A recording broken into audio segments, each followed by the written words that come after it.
Chapter 1. Ishgar Continent. Fiori Kingdom. Hwoluo Village is a remote village located in the southeast of the kingdom. In the Fiori Kingdom, with a huge population of 17 million, a small village like Hwoluo Village with just over 100 people seems inconspicuous. Even more than 90% of people don't Euro trademark T know that such a village exists. However, such an inconspicuous village is facing a disaster that will destroy the village. Boom! A strong tornado blew in Hwoluo Village. Under the ravages of the tornado, the houses in the village, which were almost all made of wooden materials, were as brittle as paper and were torn into pieces by the tornado. At the same time, the lives of the villagers of Hwoluo Village were harvested one by one. In the sky above Hwoluo Village, a naked man with blue stripes on his body and only a black cloak on his upper body laughed wildly at this scene. A strong wind magic was surging around him. It was this wind magic that allowed him to stand in the sky as if he were walking on flat ground. Why? At the front of Hwoluo Village, which was completely destroyed by the tornado, a sturdy middle-aged man looked at everything with red eyes and shouted angrily. There was bright red blood flowing all over his body, but he seemed to be unaware of the pain in his body, because at this moment, his heart was more painful than his body. In his right hand, the sturdy man was holding a silver-white samurai sword. This samurai sword was longer than ordinary samurai swords, and at this moment, the silver-white blade was stained with a lot of bright red blood. Why? Eligari heard the sturdy man's angry roar, but he showed disdain and said with a teasing smile, "There are not so many whys in this world.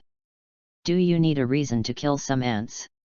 Just because I'm bored, I'm looking for some fun. If I want to blame someone, I should blame your village, which happened to be on my way back home and became my tool to relieve my boredom. Just because of boredom?" The sturdy man gritted his teeth, his face became ugly. Boredom, just because of such a crappy reason, his most cherished village was destroyed. How could he accept this? You will be punished. The wizards of the regular guild will not let you go, and the council will also execute you, the trash of the dark guild. The sturdy man gritted his teeth and said. Ha ha ha ha. Eligari laughed as if he had heard a big joke. He sneered, as for those old antiques in the council, you actually count on them. What else can they do except come out to clean up the mess after the matter is over? As for those flies in the regular guild, even if they don't come, I will do it to them. When mentioning the regular guild, Eligari's eyes flashed with strong disgust and murderous intent. Not only him, but most of the members of the Dark Guild hated the regular guild very much, otherwise they would not fall into darkness. Behind the sturdy man, there stood a 15 or 16-year-old boy. The boy's eyebrows were like swords and his eyes were like stars. Although there was a lot of dust on his cheeks, it could still be seen that he was an extremely handsome boy. The boy's name was Charlotte, and he was the son of the sturdy man. He grew up with his father in Hwoluo Village since he was a child. The people of Hwoluo Village were simple and honest, and every household treated him very well, so he had been living a carefree life since he was a child. And this kind of life, until today, was completely shattered by the tornado that seemed like the end of the world. The villagers who treated him like a family member, the friends who played happily together in the past, fell one by one under this ruthless tornado. The innocent smiling faces turned into faces of fear before death. All this happened just because of the man standing in the void, just because of his boredom, because he happened to pass by. Because of boredom. Because I just happened to be passing by. No, Charlotte shook his head and cried in his heart, it's not because of these, but because I'm too weak. At this moment, Charlotte clearly understood that the real cause of the disaster in Hwoluo Village was not the above reasons, but because it was too weak. Weakness was the original sin. At this moment, Charlotte regretted why he didn't pay attention when his father taught him magic when he was a child. When he was a child, his father told him that magic comes from the heart. If you use your heart to feel the world, you can awaken the real magic and become a great magician. But at that time, he didn't care. He was carefree in the village and had no concept of learning magic. He didn't think about what would change if he became a magician. He just knew that he was happy in the village. Charlotte clenched his fists tightly. From childhood to adulthood, he had never longed for power as much as he did at this moment. But soon, his fists loosened, and he laughed at himself, and the whole person became decadent. What's the use of him longing for power now? It was too late. Now, he and his father were the only two people alive in Huluo village. Soon, they would both die. What kind of power could they talk about? Unless time could go back. However, what even Charlotte himself did not realize was that when he was craving for strength from the bottom of his heart, a tiny blue light flashed in the depths of his eyes. Xiao Luo. At this moment, the burly man suddenly turned around and looked at Charlotte. His eyes softened, and he said with a trace of self-blame on his blood-stained face, "It's Dad's fault that he can't protect the village and you. I wanted to wait until you were an adult to take you to those big cities to see the world and let you see the powerful wizards of those big guilds. But now it seems that we father and son don't have that opportunity. Sorry, Xiao Luo." The sturdy man's eyes were red and tearful. Charlotte was stunned. He had never thought that his father, who was always so majestic, would show such tenderness to him. Moreover, his father, who had shaped him into a tall and majestic image since he was a child, actually shed tears at this moment. Was it because he blamed himself for not protecting the village and him? As the only magician in Huluo village, the sturdy man has tried his best to protect the village in this disaster. However, he is just an ordinary magic swordsman, while the other party is a magician with a great reputation in the Dark Guild. What can he do with such a huge gap in strength? Even now, even if he is exhausted, he can only wait for death. Chapter 2. Chapter 3. In Huluo village, Charlotte suddenly opened his eyes, uttered a faint murmur, subconsciously supported himself with his hands, and sat up from the ground. "Am I not dead?" Charlotte had a confused look on his face.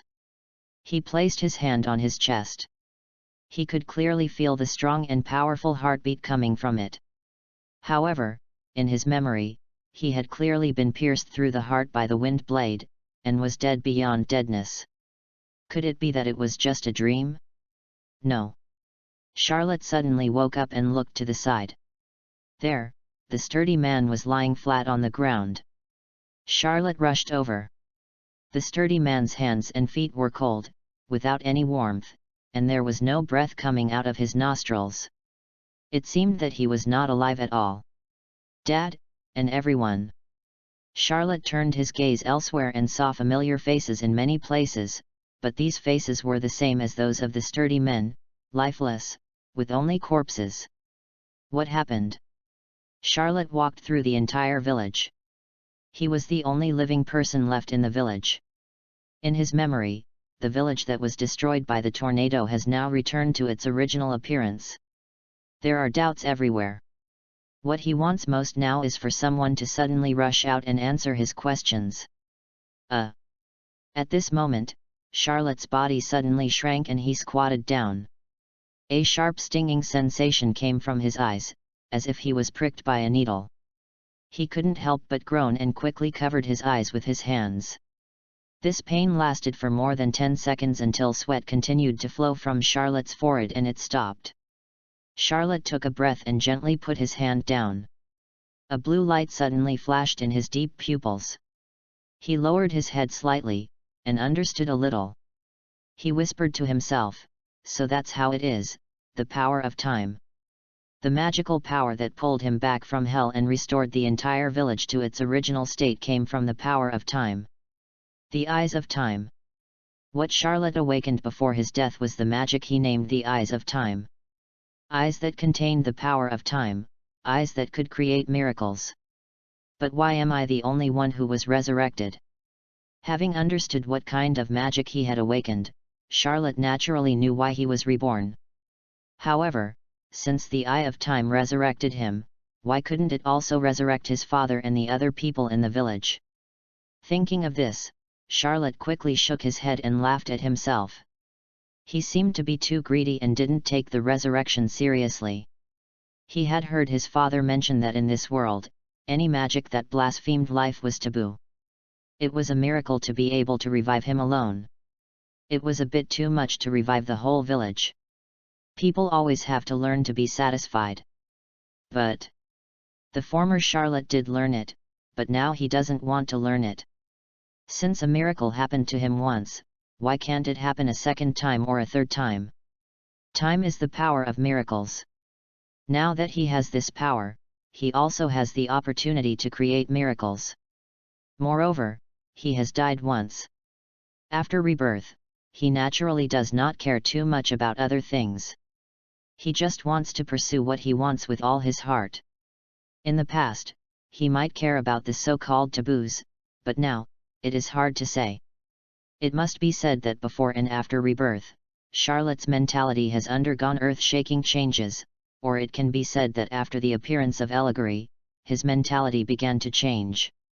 He understands that only by having strength can he control his own destiny and protect everything he wants to protect. He couldn't do this before.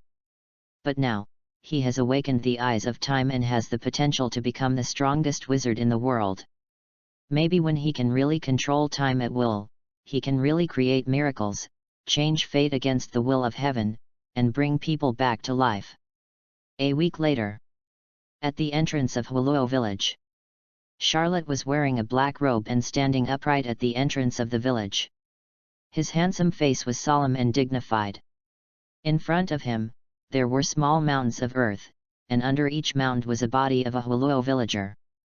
"Dad, and everyone, I'm leaving," Charlotte said softly. He had made up his mind. Today he would leave the village where he had grown up, go out into the world and see the big city and the big guild that his father talked about. Of course, he had another goal when he left this time, which was to find the man who had ruined it all, and then kill him with his own hands to sacrifice to Hwaluo. Death, Elagor.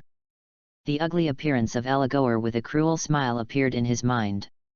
Charlotte's eyes suddenly became sharp, and the murderous intent in his heart rose uncontrollably. At the forefront of all the earthen mounds, a silver-white samurai sword was inserted into the ground. Charlotte's eyes condensed, and his big hand swung forward. With a clang, he pulled out the sword and held it horizontally in front of him.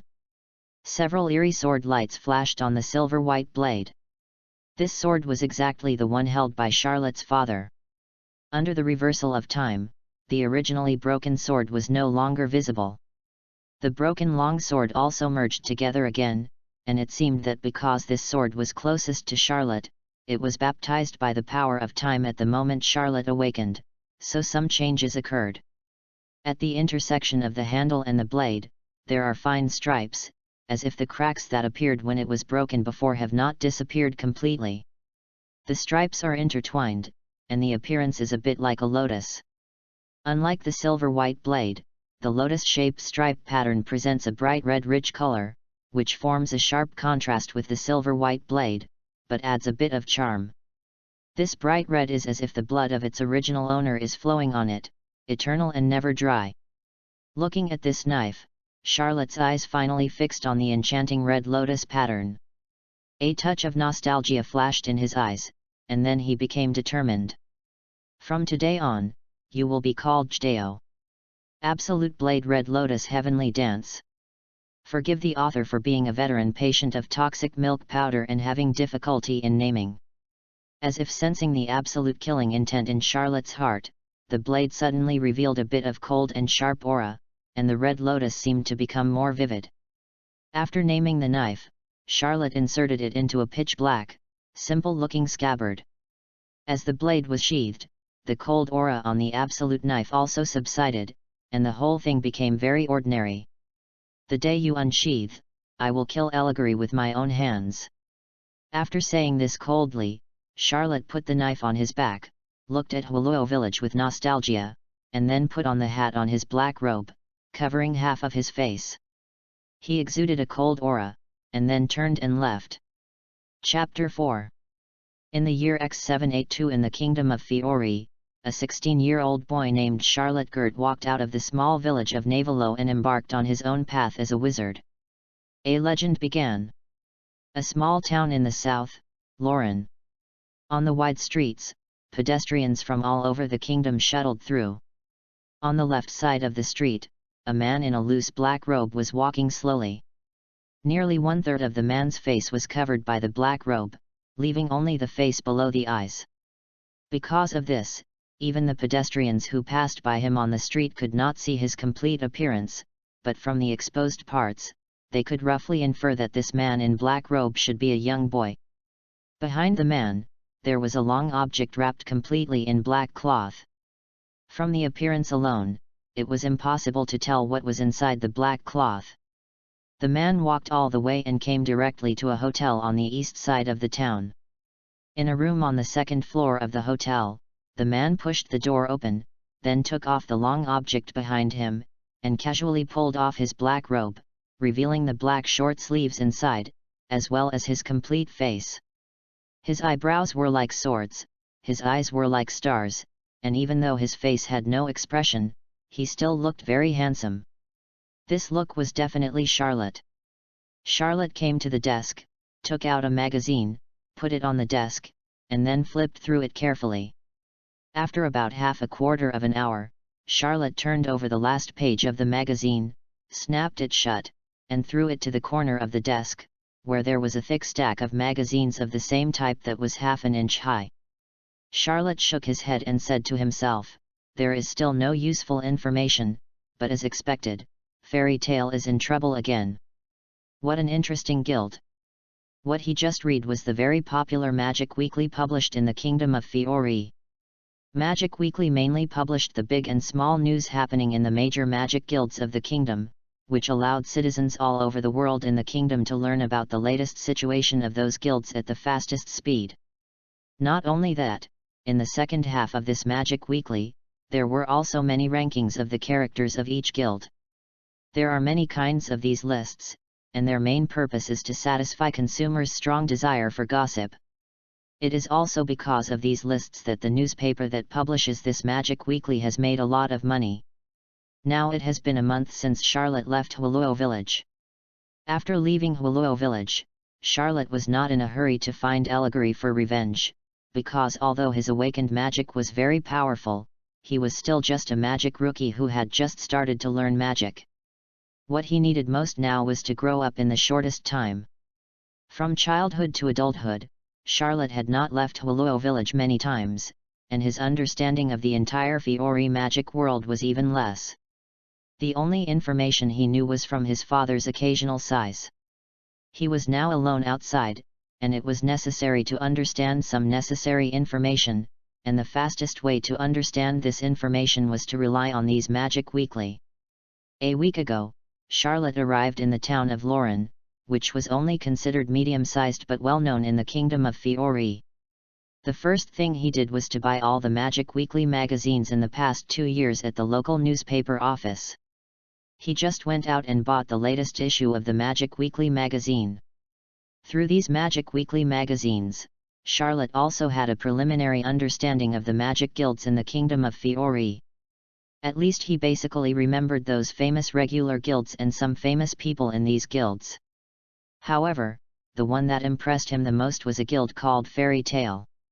The reason why this guild impressed Charlotte so much was not only because there were many powerful wizards in this guild, but also because the wizards of this guild were too active. All the tasks they performed, no matter how big or small, would cause certain damage to the local area. It was precisely because of this that the wizards of this guild could be seen in almost every issue of the Magic Weekly magazine.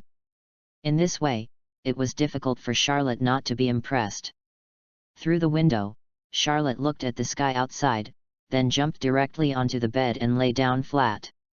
It was still daytime, and Charlotte was lying on the bed, not sleeping.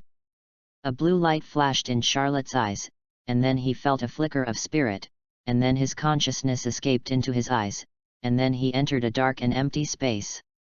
In the space, at a glance, it was all dark. The only light was a river formed by the convergence of blue light spots in the center of the space. Countless light spots kept flashing, just as gorgeous and beautiful as the Milky Way in the sky. Beside this blue river, a light and shadow condensed. It was Charlotte, to be precise, it was Charlotte's consciousness. And this space is the time-space bred in his magic eye of time. Charlotte also discovered by chance during a practice half a month ago that there was a world in his eyes. At first, he was a little overwhelmed when he accidentally entered this space, but after he came here several times in a row and discovered some functions of this space, this confusion was completely transformed into excitement. The beautiful river formed by the blue light spots beside him was named the River of Time by Charlotte. As for whether it is related to the legendary River of Time, it is unknown. Chapter 5. The long River of Time is the most important component of the entire time-space. It can even be said that a large part of the reason why the time-space exists is due to this long River of Time. The blue light spot in this long river is actually the source of the time magic of Charlotte's magic eye of time. When Charlotte died in Huluo village, the eye of time awakened. In his eyes, the long river of time was born, forming a time-space, and at the last moment, it autonomously mobilized the huge source of time magic in it, causing the area of Huluo village to form a time reversal, and even resurrected Charlotte, the owner of the eye of time. This shows the importance of this long river of time to Charlotte. In the space of time, Charlotte's figure sat cross-legged.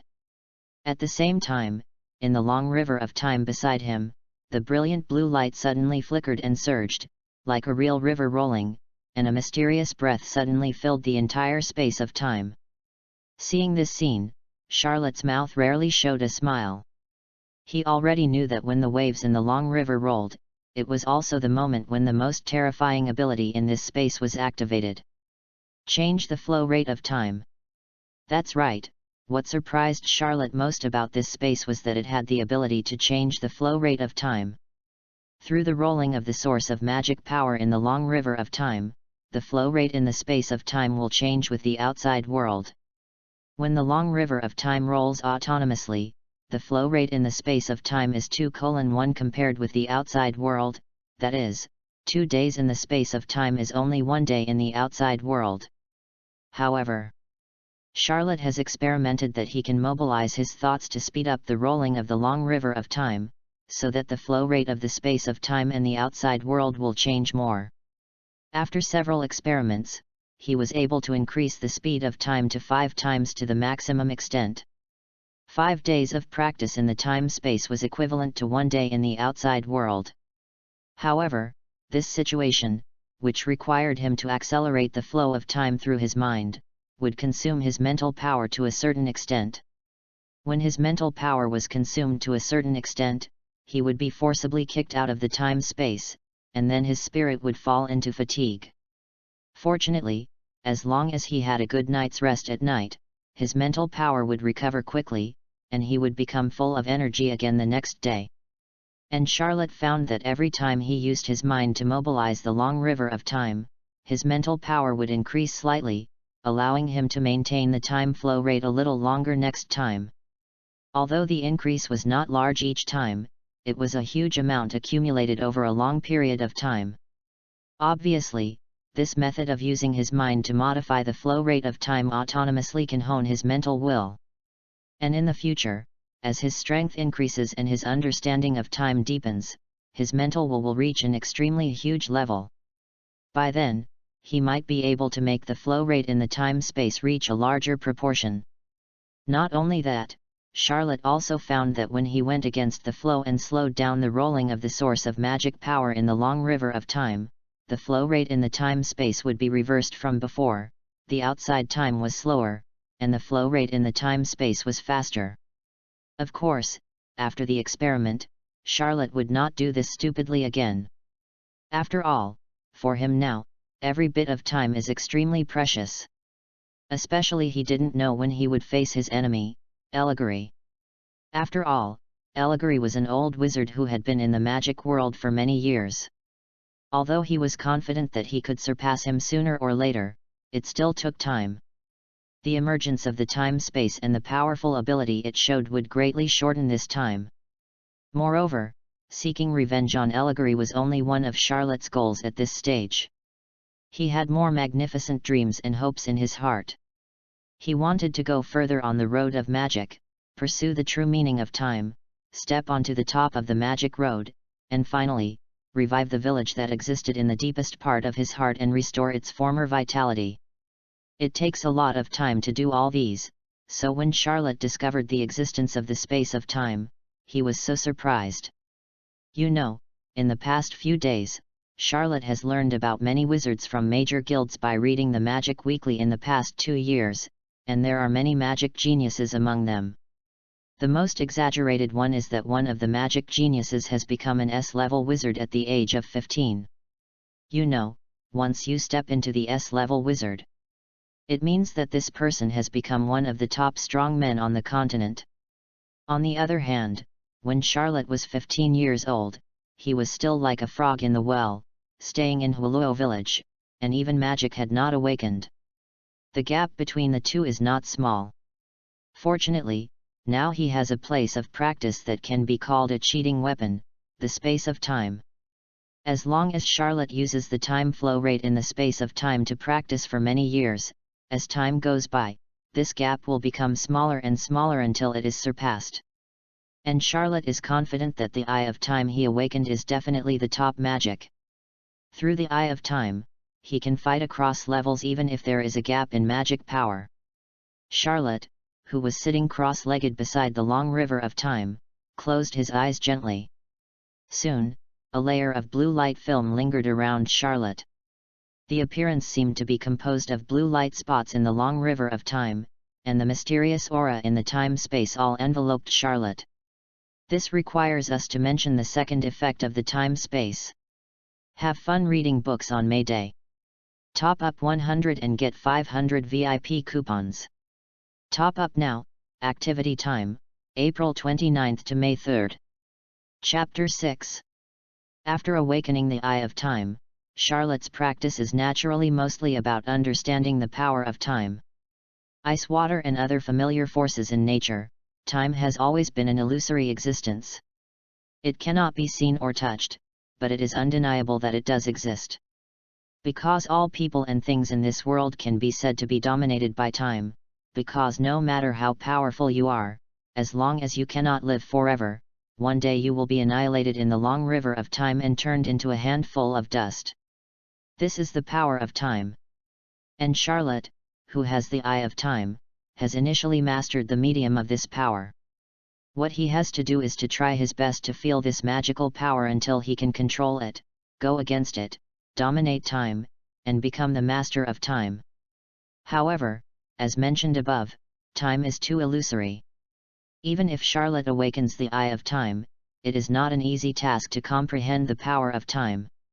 What's more, he has no guidance from his predecessors and can only rely on himself to explore everything. In short, it's just one word: difficult. And this has to mention the second function of the time-space. Charlotte discovered that in the space of time, meditating and practicing near the long river of time, he could feel the power of time much more easily than in the outside world, as if there was a force of energy leading him to feel the power of time.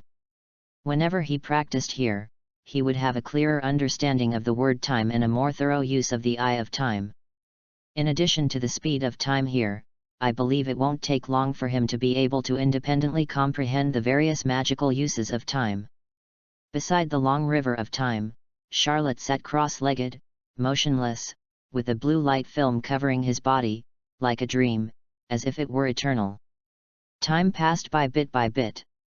At this moment, Charlotte's long eyelashes trembled slightly, and his eyes suddenly opened. At the same time, the blue light film covering his body also dissipated like bubbles at this moment. A thoughtful expression flashed on Charlotte's face, and he stood up immediately. He stretched out his right hand, and the blue light surged in his palm. A samurai sword appeared out of thin air. The style was exactly the same as that of the Absolute Sword. After a slight glance at the samurai sword in his hand, Charlotte's eyes suddenly became sharp, and then his body moved, and the sword in his hand also moved. Whoosh whoosh. The sword moves with the person. Charlotte's swordsmanship seems to drift flexibly, but in fact there is no rule. It is completely what he thinks about in his mind. Because Charlotte also has no one to teach him in this regard, everything can only be understood by himself, and now Charlotte is not thinking about swordsmanship, but has other ideas. At this moment I saw Charlotte's speed suddenly increase, and the speed of swinging the sword in his hand also became faster, more than twice faster than before, and this increase in speed is still increasing. Until a certain moment, Charlotte's speed seemed to reach a limit, and then he saw that his figure suddenly turned into a phantom, and his speed broke through this limit. A brilliant knife light shone in the sky, flashed through the time and space, and left a series of afterimages formed by the extremely fast speed. In the brilliant knife light just now, there was a mysterious charm, which was the charm of time that filled the entire time and space. To be precise, it was time acceleration. Charlotte did not understand the sword techniques of the schools in this world, but he knew how to apply the power he mastered to the sword, that is, the power of time. Speed is power, an eternal theory. Using the power of time acceleration to bless himself and apply it to the sword technique, even if Charlotte did not understand any sword technique school, this speed that others could not reach was enough to kill everything, and through this method, his sword would also form a school that belonged to him and was unique. The sword technique that contained the power of time was not something that everyone could master. Time passed unknowingly while Charlotte was practicing his swordsmanship, and during this time, Charlotte's swordsmanship became more and more proficient. Suddenly, Charlotte stopped swinging his sword, and the samurai sword in his hand flashed blue light, turned into bubbles and dissipated in this space. With a slight shake of his mind, Charlotte's consciousness disappeared from the space of time. In the room, Charlotte, who was lying on the bed, opened his eyes, the blue light in his eyes faded, and there was a trace of fatigue between his eyebrows. Outside the window, it was already pitch black, with only a full moon hanging high in the sky and a few stars dotting the night sky. Charlotte sat up from the bed, looked at the situation outside the window, and then looked at the clock hanging on the wall. He calculated in his mind and then said to himself, "Sure enough, I have persisted a little longer than yesterday." Just now in the space of time, Charlotte used his mind to mobilize the long river of time to roll, and the time flow rate he urged was 5 times the maximum time flow rate he could currently achieve. It was only when his mental power was exhausted that he was forcibly kicked out. Although the time he persisted this time was still only slightly longer than yesterday, Charlotte was very satisfied, because according to this growth trend, it would not take long before his mental power would be enough to support his daily consumption of 5 times the flow rate in the time-space, so that he would not be kicked out every time. But by then, after his mental will became stronger, I wonder if he could mobilize a higher flow rate of time? Charlotte did not think too much, and fell directly on the bed. After a while, he fell asleep, because he was really tired at this time. Please collect flowers or something. Chapter 7. Charlotte's life in Lulantown was extremely dull. Most of the time he spent traveling back and forth between reality and the space of time. Every time he finished practicing, his time magic would be significantly improved, and his perception of time would become deeper and deeper. Although the speed of this improvement was very slow, it was also rising steadily in an extremely stable form.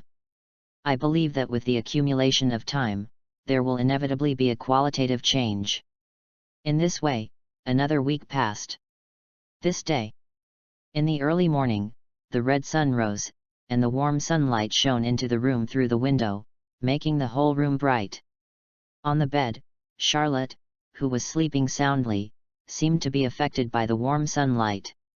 His eyelids moved slightly, and then he opened his eyes and stretched his body to get up from the bed.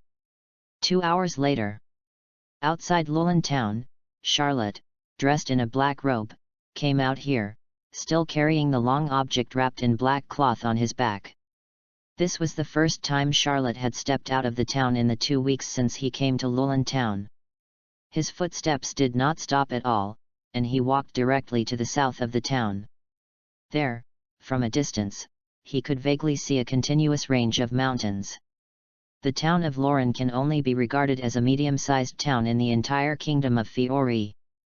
However, such a medium-sized town is more famous than some big cities.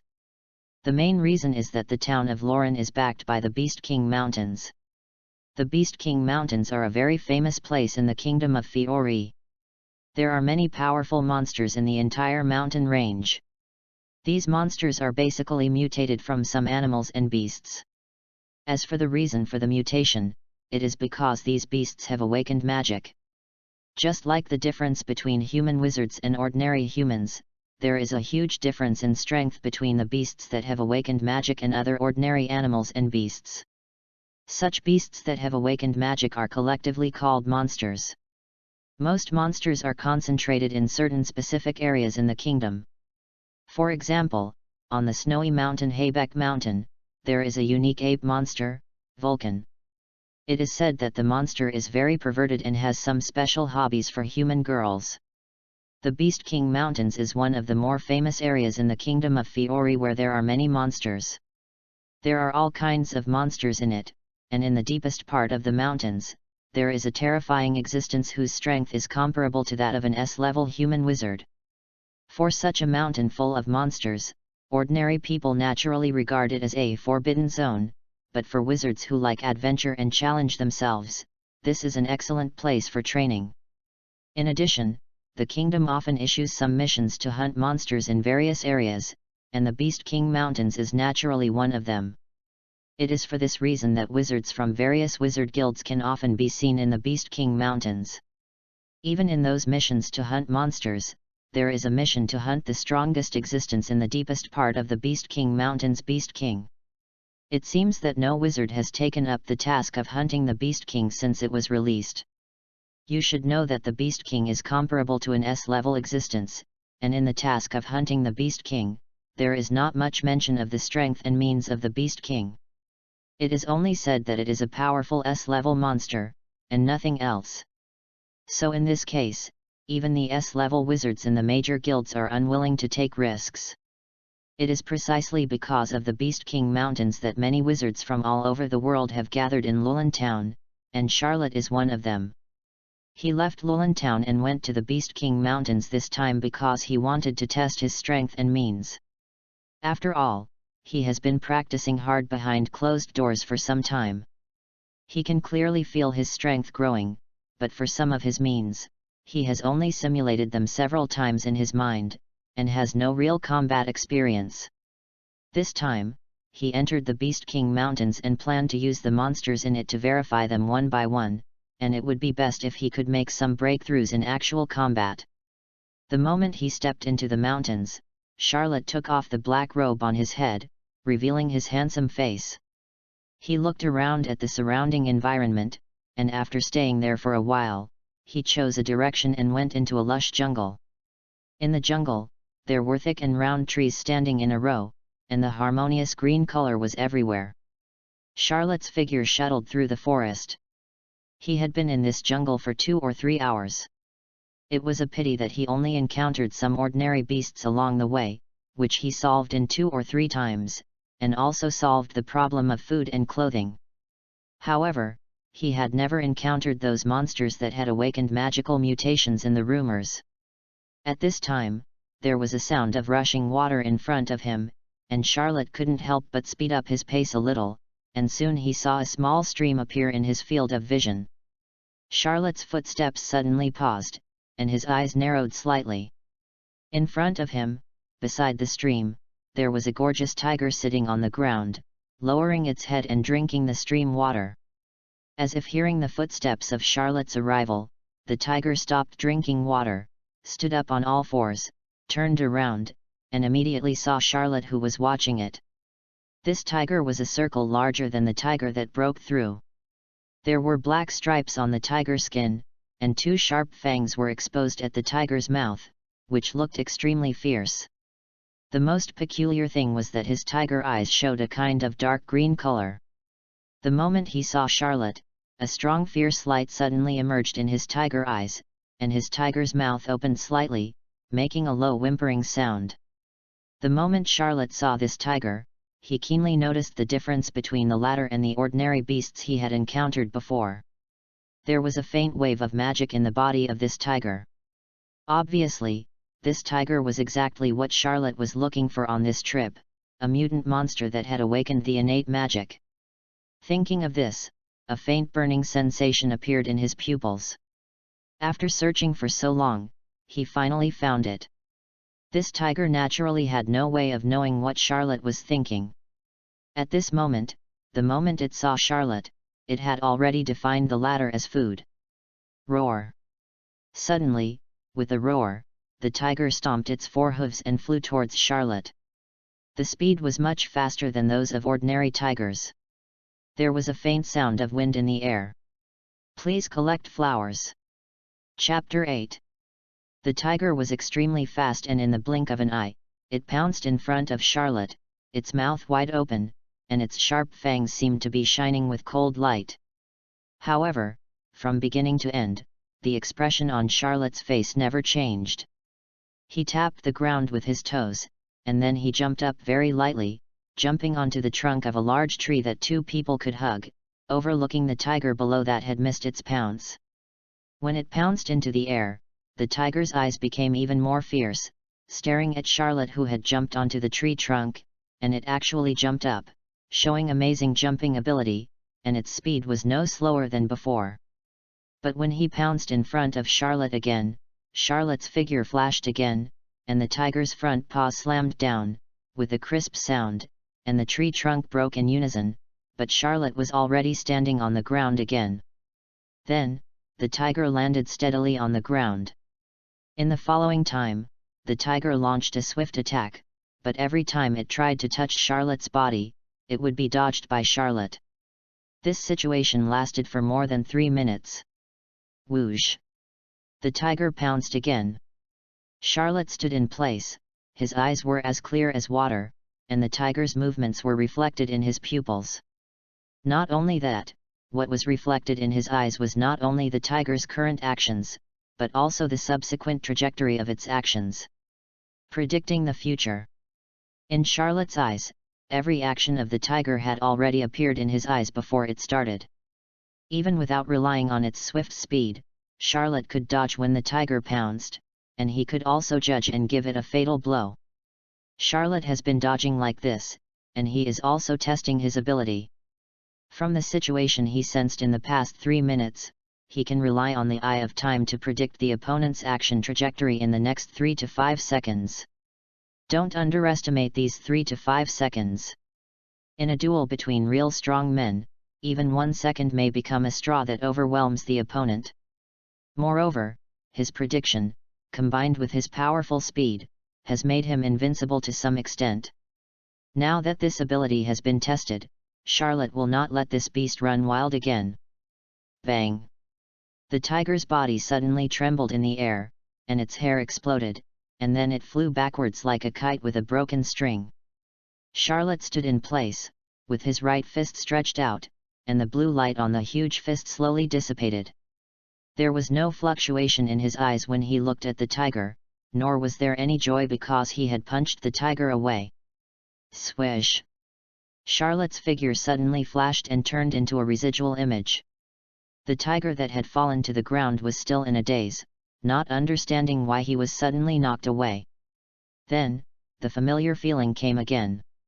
The fist flashing with blue light hit him hard at some point. His hair exploded again and his body flew backwards again. This time, even if the tiger's wisdom was not sound, it understood that the food in his eyes was not as simple as it imagined. Roar! The tiger's mouth opened wide and let out a roar that resounded through the jungle. Then, it was seen that the tiger had a faint green magic emerging from its body.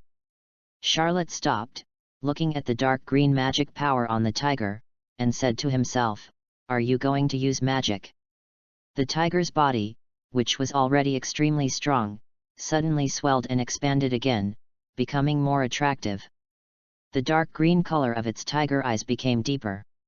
Then, it was seen facing Charlotte, with its mouth suddenly opened wide, and a dark green magic circle condensed in its mouth, and the dark green magic power on its body all gathered towards the magic circle in its mouth, Looking at the series of changes in the tiger, Charlotte's eyes were still indifferent. Boom! Soon, the dark green magic power condensed into a huge ball of light in the tiger's mouth. With the tiger's spit, it turned into a beam of light and whistled towards Charlotte. The beam of light continued to expand in Charlotte's pupils, but facing this beam of light, Charlotte did not choose to dodge or fight back. Because in his prediction, even if he was hit by this beam of light, he would not suffer any serious injuries, and he needed this kind of injury to verify his other idea. The next moment, the speed of light fell on Charlotte's body, and a tingling sensation came from his body, but Charlotte just frowned slightly, and then relaxed again, and the expression on his face remained unchanged, as if the tingling sensation did not appear on his body. However, the pain can be ignored, but the injury caused by the beam of light falling on his body is real, because he did not mobilize the magic power in his body at all, but simply used his body to resist, so there were blood stains on his body, and the blood could not stop flowing. Charlotte naturally noticed the situation on his body, but this was exactly what he needed. He saw his eyes suddenly condensed, and his thoughts triggered the long river of time in the time-space, and the source of time magic in the long river suddenly churned. Charlotte suddenly let out a low shout in his heart, "Time! Countercurrent! Please collect flowers!" Chapter 9. Time. Reverse flow.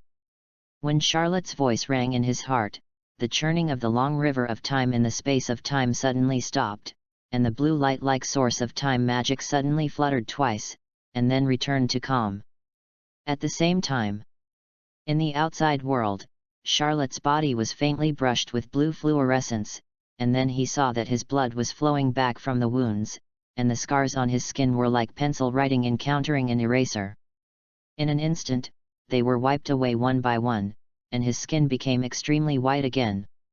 This situation is naturally not like receiving healing magic on the surface, but is actually affected by time. Time reverse flow. This ability has been known since Charlotte knew that he could be resurrected because of. Since he acquired this ability, he has never stopped researching and studying this ability. However, unlike time acceleration, even among a series of time abilities, time reversal is of the highest level, and naturally requires a higher level of understanding of time. Through the eye of time, Charlotte began to use the power of time reversal on various things.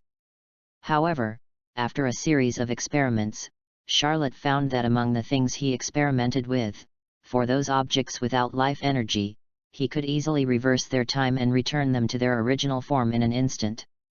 But when he wanted to reverse the time of some living objects, he found that it was difficult to do so. One step is as difficult as ascending to heaven. Although the result of this experiment was somewhat unsatisfactory, Charlotte was not discouraged. Because during the experiment, although the result was somewhat unsatisfactory, he carefully noticed that the creatures whose time he reversed were not completely unchanged, but perhaps because of his current strength and insufficient understanding of time, the changes were too small, so small that he might not be able to detect them without careful observation. What does this mean? It means that this is not impossible, but his current strength is not enough. Just like when he forcibly adjusted the speed of time flow in the space of time, when he used time reversal on living objects, the speed would also disappear. It consumes his mental power, and the amount consumed is even greater. This discovery, far from frustrating him, made him even more excited. You know, as long as the time-space exists, his mental will become stronger and stronger. In other words, when his mental will reaches an extremely powerful level, he will be able to start using this heaven-defying ability. However, I don't know how long I have to wait to reach that step. He is looking forward to that day. I hope this time will not be too long. This ability to reverse the flow of time is still too heaven-defying after all. Perhaps, this is why the magic that blasphemes life in this world is taboo. However, during the experiment, he found a special point. That is, when he applied the power of time reversal to himself, it was not as ineffective as before. As a test subject, he would not be too casual. After all, if something unexpected happened and time reversal occurred, it would be funny to turn him into a child. Of course, the possibility of this happening was very small, but he did not dare to gamble. What he did was to cut a wound on his hand with a knife, and then carefully used the power of time. As a result, he found that he could easily restore the wound, and the mental energy consumed could be said to be negligible. This test result naturally made Charlotte surprised. It seems that as the owner of the Eye of Time, there are some privileges when using the power of time to act on the body. However, he was not too proud, because the wound he cut on his hand with a knife was insignificant, and he was not sure whether it would have such a significant effect if he suffered a bigger injury.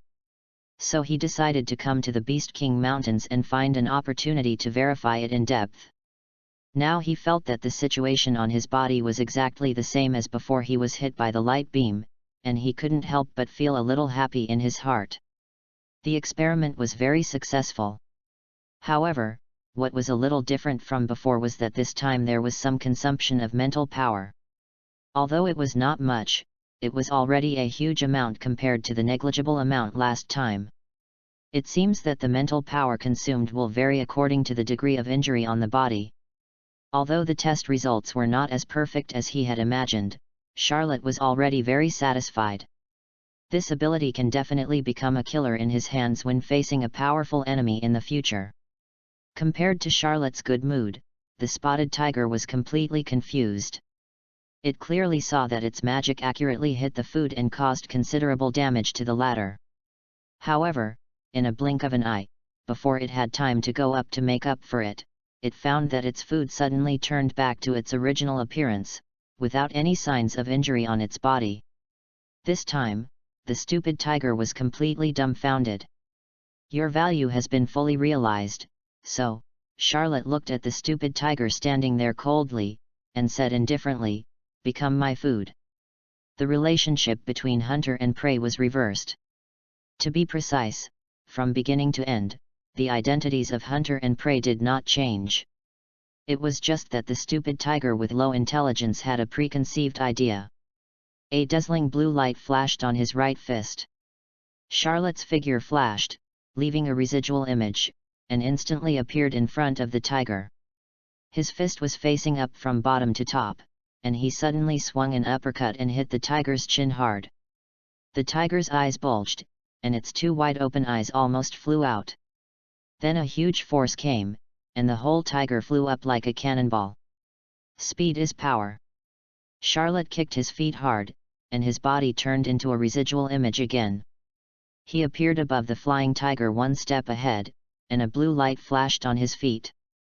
He aimed at the tiger and stepped down hard. Boom! The huge body of the leopard tiger fell down with a bang. Charlotte gently removed his foot from the former. At this time, the leopard tiger was breathing out more than breathing in. Under Charlotte's punch and kick, it was basically half dead. And from what Charlotte just said, it was inevitable that it would become his food in a while. The miserable little tiger. Please add to favorites, flowers. Chapter 10. After easily getting rid of the tiger, Charlotte did not immediately turn it into food as he said just now, but continued to wander in the jungle. This was the first real battle since he awakened the Eye of Time. Although the opponent was not strong, it also allowed him to verify some of his methods. However, this is far from enough. He needs more opponents, or stronger opponents to hone himself. However, although he only experienced one battle, he has already fallen in love with the Beast King mountain range. It is worthy of being a place loved by those wizards who are keen on adventure. This is just in the periphery, and he can encounter such a monster. I believe that if he goes deeper, the opponents inside will make him more satisfied. In fact, Charlotte has already had some interest in the overlord of the Beast King mountain range, the Beast King in the deepest part of the mountain range. He must go to see it if he has a chance. Of course, this time is not now. After all, he is famous. He is not sure whether his current strength can escape unscathed when facing the Beast King with S-level strength. Time flies. In the blink of an eye, it has been half a year since Charlotte came to Lowland Town. In the past 6 months, Charlotte has frequently traveled between the Beast King Mountains and Lowland Town, enjoying it. The combination of continuous actual combat training and meditation in the time and space has made Charlotte's strength grow at an extremely terrifying speed. In a tavern in the center of Lowland Town, Charlotte sat alone in the corner of the tavern, holding a glass of rich red wine in his hand, drinking alone. I don't know when Charlotte began to like the feeling of drinking alone. However, he came to the tavern not only because he enjoyed this feeling, but also because the tavern was the easiest place to attract people from all over the world to gather, and it was also the most convenient place to collect gossip. Unlike the information in the Magic Weekly, in the tavern, you may hear any news, including some intelligence from the Dark Guild. In the tavern, the voices were noisy, and from time to time, a few eyes would fall on Charlotte, but they would immediately shift away.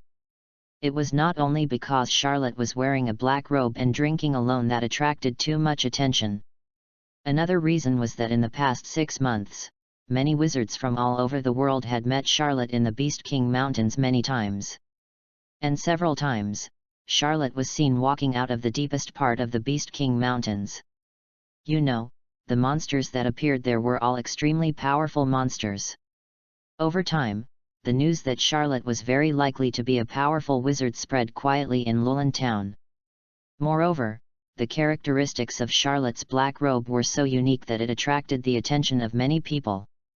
It was just because Charlotte never took the initiative to talk to people, and there was always a vague aura of indifference on his body, that kind of feeling of strangers not coming in, so those who were curious about him directly cut off the idea of contacting Charlotte.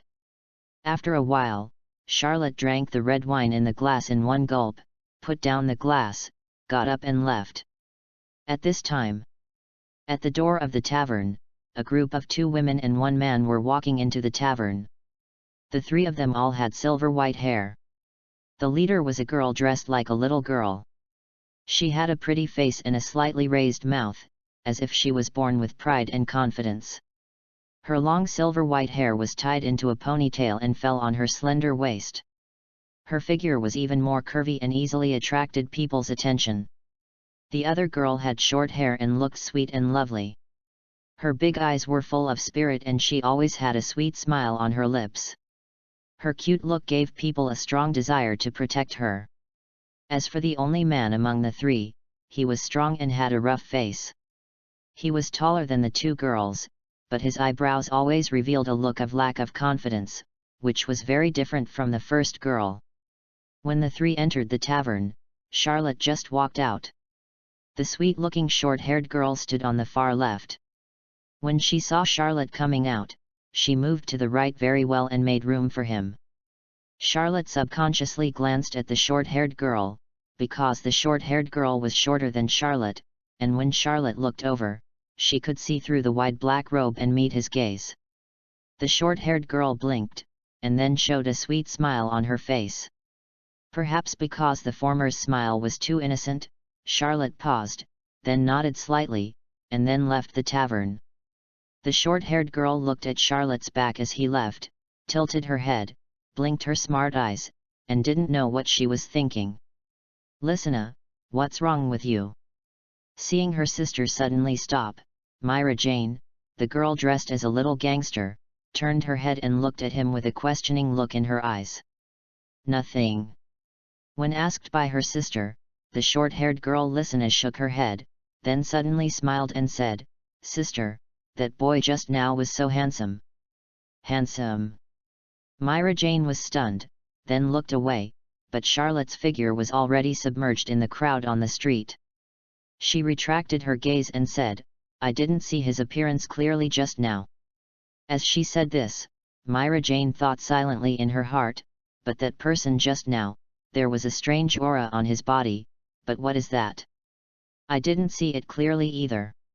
At this time, Elfman, the only boy among the 3, said, "However, a man should rely on strength, being handsome is useless."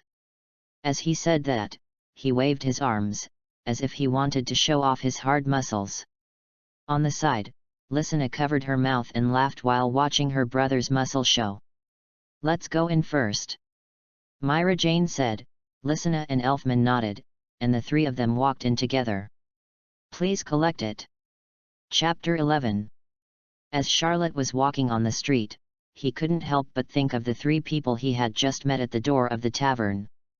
Among the three, the sweet smile of the short-haired girl flashed through his mind first, and then the figure of the girl dressed as a little gangster appeared in his mind.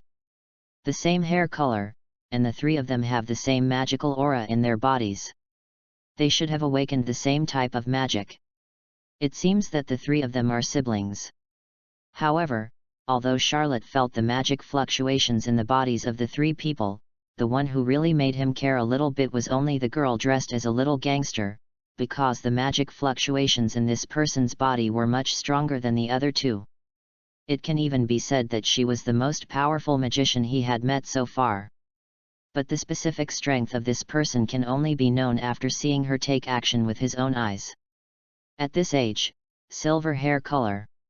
Charlotte's eyes flickered slightly, and he couldn't help but think of an issue of Magic Weekly he had read, which described a magic genius who looked very similar to this person.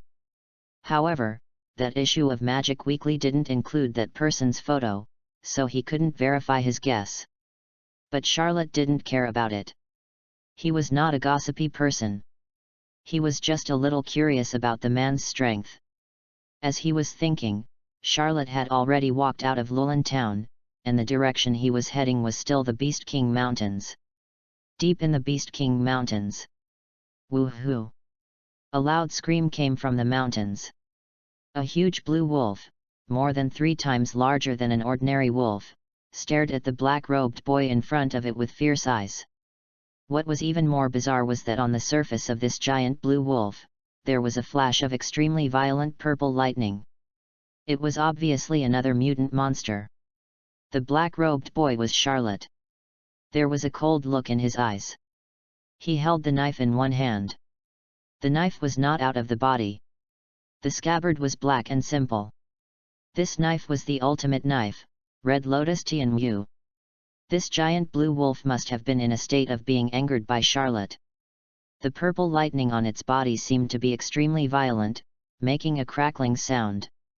At this time, there was an arc jumping in the blue wolf's pupils. The purple lightning on its body seemed to be pulled and suddenly surged. Then suddenly, all the purple lightning on its body broke out of its body at this moment and turned into a dazzling electric light. The lightning streaked through the void, and in the form of thunder and lightning, it transformed into a wolf in the air, and raged towards Charlotte. Charlotte's eyes reflected the lightning, and then his figure suddenly flashed, leaving a residual image on the spot. Instant slash. With a low shout, Charlotte's figure rushed towards the wolf formed by lightning like a phantom. Almost at the same time, a brilliant knife light flashed in the sky, and with a tearing sound, it seemed that even the void was about to be torn apart by it. Then, it was seen that the wolf-shaped lightning suddenly stopped in the sky, and the arcs jumping on its body also came to an abrupt end, and then disappeared. Under Charlotte's slash that reached the speed limit, even the lightning known for its violentness among the elements could not escape and return to nothingness. After the slash, Charlotte's figure did not stop. The brilliant sword light did not slow down. Under the terrified gaze of the giant blue wolf, the sword light slashed down and directly killed it on the spot. Even until its death, the giant blue wolf did not see the traces of Charlotte's attack, because the speed of the attack was too fast. With a rustling sound, Charlotte made a move with one hand, and a piece of black cloth appeared in his hand. He rolled it casually and completely wrapped the sword in it, and then carried it on his back. After doing this series of actions, he looked at his prey, and then whispered, "Let's eat wolf meat tonight." The night covered the earth, with only a faint moonlight pouring down, providing the only light for the entire Beast King Mountains. Deep in the mountains, in an area, there was a faint fire. As the picture moved closer, you could see a bonfire burning on the ground. On the bonfire, there was a skewer of barbecue. Under the scorching flames, the surface of the barbecued meat showed an attractive golden color, and the aroma was overflowing. As long as you smelled it, you would unconsciously salivate and your appetite would increase. Under a big tree nearby, Charlotte sat on the ground, leaning against the tree, with his eyes closed. Beside him, there were a lot of broken bones, obviously he had just had a full meal. Rustle. At this moment, there was a sound of footsteps on fallen leaves from one side. Hearing the movement, Charlotte's eyes suddenly opened. Although he was taking a nap, his mental state had always been in a high state of alert. After all, this was deep in the Beast King Mountains, and one could never say when 1 or 2 monsters would pop up. This kind of thing was not something he had never encountered in the past 6 months. The footsteps were getting closer and closer. Charlotte looked to one side. However, the monster he imagined did not appear. Instead, 3 figures emerged from the darkness. Through the light of the campfire, the appearance of the 3 people caught Charlotte's eye. Is it them? A strange color flashed in Charlotte's eyes. These 3 people were the white-haired trio he had met at the entrance of the tavern before. It smells so good, a crisp voice sounded, and the short-haired girl Lysina looked at the barbecue on the bonfire with shining eyes, her cute little nose twitched, her face full of greed. Elfman beside him swallowed his saliva and almost drooled. As for Myra Jane, although he performed better than the other 2, his eyes also glanced at the golden barbecue from time to time. Obviously, the 3 of them were attracted by the aroma of the barbecue. Hey, it's you. Fortunately, although the 3 of them were salivating over the barbecue, they did not ignore Charlotte, the owner of the barbecue. When Lysina saw Charlotte's face clearly, she exclaimed, "What a coincidence!" Charlotte did not use a black robe to cover his face at this time, so Lysina, who happened to see Charlotte at the entrance of the tavern, immediately recognized her. Please add to favorites. Chapter 12. After hearing Lysina's exclamation, Myra Jane and Elfman also recognized Charlotte. Although they had never seen Charlotte's face like Lysina, they still had some impression of her black robe. He's really handsome. Myra Jane remembered that Lysina had said that Charlotte was handsome.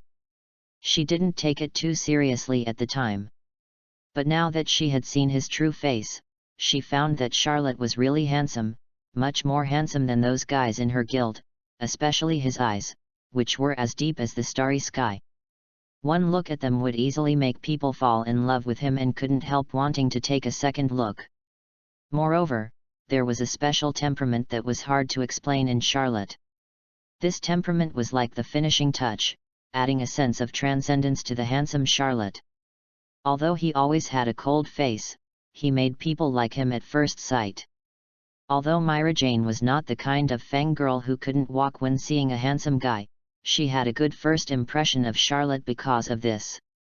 Of course, it would be even better if she didn't have a cold face. When Charlotte saw that the people who appeared were not monsters, he relaxed his vigilance a little. Although he was a little surprised to meet these 3 people here, he was not surprised. In the 6 months he stayed in Lauren Town, he had never met these 3 people. Obviously, these 3 people had just come from other parts of the kingdom. As for the reason for coming here, it was obviously because of the Beast King Mountains. It's just that he didn't expect that these 3 people would come to such a deep place in the Beast King Mountains. It seems that they are also very confident in their own strength. Thinking of this, his eyes couldn't help but glance at Myra Jane, the strongest of the 3. That. Perhaps because Charlotte was handsome and had an extraordinary temperament, Lysina did not feel restrained because they were strangers. With a sweet smile on her face, she walked up to him and said, "Your barbecue smells so good. We haven't eaten for a long time since we came here. Can you give us some?" She stared at Charlotte with wide eyes and a pitiful look, expectantly. In response, Charlotte just said lightly, "Whatever you want." "Thank you so much." Although Charlotte's tone was very flat, Lysina still expressed her sincere gratitude. Upon seeing this, Myra Jane and Elfman also thanked Charlotte, then quickly walked to the campfire and began to eat without hesitation. The way they wolfed down their food showed that they were really hungry. Lysina, on the other hand, ate slowly and carefully, still maintaining a bit of a ladylike image. As for Myra Jane, judging by her little gangster look, she probably didn't care about the so-called ladylike image. Charlotte leaned against the tree, just watching the three of them quietly.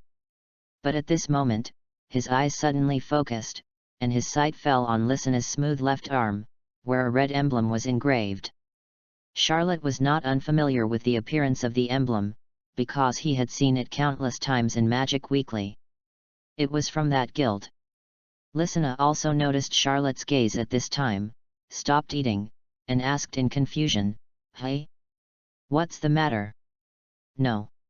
Charlotte looked away and shook her head. Lysina said "Oh" after hearing this. Although she was still a little confused, she didn't ask any more questions. That, after a moment's silence, Charlotte suddenly asked, "Are you fairy tale wizards?" The emblem engraved on Lysina's left arm was the emblem of the Wizard Guild fairy tale. "Yes." Lysina smiled and nodded. She glanced at the emblem on her left arm and knew what Charlotte was looking at.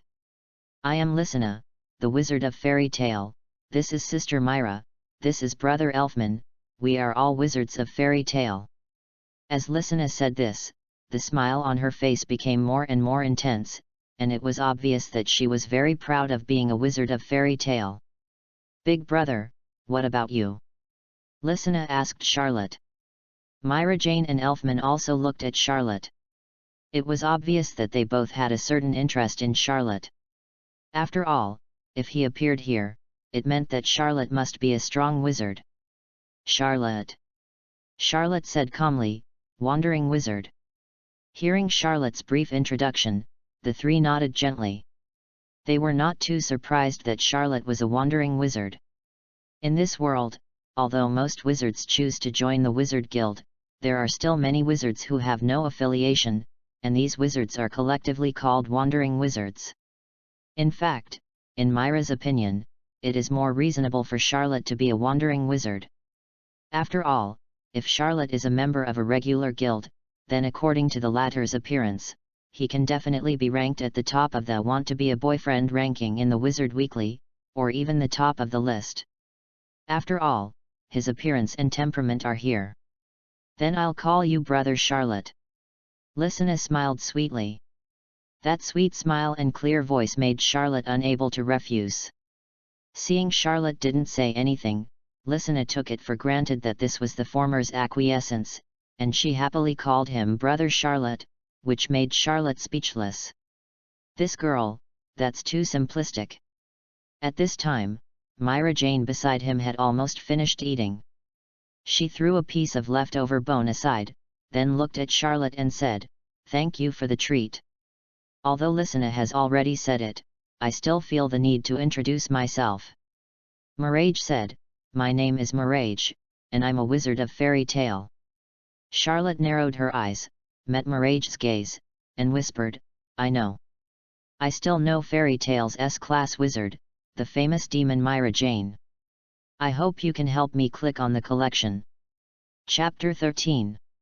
I know fairy tale's S-class wizard, the famous demon Myra Jane.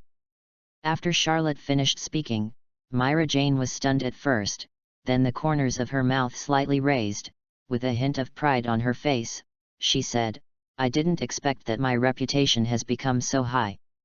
Although Myra has never cared much about fame, she was still a little proud to see that every unknown wandering wizard she met in the Beast King Mountains knew her name. The reason why Charlotte knew this was naturally because of the Magic Weekly.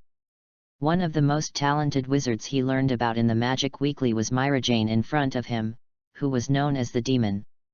In 781, which was last year, he became an S-class wizard at the age of 16. The time he took to become an S-class wizard was second only to another magic genius in the same guild. But just when Myra was feeling proud, Charlotte said again, "Compared to the demon Myra Jane, I am more interested in the fairy queen of your guild." It's over. When Charlotte said the word fairy queen, Lysina and Elfman knew that something serious was going to happen, and they shuddered subconsciously. The two slowly moved their eyes and looked at Myra Jane beside them. Sure enough, they saw that the corners of the latter's slightly raised lips twitched twice, and a layer of black hair seemed to be shrouded in her body, and her face became slightly gloomy. She looked straight at Charlotte, gritted her teeth, and spoke word by word, "You just said that you are more interested in the Fairy Queen. Everyone in fairy tale knows that in the guild, Myra Jane and Fairy Queen Urza are the two people who are most incompatible, and they will compete with each other no matter what." If Charlotte just mentioned the Fairy Queen casually, it would be nothing, but Charlotte's original words were more interested in the Fairy Queen.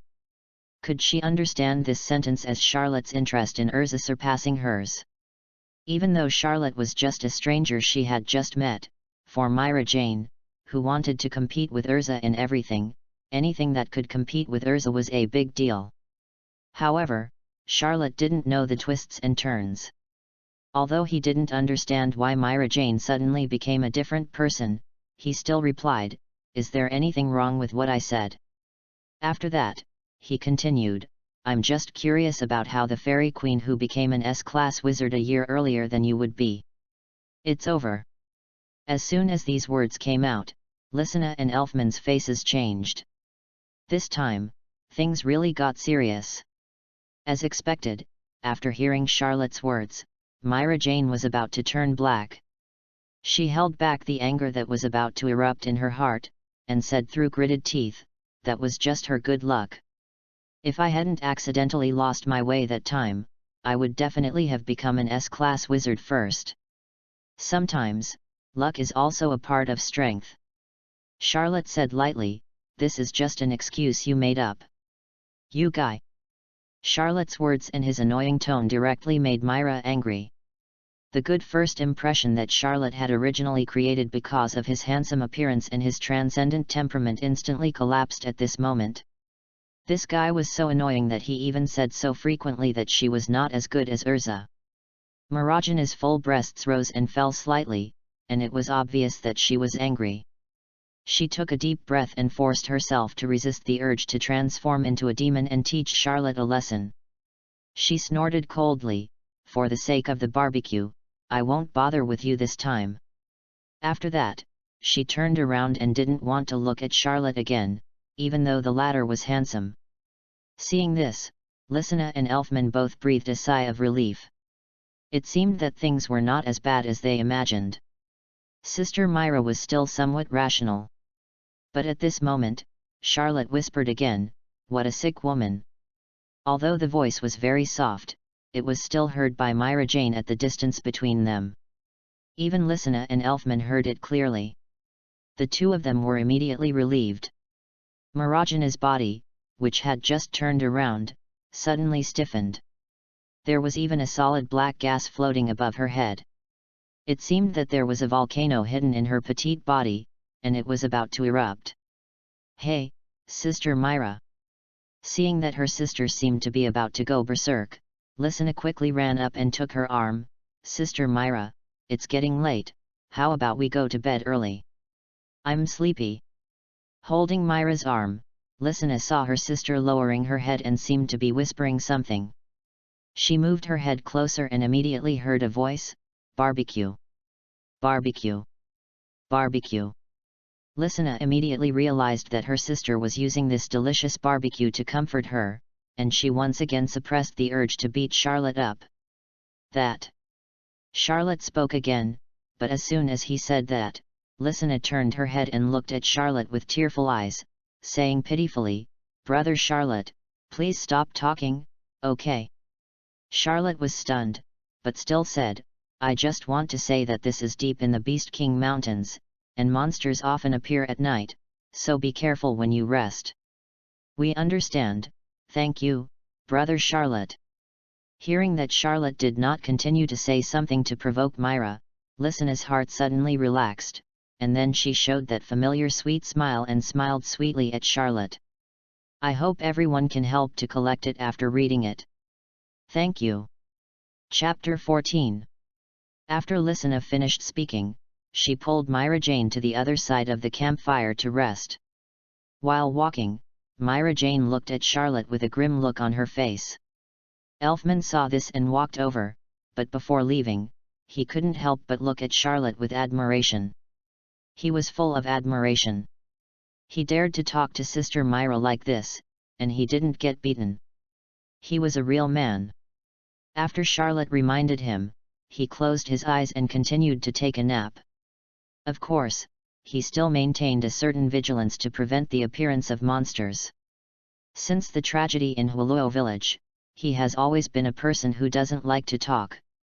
This time, because he encountered a topic of interest, he said a few more words. These few words may be the most he has spoken in the past 6 months. However, he just mentioned the Fairy Queen, and Myra Jane became inexplicably confused. The originally pleasant chat became stiff in an instant. There must be something he didn't know. He didn't want to ask about these things. He had no interest in doing things that would only make him feel uncomfortable. So, the first exchange between the few people ended hastily in such an awkward atmosphere. The next day.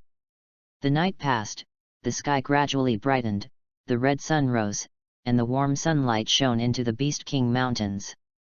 Fortunately, there were no sudden monster attacks that night, so the few people rested well and woke up refreshed. "Good morning, Brother Charlotte." After Lysina woke up, she saw Charlotte, who had woken up early, with sleepy eyes, and immediately smiled and greeted him. "Good morning." Charlotte also replied. "Humph." A cold snort came from the side, and Myra's eyes looking at Charlotte were still a little unfriendly. Obviously she was still angry about what happened last night. But Charlotte was who he was, and he didn't care about Myra's gaze at all. He stood aside calmly and didn't even look at the latter. This careless attitude made Myra angry again, and she immediately said, "Lysina, Elfman, let's go, we are here with a mission."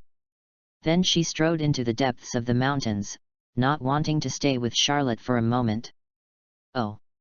Lysina nodded, looked at Charlotte apologetically, and followed. Elfman awkwardly turned his head, said good morning to Charlotte, and immediately followed the two. Charlotte looked at the direction the three were going, frowning slightly. He was already in the deepest part of the Beast King Mountains, and the three were going deeper into the mountains. There would be the deepest part of the Beast King Mountains, and it was also the location of the most powerful existence in the Beast King Mountains. At this moment, Charlotte vaguely guessed what the mission of the three was. "Your mission is to defeat the Beast King," Charlotte suddenly shouted to the three people. Hearing the voice coming from behind, Myra's footsteps paused slightly, but she did not turn around, just snorted coldly from a distance, "It's none of your business." Although there was no clear answer to Charlotte, Charlotte already had a bottom line in his heart. These three people actually came for the Beast King. Thinking of spending a night with these three people, although it was not very pleasant, Charlotte still planned to remind the three people and shouted, "The Beast King is not so easy to deal with. He is completely different from other monsters in the mountains. If you are not careful." 4 big words came out of Charlotte's mouth. "It will kill people." Although Charlotte had never fought with the Beast King, in the second half of the year, whenever he came to the Beast King Mountains, he spent most of his time in the deeper parts of the mountains. Although he had never reached the deepest place, he had seen the style of the Beast King many times. Apart from other things, its huge body, like a small mountain, was far beyond the reach of other monsters in the mountains, not to mention the terrifying aura that naturally emanated. When Charlotte saw it for the first time, he was secretly shocked. Charlotte could be sure that the strength of the Beast King was definitely higher than the rumors. Half a year ago, when Charlotte first entered the Beast King Mountains, he had an idea about the Beast King, but at that time, due to his strength, he did not take action. Now that half a year has passed, his strength has changed dramatically compared to half a year ago. With this change in strength, his idea of the Beast King naturally became stronger. He asked himself, even if he was defeated by the Beast King, he would be able to retreat unscathed and protect himself after the fight, and he would be able to if we use all our strength, it is possible to defeat it. In this case, the reason why Charlotte has not taken action yet is that he has made great progress in his understanding of time in recent times and is thinking about a very special time magic. Now, this magic has already taken shape in his mind, and according to his understanding of time, the probability of this magic taking shape is as high as 90%, and the remaining 10% may be due to his lack of mental will. In other words, Charlotte has almost absolute confidence in this magic. His original idea was to officially take action against the Beast King after thoroughly developing this magic, and he was confident that as long as this magic was performed, the uncertainty he had originally faced when fighting the Beast King would completely disappear, and he would win. However, plans always cannot keep up with changes. He did not expect that when he was preparing to deal with the Beast King, someone had already taken action first, and it was the Wizard of Fairy Tale that he was very interested in. I hope everyone can click on the collection after reading, give some flowers or something. Thank you all. Dragon Boat Festival Reading. Top up 100 and get 500 VIP points. Top up now. Activity time, June 8 to June 10. Chapter 15. Charlotte's words of admonishment to the three were not because they had robbed his prey, but out of kindness. Just as the three had a good first impression of him, his impression of them was also not bad. Of course, this good impression might be largely due to Lysina, a girl with a simple mind and a sweet smile. Myra was able to become an S-class wizard at the age of 16, so Charlotte naturally would not doubt her strength. However, the Beast King was not so easy to deal with. Myra had been an S-class wizard for too short a time, and it was very unknown whether she could be the opponent of the Beast King. Moreover, Myra brought two burdens with her this time. The word burden might sound a bit harsh, but according to Charlotte's exploration of the fluctuations of magic power in the two people, their strength was not small compared to Myra. When fighting against the Beast King, who was also S-class, it was no exaggeration to say that the two were burdens. After all, in some battles, more people is not necessarily better. It may be just a small accident, and it may make them regret for life. On the other side, when Charlotte said the heavy words "people will die," Myra Jane suddenly turned around, stared at Charlotte from a distance, and said coldly, "I said, this is our own business, you don't have to meddle in it." However, perhaps thinking that Charlotte was also worried about their safety, her next voice became slightly softer. "Besides, my strength is beyond your comprehension." When Myra said this, a hint of pride appeared on her pretty face again. This pride naturally came from her confidence in her own strength. However, when Charlotte saw this confidence, he didn't know whether it was confidence or arrogance. After Myra finished speaking, she turned around and continued to walk to the deepest part of the mountain. Lysina and Elfman still followed her unwaveringly. Even when they thought about facing the most powerful Beast King in this mountain range, they did not show any fear on their faces, because they all had complete trust in this sister who had depended on them since childhood. Looking at the figures of the three people disappearing in the depths of the mountain from a distance, Charlotte retracted his gaze and whispered, "I hope your strength is really as you said, otherwise arrogance will pay a price."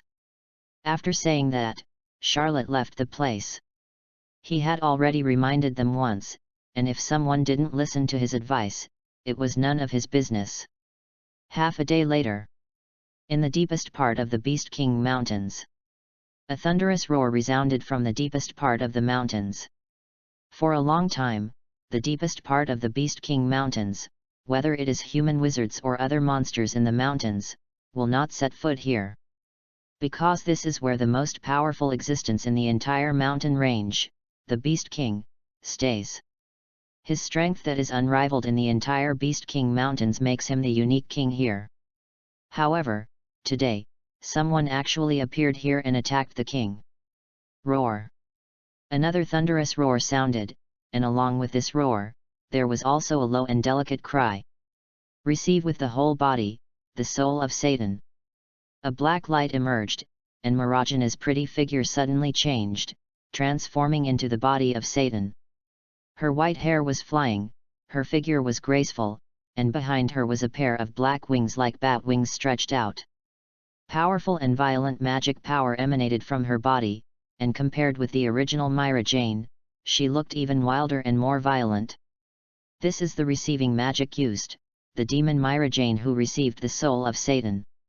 Feeling the explosive power in her body, the confidence and pride on the demon Myra's face became more prominent, and her mind couldn't help but ring with what Charlotte had said before, and then she chuckled and said to herself, "Soon you'll know that my strength is not what you can imagine." After saying that, she raised her eyes and looked at the huge figure that was like a small mountain. Feeling the powerful magic fluctuations transmitted from it, she was not afraid at all. There was a burning fighting spirit in her eyes. The whole person turned into a black light and rushed towards the behemoth. This behemoth was the most powerful existence in the Beast King mountain range, the Beast King. Its eyes flashed with a strange purple light. Because of its huge body, every step it took would cause the earth to tremble. In comparison, Mileage's demon body was as small as an ant in front of it. Of course, this was just a comparison of size. In terms of magic power, the magic fluctuations emitted by Mila's demon body were not much weaker than its dark raging stream. Soon, the demon Myra came to the Beast King, leaped up, and appeared in the sky like lightning. He looked at the Beast King with a low shout, and dark energy emerged from his hands, turning into whip claws and flying towards the Beast King. The Beast King also had a huge amount of magic power emerging from him. He just waved his huge arms and smashed all the black whip claws one by one. However, there was no fluctuation on the face of the demon Myra, but a more violent magic power roared wildly. The black wings behind him, like bat wings, kept shaking. The speed of the demon Myra suddenly increased, and the whole person was wrapped in a huge ball of black energy, and he directly hit the body of the Beast King. Bang! A loud noise resounding through the world rose up, and an astonishing air wave spread out in all directions. In an instant, billowing smoke and dust rose up. The battle between the demon Myra and the Beast King also officially kicked off. I hope you can click on the collection and send some flowers after reading it. Thank you. Chapter 16. Such a strong vibration from the depths of the Beast King Mountains attracted the attention of countless monsters in the Beast King Mountains. When they heard the earth-shaking roar coming from it, they all showed a trace of fear in their eyes, obviously recognizing the owner of the roar. In the following time, the vibration in the depths of the mountains not only did not disappear but intensified, and the roar of the Beast King sounded more frequently, scaring the monsters who felt the movement to fall to the ground. Not only the monsters in the mountains, but also some magicians who were training in the Beast King Mountains at this time also felt the huge movement in the depths of the mountains. The movement was so strong, and it came from the depths of the mountains. Many magicians guessed some of the truth, and then became more shocked. Someone actually made a move on the Beast King. After the shock, their eyes became hot. To be able to make a move on the Beast King, it is obvious that the person who made the move must be an S-level magician. Every S-level magician on the continent is the object of worship and yearning for countless magicians. Only unfortunately, although they wanted to witness the battle scene of the S-class existence, they did not dare to set foot in the depths of the mountains. Not to mention that there were many powerful monsters in the depths of the mountains. The aftermath of the battle between the S-class wizard and the Beast King alone might not be something they could bear. If they were affected, it would be troublesome. Therefore, although they guessed what happened in the depths of the mountains, no wizard rushed there. At this time, there was only one person in the depths of the mountains, and that was Charlotte. Has it started? Not far from the deepest part of the mountain, Charlotte stopped and looked in that direction after feeling the huge movement coming from it. The vibration in the deepest part of the mountain lasted for half an hour before it weakened a little. Super cruel flash! On a broken rock, the demon Myra shouted loudly, and infinite dark energy condensed on his hands. It seemed that it was filled with all the darkness and evil in the world. A terrifying wave of destruction continued to emanate from it. That's it, Beast King. The demon Myra looked at the huge Beast King, a black light flashed in her eyes, and her feet suddenly slammed, and the rocks under her feet shattered completely with a bang. Then she rushed up, with her hands full of destructive dark energy, aimed at the chest of the Beast King, and pressed down fiercely. The dark energy full of destruction passed through the hands of the demon Myra, like black lightning, and began to surge to the whole body of the Beast King, raging wildly on his body. The black lightning formed by the dark energy invaded his whole body, and the Beast King's body suddenly shook wildly like crazy. With his huge arms holding his head, he let out miserable roars. Seeing this, the corners of Demon Myra's mouth suddenly curved slightly. The miserable roars continued for a long time, and lasted for half a minute before stopping. At this time, the huge body of the Beast King, which was like a hill, was covered with scars destroyed by the dark energy. The purple light in his eyes also became dim, and his body was even more shaky. He looked like he was dying, as if he could be easily defeated by a random blow. "Sister Myra, that's great!" Not far away, Elfman shouted while running towards this side with a happy look on his face. Myra Jane turned her head to look at her brother, and a smile appeared on the corner of her mouth. She gave him a thumbs up, and still had that proud look on her face. She said to herself, "The Beast King is just so-so." Then she thought of Charlotte's words to dissuade her, and the arc of her mouth suddenly turned up a little higher, but then her eyes flashed, and she looked puzzled. In her eyes, the joy on the face of her brother Elfman who was running here disappeared at some point, and was replaced by a panic. For some reason, her heart suddenly became a little flustered at this moment. "Sister Myra, be careful!" Elfman's shout reached her ears, and she was stunned for a moment, and then her face changed drastically. How could it be? The Beast King, who was originally on the verge of death, saw the purple light in his huge pupils light up again, and his huge arm swung down violently, blowing a strong gust of wind, and swung it towards Mylaja. Damn it! In panic, Myra Jane could only use all her magic power and crossed her arms in front of her. Bang!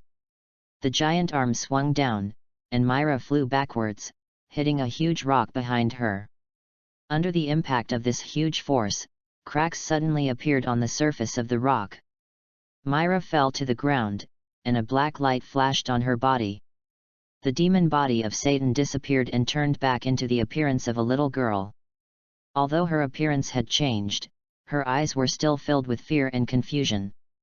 Obviously I have won. Roar! The Beast King roared to the sky, the sound waves rolled, and there were faint ripples in the air. In this ferocious state, there was no trace of the weakness just now. Seeing this, Myra gritted her teeth and understood in her heart that this Beast King had done it on purpose just now. She was too careless. Myra secretly hated it. She was happy too early and relaxed her guard. She didn't expect that this Beast King would actually cheat. She punched the ground with an ugly face. It was because of her carelessness that she was forced into a desperate situation.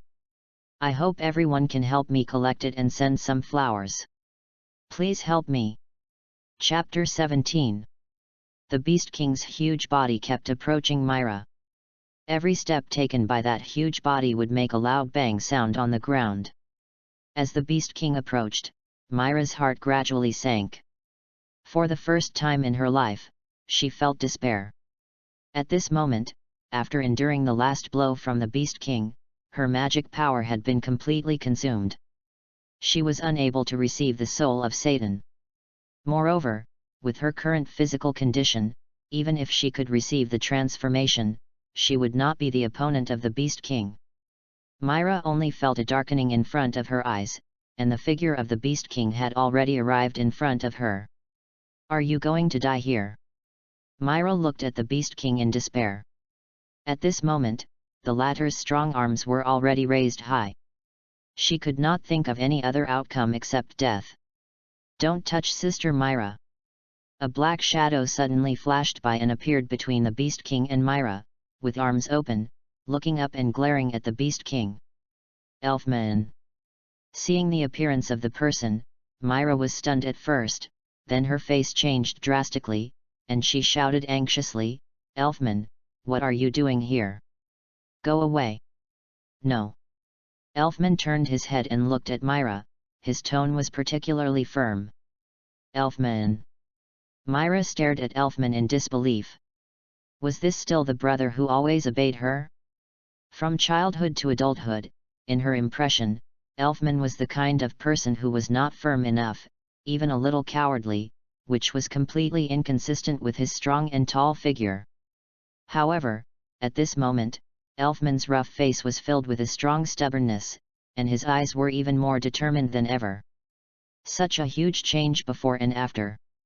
"Is it because you want to protect her as your sister?" At this time, Elfman's voice slowly sounded and reached Myra's ears one by one.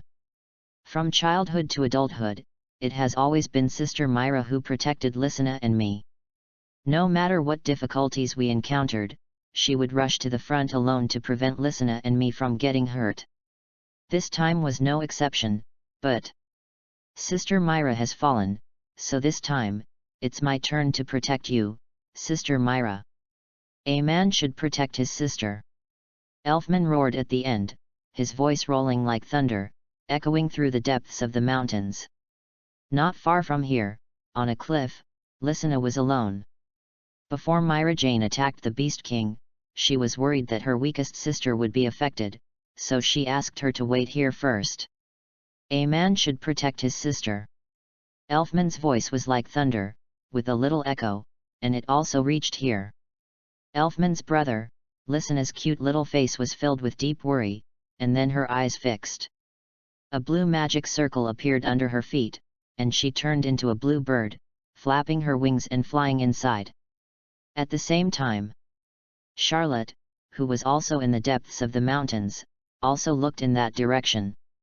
He could always feel the movement of the two powerful magic forces colliding from inside, but just now, the two powerful magic forces changed in an instant. First, one of the magic forces disappeared, and then suddenly returned, and then the other powerful magic force disappeared. Only one of the two powerful magic forces remained. Feeling the disappearance of the powerful magic force with a familiar breath, Charlotte seemed to have guessed the outcome. He said softly, "Idiot woman." After that, he turned around and walked in the opposite direction, but when he took a step, his steps stopped again. A sweet and lovely face appeared in his mind, and the crisp shout seemed to reappear in his ears. "Oh, forget it, I can't call you brother for nothing." Charlotte whispered to herself, then turned around and walked towards the source of the sound. "Thank you for having a good sister, idiot woman." On the other side, the huge fist of the Beast King had already smashed down quickly. However, Elfman below didn't seem to see it at all. There was only a flash of determination in his eyes, and he roared suddenly, "Receive!" As soon as the voice fell, all the magic power in his body burst out at this moment. Under his feet, a dark brown magic circle shone with light, completely covering him. At the same time, a ray of light leaped out from the magic circle under his feet and attacked the Beast King who was swinging his fist. The next moment, the light fell on the Beast King, and suddenly a magic circle exactly the same as the magic circle under Elfman's feet emerged. At the same time as the magic circle was formed, the Beast King's swinging fist suddenly stopped at this moment, saving the two people below from being killed by this fist. But seeing this situation, there was no joy on Mirajana's face, but she turned pale. As a wizard who receives magic, she certainly knew what Elfman did. "Elfman, no." Tears welled up in Mirajana's eyes, and her voice was slightly hoarse, "You are not strong enough. If you force it, you will be attacked back." Elfman seemed to be deaf to Mirajana's shouts, and still used the receiving magic forcefully. Of course, he knew the risks of doing so, but facing the Beast King whose strength far exceeded his, he could not think of a second way to stop it except this method. Although he knew that the success rate of doing so was less than 1%, in order to protect his sister, he still resolutely chose to do so. "Receive it with your whole body, Beast King." Elfman's eyes were bloodshot, and waves of severe pain surged through his body. He gritted his teeth and shouted. In an instant, the two magic circles flashed with dazzling light at the same time, and the Beast King's body suddenly turned into a beast soul and escaped into Elfman's body. After receiving the Beast King's soul, Elfman's body suddenly swelled and rose up, turning into the appearance of the Beast King. He also roared to the sky. In that roar, the voices of Elfman and the Beast King seemed to overlap and resounded in the sky. I hope everyone can help to collect it and send some flowers after reading it, thank you. Chapter 18. Elfman, who had transformed into the Beast King, kept making those two overlapping roars. From the sound, it was impossible to tell whether this huge creature was Elfman or Beastmaster. Elfman. Myra forced herself to support her extremely weak body and walked to the open space beside her. She raised her fair neck and stared at Elfman, who had forcibly received the soul of the Beast King.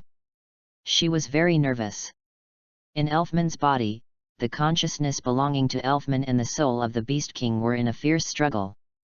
As long as Elfman's consciousness could defeat the soul of the Beast King, then this crisis could not only be perfectly resolved, but also the powerful power of the Beast King could be obtained.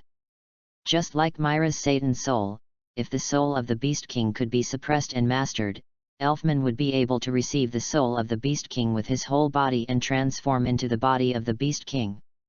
His strength would inevitably surge unprecedentedly.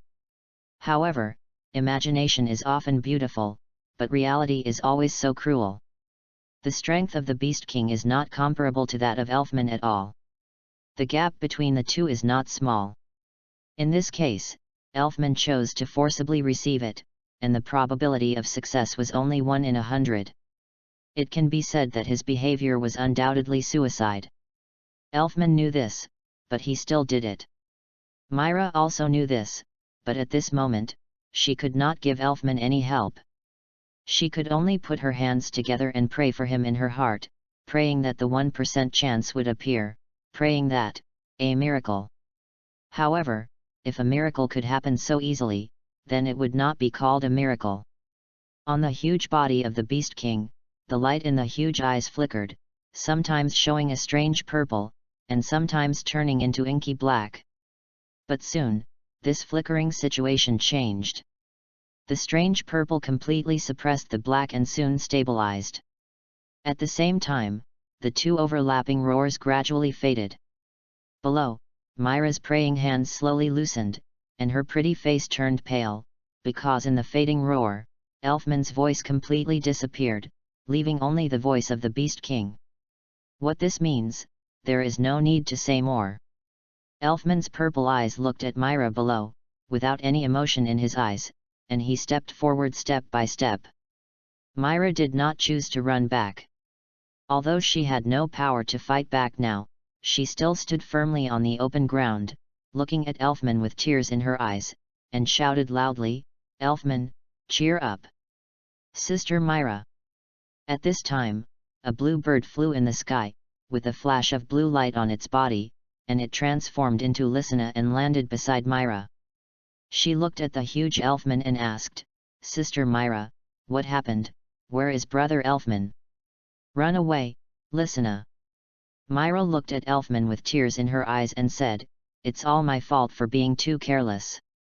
In order to protect me, Elfman used all the magic he had absorbed to fight the Beast King. So that's it." Lysina looked at Elfman's huge body in surprise, with a bit of disbelief in her eyes. The Beast King's magic is too strong, Elfman can't suppress it at all, and now he has completely lost his mind. Myra said. "How could this happen?" Lysina supported the frail Myra and said in disbelief, "How could Elfman become like this? We have to wake him up quickly, otherwise he will be counterattacked and taken over by the Beast King." Myra said. Receiving magic, when receiving the soul of a monster, magic is two-way. If you can suppress the soul of the monster, you can absorb it and become the soul of the beast that receives magic, providing you with assistance. But if you cannot suppress it and it counterattacks you, it can also receive you. Therefore, the caster of receiving magic is extremely cautious when choosing to receive the soul of a monster. In addition to considering whether the monster is compatible with their own attributes, they also need to consider the strength. A situation like Elfman's would not happen if it was not forced. Elfman's brother, seeing Elfman losing his mind, Lysina suddenly put Myra down and walked towards him slowly with a calm expression. "Lysina, what are you doing?" Myra said in shock. When Lysina came to Elfman, the latter also stopped and lowered his head, as if he didn't understand what this tiny ant under his feet was doing. "Brother Elfman, what's wrong with you?" Lysina blinked her clear and pure eyes, looked up at Elfman, her voice was as clear as ever. She was not afraid of the huge beast king in front of her, as if this was still the brother Elfman she was familiar with. "I am Lysina's sister, don't you remember me? And Sister Myra?" Lysina tilted her head and showed her sweet smile. "I believe that brother Elfman will never forget us, right?" Because Lysina and Sister Myra both like brother Elfman the most. Lysina wanted to use the strong relationship between the three of them to awaken the irrational Elfman, but the real Elfman had completely lost consciousness. At this time, Elfman was completely controlled by the Beast King, and he could not understand the feelings between humans. Therefore, Lysina's naive behavior is no different from seeking death. Sure enough, the Beast King had no pity for her. He raised his arm high and swung it towards Lysina fiercely. "No!" Seeing this scene, Myra's eyes were about to burst, and tears flowed wildly from her eyes. At this moment, Charlotte's words before leaving once again emerged in her mind. Especially the last 4 words, it seemed as if they were engraved in her mind. "Someone will die." Charlotte's words seemed to come true. But why? Myra felt a deep regret in her heart. Why? Why did her beloved brother and sister have to bear the consequences of her mistakes? If time could go back, she would definitely choose to listen to Charlotte's words and not contact the Beast King. Unfortunately, there is no if in this world, and time cannot go back. No, time may go backwards, but it doesn't happen here. Elfman's fist had already fallen, and Myra didn't even dare to look at what was about to happen. However, at this moment, the situation suddenly changed. Please collect and give flowers. Chapter 19. Deepest in the Mountains. Myra watched Elfman's huge fist swing at Lysina, but she could do nothing. Tears kept flowing down, and she gritted her teeth and cried. However, at this moment, there was a sound of breaking air in the air, and an incredibly fast figure suddenly appeared in front of Lysina, and then in the blink of an eye, it flashed up again, taking Lysina away quickly, leaving only a residual shadow lingering. And at this moment, Elfman's huge fist smashed down fiercely, accompanied by a loud boom, and the ground cracked. Countless cracks spread around like spider webs. It can be seen that the terrible power contained in this punch. If Lysina had not been taken away, she would have died if she was hit by this punch. That is. This scene also fell into the eyes of Myra, who was standing by. However, because it happened so quickly, she was unable to react for a while. When she came to her senses, she looked to the side with surprise, and then she saw a figure in a black robe squatting, and Lysina was being held firmly in his arms. Charlotte. Myra recognized the identity of the person at a glance. Although she was a little confused as to why Charlotte was here, she was more happy and grateful at this moment. Lysina was saved. Brother Charlotte. At that moment, Lysina felt a blur in front of her eyes, as if she was held in the arms of a warm body. When she saw the person in front of her clearly, a happy smile suddenly appeared on her face. Hearing this, Charlotte just turned sideways gently, looked at Lysina, and said lightly, "Why don't you run?" Although Charlotte's tone was very calm, Lysina still keenly felt the slight blame in it, but she was not annoyed at all, because she knew that Charlotte was caring about her. Because, Lysina looked up at Elfman and whispered, "I believe that Elfman will not do anything to Lysina." Elfman. Charlotte quickly reacted after hearing this, and looked at the huge Beast King's body, and said to himself, "Accept it by force." What an idiot! Charlotte snorted coldly. Elfman wanted to save Myra, so Lysina defended Elfman, but before she could finish her words, Charlotte interrupted her. "That woman is even more of an idiot." Lysina knew that the woman Charlotte was talking about was her sister. She opened her mouth slightly and was about to say something, but Charlotte didn't give her a chance to speak. Instead, she looked at her directly, "And you? Also an idiot? Have you ever thought about how dangerous it is to do this? Have you ever thought about how your idiot sister will suffer if you get into an accident? Have you ever thought about how much guilt your idiot brother will feel if he regains consciousness and finds out that he killed his own sister with his own hands? Have you ever thought that if you die, they will live in pain and self-blame for the rest of their lives?" Lysina lowered her head, her cute little mouth slightly pouted, feeling very aggrieved. She just wanted to wake up Elfman, but time was so tight that she didn't have time to think so much. Now after hearing Charlotte's words, she thought carefully and realized that she was indeed inconsiderate at the time. If things really turned out like that, then Myra and Elfman would probably be heartbroken. "Charlotte, be careful." At this moment, Myra's anxious cry came over. It turned out that the Elfman was furious when he saw that his surefire attack failed. When he found the culprit Charlotte who destroyed his attack, he suddenly punched him again. Charlotte had his back to the Elfman, but when the punch came, he seemed to have expected it.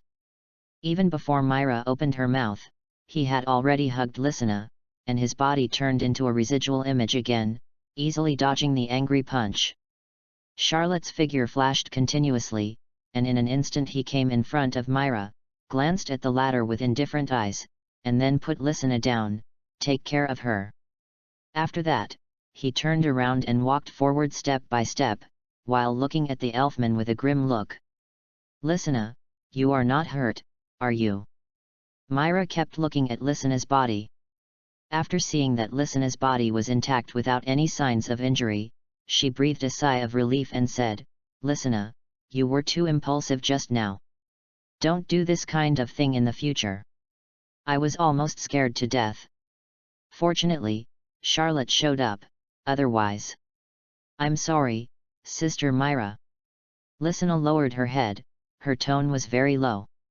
Myra was a little confused when she saw this. She glanced at Charlotte, guessing that Charlotte might have said something to Lysina that made the latter like this, but she didn't care at all, as long as her sister was safe. Thinking of this, she gently hugged Lysina in her arms, then looked at Charlotte and shouted, "Thank you, Charlotte."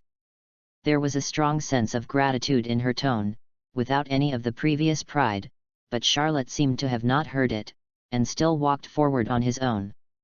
At this time, in his eyes, there was only Elfman who had transformed into the body of the Beast King. The results are a bit bleak. I hope everyone can help me collect it. Send free flowers and evaluation tickets. Thank you everyone. Chapter 20. Roar. Seeing the culprit Charlotte walking towards him, Elfman roared and punched him again. The huge fist continued to grow in Charlotte's clear and bright eyes. When it was about to hit Charlotte, Charlotte's body blurred and turned into a shadow. The next moment, it appeared on a huge rock on the other side. Charlotte glanced at Elfman calmly, and then his figure flashed again and again, and came to the other side of the mountain. Seeing this, Elfman stomped his feet hard, and his huge body, like a hill, ran at an incredibly fast speed, and in an instant he came in front of Charlotte. "Sister Myra, what is Brother Charlotte doing?" Myra and Lysina were paying close attention to Charlotte's actions. When the latter saw Charlotte go directly to the other side of the mountain, she immediately turned her head to look at Myra, puzzled. Looking at their current positions, Myra understood what Charlotte was doing and said, "He is moving the battlefield to protect us from being affected by the battle." At this point, Myra thought to herself, although he looks cold on the surface, he is a thoughtful man. After Lysina understood what Charlotte was doing, her favorability towards Charlotte increased again, but then she said nervously, "Sister Myra, Do you think Brother Charlotte can save Brother Elfman? I have no idea. Myra shook her head. She couldn't answer her sister's question because she didn't know how strong Charlotte was. Although she hoped that Charlotte could defeat the Beast King, so that Elfman could regain his sanity. However, she had just fought with the Beast King not long ago, so she could be said to be the person who knew the Beast King's strength best. So she knew how difficult it was to defeat the Beast King. After all, she was so proud that she was defeated by the Beast King before, and her defeat was extremely miserable. Although Myra was very proud before, she became an S-class wizard at the age of 16. In the eyes of countless people, she was indeed proud enough. However, even so, she still lost to the Beast King. This shows how strong the Beast King is. Therefore, without knowing Charlotte's strength, she couldn't judge whether Charlotte had a chance of winning against the Beast King. However, although she didn't know Charlotte's specific strength, in the short time she had contact with Charlotte, Charlotte gave her a mysterious feeling, especially the speed he showed when he rescued Lysina just now, which made her understand that this wandering wizard was not simple. So she looked at Charlotte, who moved the battlefield to the other side, with a little expectation in her beautiful eyes. Maybe, he can really do it. Regardless of what Myra was thinking at the moment, on the other side, Charlotte had already officially started fighting with Elfman. Unlike the previous dodging with future prediction and super speed, this time, facing the fierce fist attack of Elfman again, Charlotte did not choose to continue dodging, but pulled his right hand to his shoulder. With a rip sound, the black cloth wrapped around the absolute sword behind Charlotte was lifted, and the absolute sword inserted in the ancient scabbard was revealed. Holding the absolute sword, Charlotte suddenly raised his right hand and held the absolute sword horizontally in front of him. At the same time, a powerful azure magic power whistled out of his body, and then all poured into the absolute sword. In an instant, a brilliant blue light bloomed on the ancient blade of the absolute sword with a scabbard. The next moment, Elfman's huge fist drove gusts of wind and suddenly fell, colliding with the absolute sword in front of Charlotte. With a loud rumble, the ground beneath Charlotte's feet suddenly collapsed, and cracks continued to spread in all directions. However, even so, Charlotte's figure holding the knife remained motionless, standing firmly on the shattered and unrecognizable ground, with only the black robe on his body fluttering in the wind, making a rustling sound. Whether it was the absolute knife in Charlotte's hand or Charlotte himself, even compared to the fist of Elfman, they all seemed so small. So the scene of Charlotte using the absolute knife in his hand to resist this punch was like an ant trying to shake a tree. It seemed that as long as the fist pressed down a little bit, it would be able to crush him and the knife together. But just this one point seemed to be frozen. No matter how much the strange power of Elfman's fist increased, it could never suppress that point. This scene of an ant trying to shake a tree seemed eternal. At this moment, Charlotte's eyes narrowed slightly, and the azure light on the sword rolled back and turned into a sharp blade light, rising up. Elfman's fist was forcibly retracted almost instantly. Even with the thick skin of the Beast King, he felt a sharp stinging sensation under the sharp blade. At the moment when Elfman's fist was retracted, Charlotte also moved with it. A series of afterimages appeared in the air. At the end of the afterimages, Charlotte's figure appeared, with a cold light flashing in his eyes, and the sword in his hand swung down fiercely. Instant slash! The brilliant blade light shone in the sky, and in an instant it slashed on Elfman's chest. Under the sharp blade light, a huge blade scar appeared on the thick-skinned Beast King's body, and bright red blood flowed out crazily. Please collect, please give me flowers, please give me 10 votes. Chapter 21. Did it work? On the other side, looking at Charlotte's brilliant sword slashing at Elfman from afar, although the view was not clear enough due to the distance, the bright red blood could still be vaguely seen, and Lysina immediately exclaimed. However, Myra on the side shook her head. If the Beast King was so easy to defeat, she would not have been defeated so miserably before. Although Charlotte's sword swing just now did make her a little surprised, it was not enough to defeat the Beast King with just one sword. After the slash, Charlotte's body fell down and he turned to look at Elfman. The blood mark on the latter's body was shocking, but Charlotte's face did not show any joy. Instead, his eyes became more solemn. The instant slash that he had used to deal with other monsters in the Beast King mountain range did not seem to work as well as he had imagined on Elfman, who was the Beast King. As expected, Elfman roared and waved his strong arms. A powerful magic suddenly burst out from his body. Most of this magic flowed into the shocking blood mark, and then the blood mark was seen to heal quickly at a speed visible to the naked eye. In a moment, the blood mark disappeared from Elfman's body without a trace. This Beast King's body actually has such a terrifying self-healing ability. Fortunately, from the time when Elfman was slashed to the time when his wound healed, although his magic power was still extremely strong, Charlotte still caught a trace of disordered breath. In other words, the slash just now did not cause him any injuries, but this kind of injury was not fatal. Thinking of this, Charlotte took a deep breath, his eyes became sharp again, and his body jumped up again. In any case, this Elfman with the body of the Beast King was the strongest opponent he had encountered since his practice, and was also his ultimate goal in the Beast King Mountains. Such an opponent, no matter what his original purpose was, now he wanted to exercise his muscles and bones to see what level he had reached in the past 6 months of practice. Later, Charlotte and Elfman, one small and one big, one man and one beast, launched an amazing contest, and the violent degree of the battle was no weaker than the previous battle between Myra and the Beast King. Deep in the Beast King Mountains, the vibration sound was heard again frequently. On the other side, the Myra sisters were watching the battle between the two with full concentration. Because of her lack of strength, Lysina could not see too many clues in it. She could only let out 1 or 2 exclamations from time to time when the surface of the battle changed. Her 2 small hands were tightly clasped in front of her, and beads of sweat kept flowing out of her palms, showing the great tension in the little girl's heart at this time.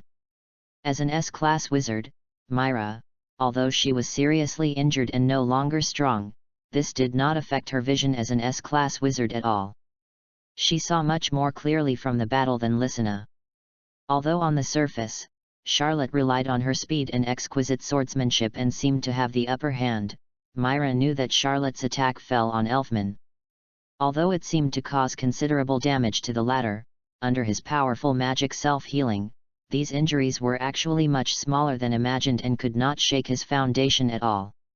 If this goes on for a long time, it is very likely that Charlotte's magic power will be exhausted and he will be defeated. Of course, if Charlotte can use powerful magic to injure Elfman with one blow, then the result will be another matter. Myra does not believe that the Beast King can cheat again after cheating once.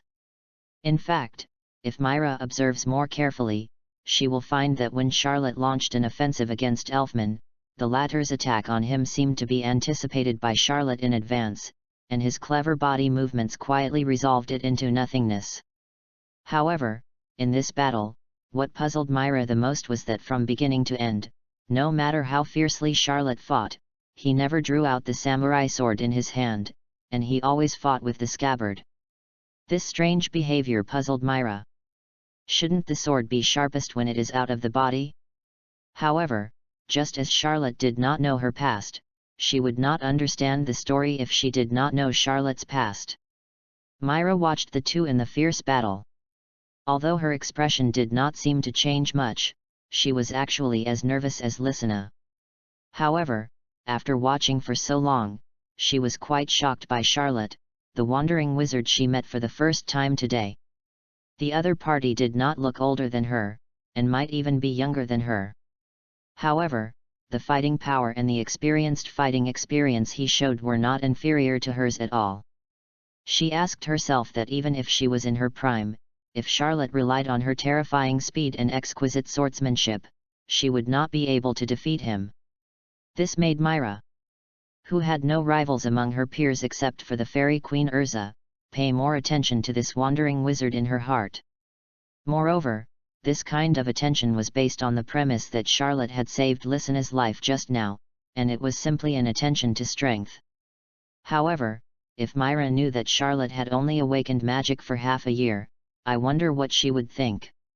At this time, on the other side, Charlotte stood on a mountain top, raised his sword, and slashed it out, but 2 blade lights appeared. Instant /cross/ in the air. Please add to collection. Please give me flowers. Please give me 100% evaluation votes. Chapter 22. Instant /cross/ in the air. 2 dazzling sword lights condensed in the air, crossed and overlapped, forming a cross, flashing and cutting through the sky, first slashing on a huge rock. The cross sword light seemed to have no obstacles and passed through the huge rock. The next moment, 2 white marks appeared on the surface of the rock. The 2 white marks crossed from the center of the rock, also forming a cross. Silently, this huge rock was cut along the cross. The white mark of the word X suddenly split into 4 pieces of rubble. The split part of the rock was smooth and reflected light. After the X-shaped knife light passed through the huge rock, it continued to move forward and fell on Elfman. The knife light penetrated into Elfman's body, and blood splashed in an instant. The latter roared to the sky, and the sound was extremely miserable. At the same time, a large amount of magic power surged from his body, and kept whistling towards the wound where the blood was splashing. However, the blade light seemed to contain a mysterious and sharp aura, which accelerated the expansion of the wound and prevented the healing of the magic power. But with the continuous addition of magic power from Elfman, the mysterious and sharp aura finally dissipated, and the wound healed again. However, compared with the beginning, it obviously consumed more magic power this time, and it had already touched the root. However, Charlotte, who was standing on the top of the mountain, was still not satisfied with this. He tightly grasped the sword in his hand and whispered to himself, "It seems that with my current strength and means, I still lack a little to defeat him. Although because of the time and space, his training speed is the most terrifying in the entire magic world. But he has only been training for half a year. To reach this level in half a year is already extremely shocking, but there is still a little difference." However, although he said this, Charlotte's face still looked calm. His black robe fluttered without wind, and his deep eyes seemed to become brighter for some reason. At this moment, a ray of his mind penetrated into the space of time and quietly sank into the long river of time. The other side. Did Brother Charlotte also fail, seeing that such a powerful attack failed to defeat the Beast King's Elfman brother? Lysana said with some disappointment. Myra also sighed, looking at his brother's appearance at this time, feeling unwilling. If he could not defeat the Beast King who was controlling that body at this time, then his brother Elfman would not be able to recover his sanity, and he might even be completely attacked by the Beast King at any time. Wrong. Looking at Charlotte standing on the top of the mountain from afar, Myra's beautiful eyes suddenly condensed. What is Charlotte doing on the top of the mountain? Charlotte's eyes suddenly closed at this moment, and the black robe on his body fluttered without wind. At the same time, in the space of that time, the long river of time rolled violently, raising blue waves. When Charlotte opened his eyes again, an extreme azure divine light burst out from his eyes, and at the same time, chants came out of his mouth. The left eye sees the past, the right eye sees the future. The time is about to open, time waits for no one. Through the past and present, looking, future, please forgive the author for making up such a stupid word. Along with Charlotte's singing, the azure divine light in his eyes became more and more dazzling, and in his eyes, it seemed as if mysterious runes were jumping out, leaping with amazing magical mysteries. At this moment, a strong azure light burst out from Charlotte's body, forming a beam of light, shining up and straight into the sky. At the same time, Charlotte suddenly shouted. When the eyes open, the long river appears. Recall the past and look forward to the future. As soon as the voice fell, the world suddenly changed. The sky, which was originally clear and clear, suddenly darkened. Only the azure light column that broke through the sky was still shining brightly. Around the light column, the clouds rolled back. In a trance, it seemed to form a huge eye, which was watching all living beings from above the sky, and there was a mysterious and profound power emanating from it. At the same time, in Charlotte's left eye, the light flowed, as if there was a river surging in it. Not long after, a river formed entirely by blue light spots emerged behind him. At the moment when the long river appeared, all kinds of strange phenomena emerged in the deepest part of the entire Beast King mountain range. In some places, flowers and plants grew at a speed visible to the naked eye, and then withered.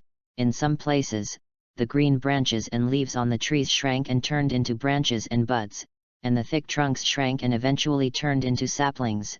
In some places, the rocks began to decay and collapse. In some places, the broken stones healed themselves. In short, all the places covered by the mysterious atmosphere, all kinds of strange visions appeared. During this time, Elfman seemed to be frozen, not daring to move at all. Only his huge pupils, through the instinct of the beast, became terrified. Looking at the magical visions between heaven and earth, the Myra sisters were already stunned. Lysina had no idea what was going on and was completely stunned. As for Myra, while she was shocked, she also had some guesses in her heart. She had heard the old man in the guild mention that when some legendary super magic appeared, there would be scenes of changes in heaven and earth. Could it be that?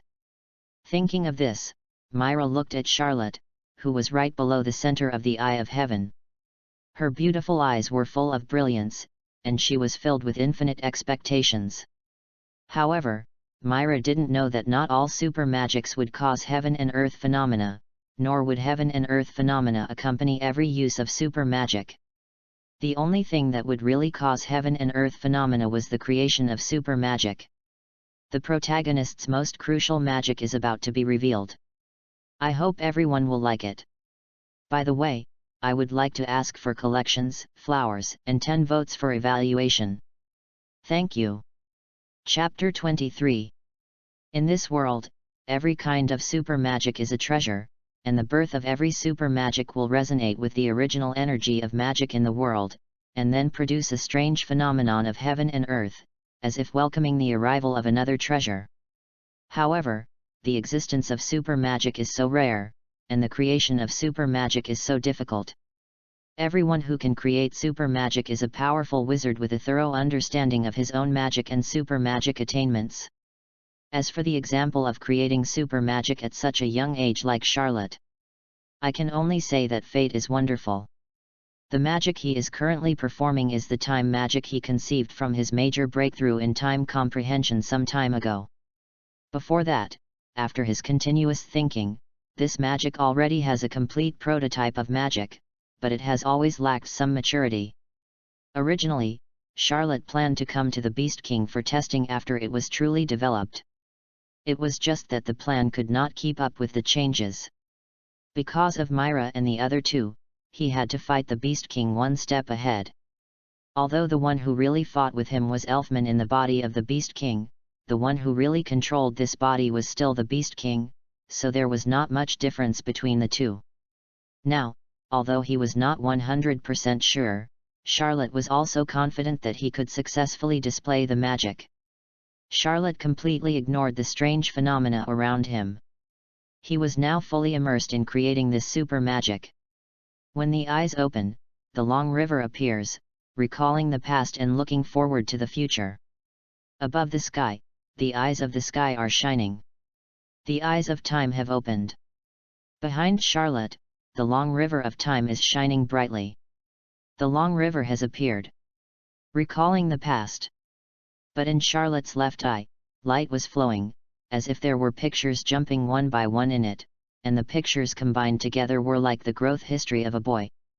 The baby was born, then the childhood, and finally entered the boyhood. In one scene, in a small village, a figure holding a sickle like the god of death was hanging in the air, destroying the entire village with a touch of his hand. The next scene was a boy standing at the head of the village. There were lonely graves in front of the village. The boy's back looked lonely and indifferent. The last scene was frozen on the top of a mountain. The boy had a huge eye on his head and a blue galaxy behind him.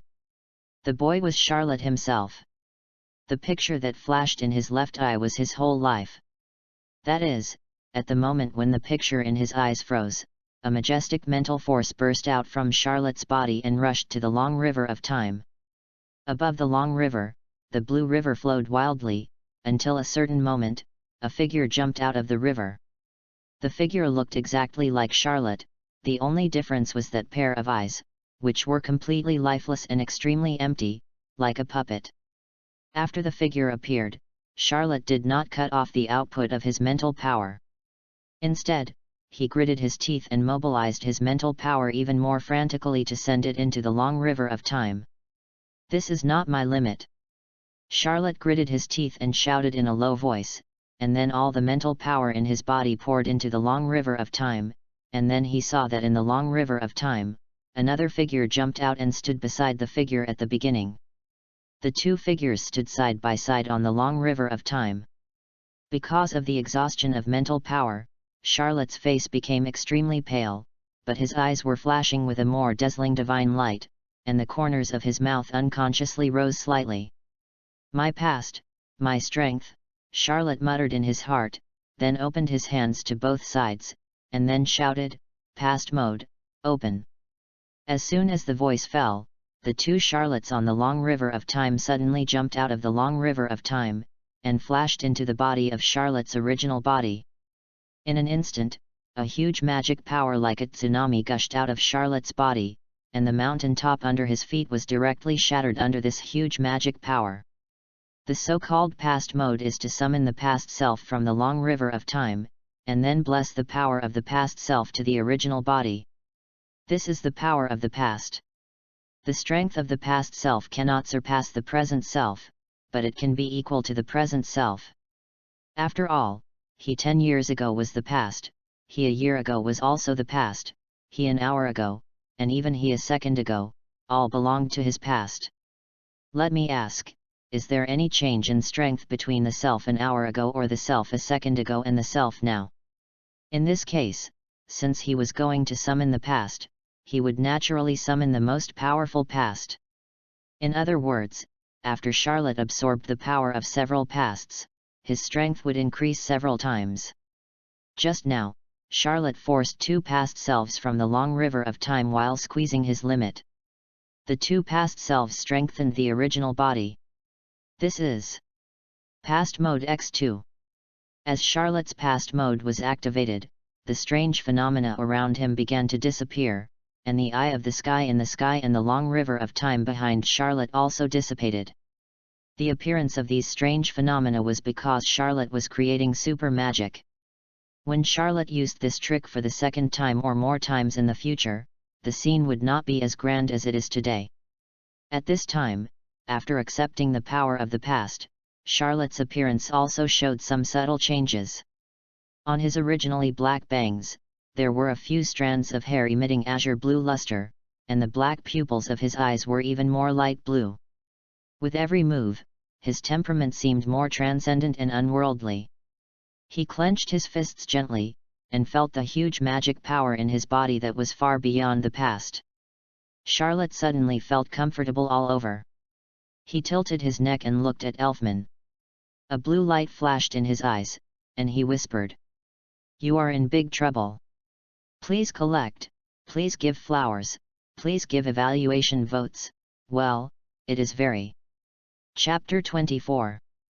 As Charlotte activated his new power, Past Mode X2, his combat power instantly doubled, which meant that he succeeded in creating magic this time. From the various strange phenomena that appeared between heaven and earth when Charlotte created this magic, and the powerful ability displayed by this magic, it can definitely be defined as a super magic. However, this super magic is completely Charlotte's super magic, because in the whole world, except for him, no one else can awaken the eye of time and control the power of time. Without this ability, even if you know the principle of this magic from Charlotte and have enough mental strength, it is impossible to perform it.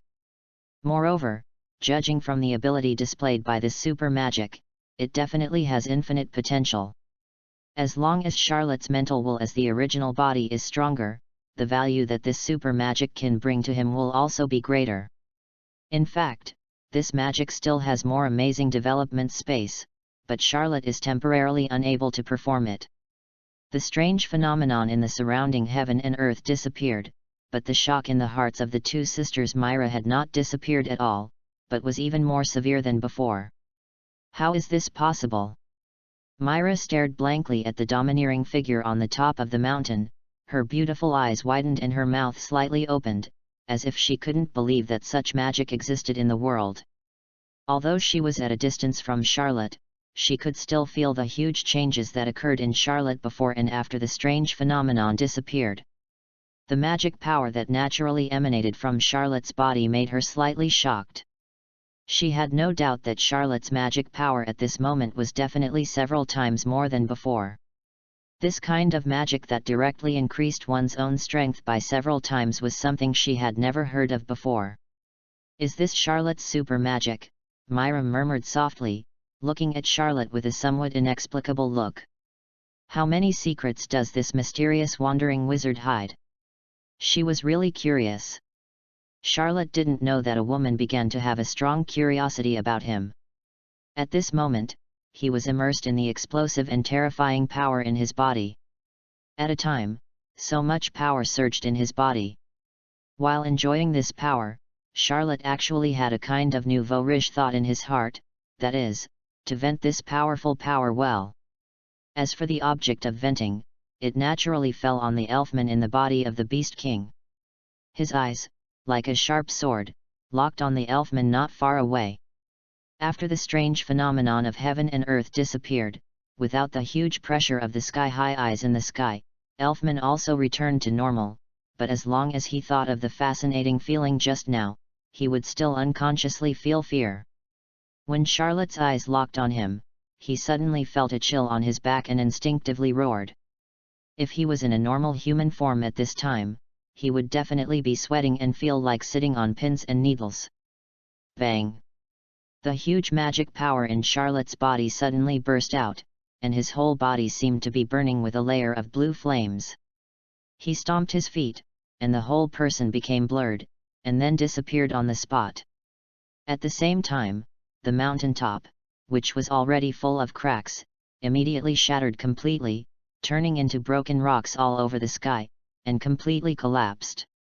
Charlotte's body soared into the sky, with a blue flame tail behind him. His speed was not fast, but he seemed particularly light. He jumped between the rocks completely relying on his amazing jumping ability. Every time he stepped over a rock, the rock would shatter like the previous mountaintop.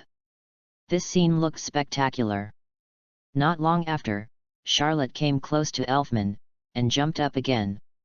The whole person came to the sky above Elfman, with a blue light flashing in his eyes, holding the knife in both hands. Without any fancy movements, he swung the knife straight down. Slash! With a shout, Charlotte's huge magic power roared out in an instant, and the sword burst into a dazzling light. At this moment, a sword pressure that was unrivaled in the world came down with a bang, as if carrying the power of heaven and earth, sweeping towards Elfman. "I hope everyone will not get stuck in the horns of sword pressure." Roar, roar, roar. The sword pressure, with its unparalleled sharpness, washed over the Beast King body of Elfman frantically. The latter also had a strong magic power rushing up, competing with the sharpness of the sword pressure. However, this time, under the unparalleled sword pressure, Elfman was covered with scars all over his body, which was shocking. His powerful self-healing ability that had been invincible before did not work as well as before. Because his self-healing speed was far behind the speed of injury. In this regard, Elfman could only roar in anger, but he was powerless. He had already consumed a lot of magic power when fighting Charlotte before. Now facing the past Charlotte whose strength had doubled, it was even more impossible for him to be his opponent. He even couldn't even fight back. Fortunately, the sword pressure did not last long. After the sword pressure disappeared, the whole body of Elfman was covered with blood. Even the ground under his feet was turned into countless powders under the sword pressure, and the whole area sank. Charlotte was very satisfied with his masterpiece. He did not use any moves just now. He just used the magic power of the absolute sword to crush him. The reason why Elfman performed so badly was that his current magic power was completely incomparable to Charlotte.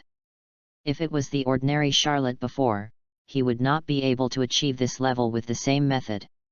He would even be able to use too much magic power at one time, which would give Elfman an opportunity to take advantage of him.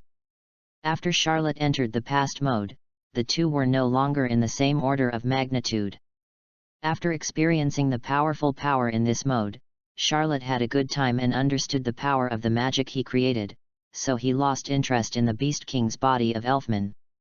So, let's end this battle. Please collect and flowers. Chapter 25. Thinking of this, Charlotte held the knife in his left hand, looked calmly at the ferocious Elfman, clenched his right fist, stretched his body, and made a fist-swinging motion. A blue light flashed in his eyes, and a ball of blue light appeared on his right fist. Without any pause, he aimed at Elfman and swung a punch in the air. Whoosh! A beam of azure blue light whizzed out from Charlotte's right fist and pierced directly through the Beast King's body of Elfman. As Charlotte put down his right fist, Elfman's roar gradually faded, and his breath became weak. Then the strange purple light in his pupils dimmed, and his whole body began to shrink rapidly, and finally turned into Elfman's original appearance, and fainted on the ground. Elfman, brother Elfman! Soon, two shouts rang out at the same time, and then Myra and Lysina were seen rushing over here. Although Elfman's body had returned to its original state, he was still covered with scars. It was the first time that Lysina saw her brother injured so seriously, and she was shocked. Then she looked at Charlotte with tears in her eyes and said crisply, "Brother Charlotte, you are too cruel." Charlotte was still in the past mode at this time. His eyes flashing with a faint blue light gently glanced at Lysina and said, "I have shown mercy, otherwise, your brother Elfman would be dead." Although Charlotte's words were a bit ruthless, Lysina was a sensible girl. She also understood that it was a great joy for Charlotte to save Elfman. After all, he was the Beast King that even her sister Myra couldn't beat. So she nodded and said slowly, "Thank you, brother Charlotte." It's just that the depressed tone, Charlotte couldn't hear any gratitude in it.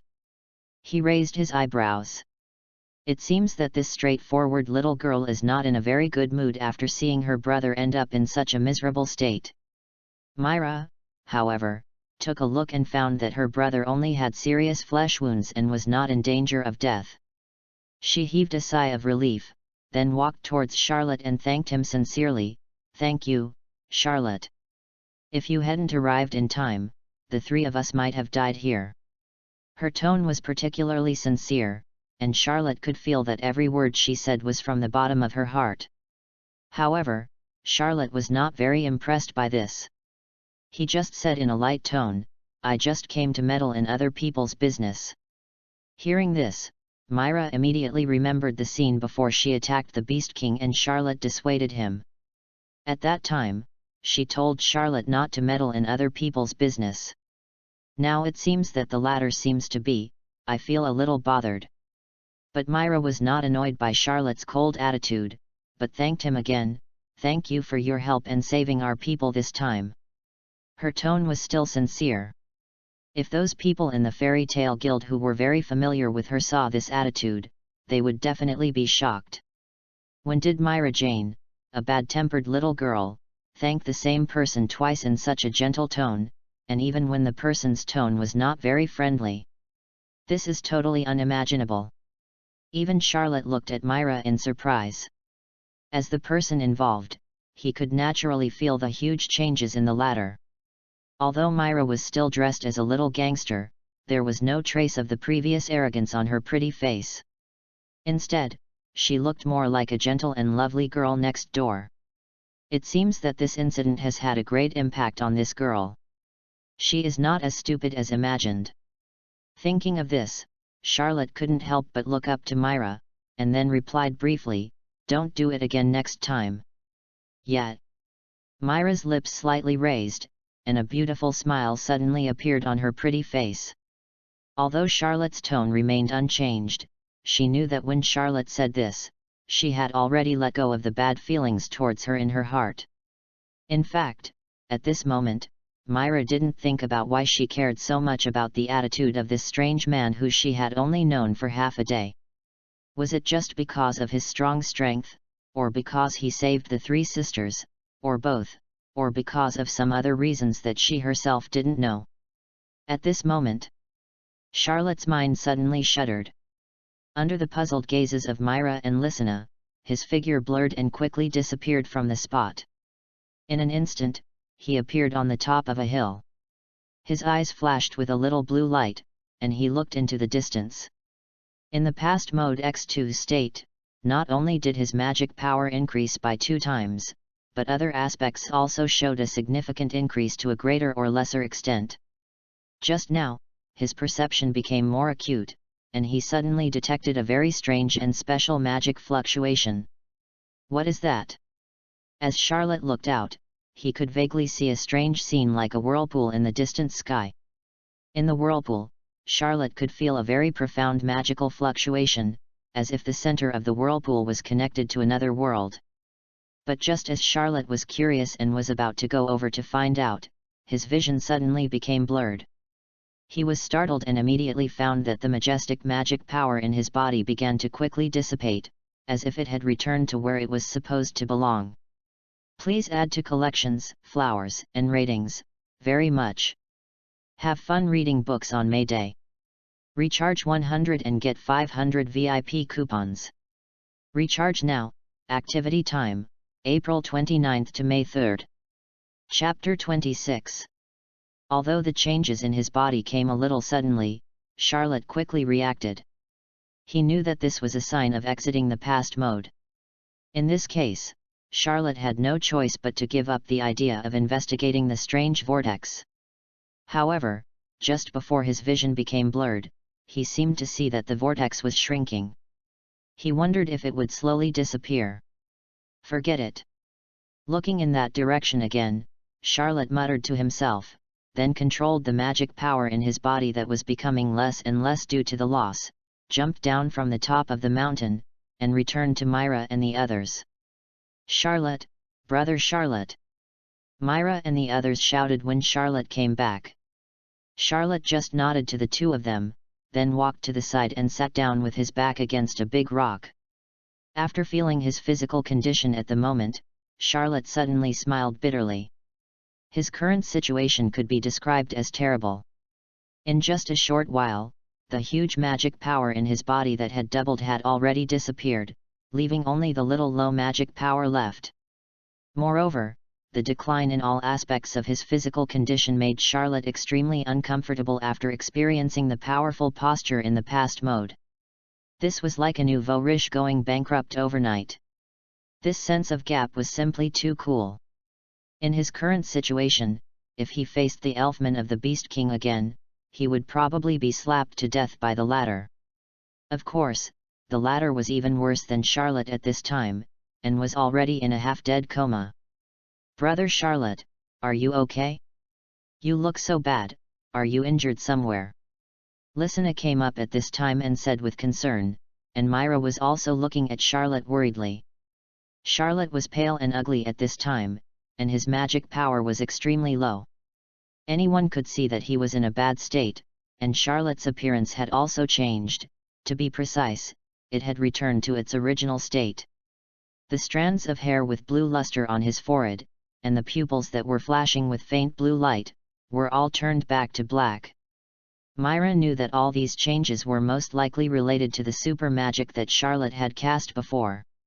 Charlotte looked at the two of them, shook his head gently, and said, "I'm fine, I'll be fine after a good sleep."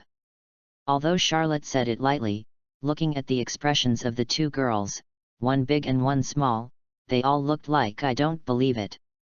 Charlotte could only smile bitterly in his heart, not knowing what to say. He was not lying to the two of them. Although his physical condition was a bit bad now, the most serious thing was that when he turned on the past mode, his mental power consumption was almost the limit. With such serious mental power consumption, coupled with the huge consumption of magic power in his body, it was difficult for him to look good. If he was in the hotel in Lulan Town now, he would have already fallen into bed and slept soundly. However, Charlotte understood one thing. Although the magic past mode he created was extremely powerful, it would not have such a huge side effect. The main reason why he became so weak after exiting the past mode this time was 2 points. First, this was the first time Charlotte used this magic, and his mastery of this magic was not proficient enough, and his control was not skillful enough. If he could control himself to exit the past mode a little earlier, then even if his condition would decline, it would not be so serious. Second, that was Charlotte himself. He was courting death, challenging his limits. When he first created this magic, being able to summon a past body from the long river of time was already a great feat, but he did not stop there. Instead, he poured all his mental power into it and forcibly summoned a second past body at the most extreme level, directly opening the past mode X2. Under the circumstances at the time, even if he only received one past body, the initial past mode could easily defeat the Elfman of the Beast King's body, so it was no wonder that his behavior at the time was courting death. After entering the past mode X2 to such an extreme, Charlotte was naturally very happy in this mode, but after exiting this mode, he naturally felt bad. After clearly understanding these 2 points, Charlotte will naturally grasp the degree when using this magic in the future, and will not easily challenge the limit unless it is absolutely necessary. In addition, after enjoying the powerful power of the past mode, Charlotte has decided to work harder to hone his mental will in the future, so that he can open a more powerful past mode and maintain it for a longer time. Although Myra and Lysina didn't quite believe Charlotte's words that a good night's sleep will do, Charlotte insisted on saying so they had no choice but to believe it. Moreover, there was Elfman who was in a more serious condition and needed them to take care of him. Although neither of them knew healing magic, they were still good at basic wound bandaging. Since Myra was also injured, most of the task of bandaging Elfman's wounds fell to Lysina. Soon, under the girl's skillful hands, Elfman turned into a mummy. Charlotte looked tired and had a bad complexion. He leaned against a big rock, picked up the sword in his left hand, and held a piece of black cloth in his right hand. Then he slowly wrapped the sword. After wrapping the sword in the black cloth, he put it beside him and took a nap with his eyes closed. This was the deepest part of the Beast King mountain range, where the Beast King stayed before, so there was no need to worry about other monsters coming. Myra also walked to a big tree and calmed down. She was also seriously injured in the battle with the Beast King. Only the short-haired girl Lysina was not hurt in this incident. She was still the same as before she came here. After bandaging the wound for Elfman, she was idle and had nothing to do. She also knew that Charlotte and Myra both needed quiet, so she was always cautious and didn't dare to make too much noise. This made her even more bored. In the end, the most she had done during this period of time was to stare at Charlotte's handsome face when he was resting. It was a feast for the eyes. It was not until night fell that the little girl felt a little tired, and then fell asleep peacefully. Please add to collections, flowers, and 100 ratings. Have fun reading books on May Day. Recharge 100 and get 500 VIP points. Recharge now. Activity time, April 29 to May 3. Chapter 27. In the Beast King Mountains, it was quiet and peaceful. In the blink of an eye, a night passed. Hey! Charlotte opened her eyes, stood up and stretched her arms, then took a deep breath, feeling extremely refreshed all over her body, and even more refreshed mentally. "Brother Charlotte, you're awake." A clear voice came from the side.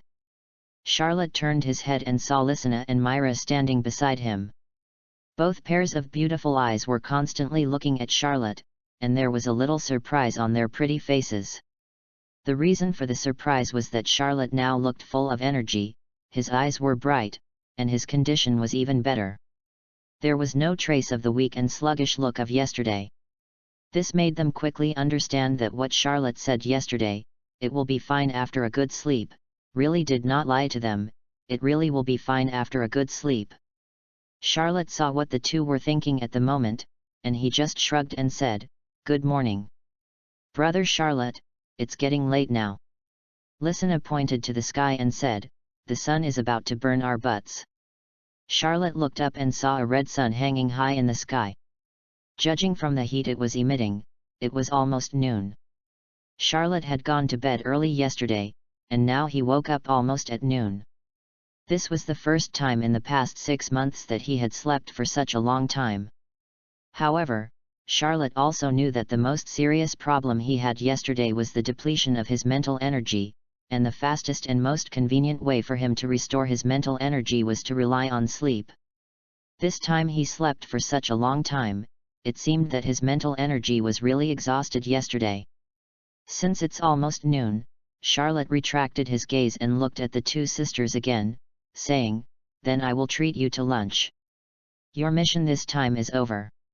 After lunch, let's go back to Lauren Town. Your brother Elfman needs to be treated properly." The two were stunned at first, and then their eyes lit up. Obviously, they guessed what Charlotte was talking about: lunch. Thinking of the delicious barbecue the night before, the two couldn't help swallowing their saliva. They didn't feel very hungry at first, but at this moment, their stomachs were growling.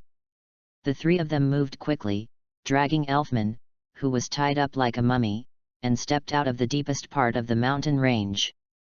3 days later. Lauren Town. In a small restaurant, 2 men and 2 women were sitting by the window. On the table, there was a large amount of rich food. One of the 4 people, a rough man with white hair, was reaching out quickly, constantly picking up various kinds of food and stuffing them into his mouth frantically. Compared with the ugly eating appearance of the rough man who was wolfing down, the eating appearance of the other 3 people was much more elegant. These 4 people were the Myra trio and Charlotte, who returned to Lauren Town from the Beast King Mountains 3 days ago. The one who ate the craziest was naturally Elfman, who had been in a coma for 3 days and only woke up today. For 3 days, he had not taken any food into his stomach. Even though he had been in a coma, after waking up, Elfman was still very hungry. Look, he started eating like crazy as soon as the dishes were served. Elfman still had a lot of bandages wrapped around his body, but compared to the mummy look he had that day, he was already in great shape. It was just that Charlotte had hit him too hard that day. Although Charlotte had held back, after some medical treatment, Elfman woke up, but the magic power in his body could not be mobilized at all, and it was obvious that he had not fully recovered. According to Charlotte's speculation, Elfman would need to rest for at least 10 days and a half months before he could recover and use magic again. However, it is worth mentioning that although Elfman's operation of forcibly receiving the Beast King in the Beast King Mountains was a bit reckless, judging from the current results, it was a blessing in disguise. Because of Charlotte's move, Elfman was not completely attacked by the Beast King, but was completely transformed into the Beast King's soul and became a part of Elfman's receiving magic.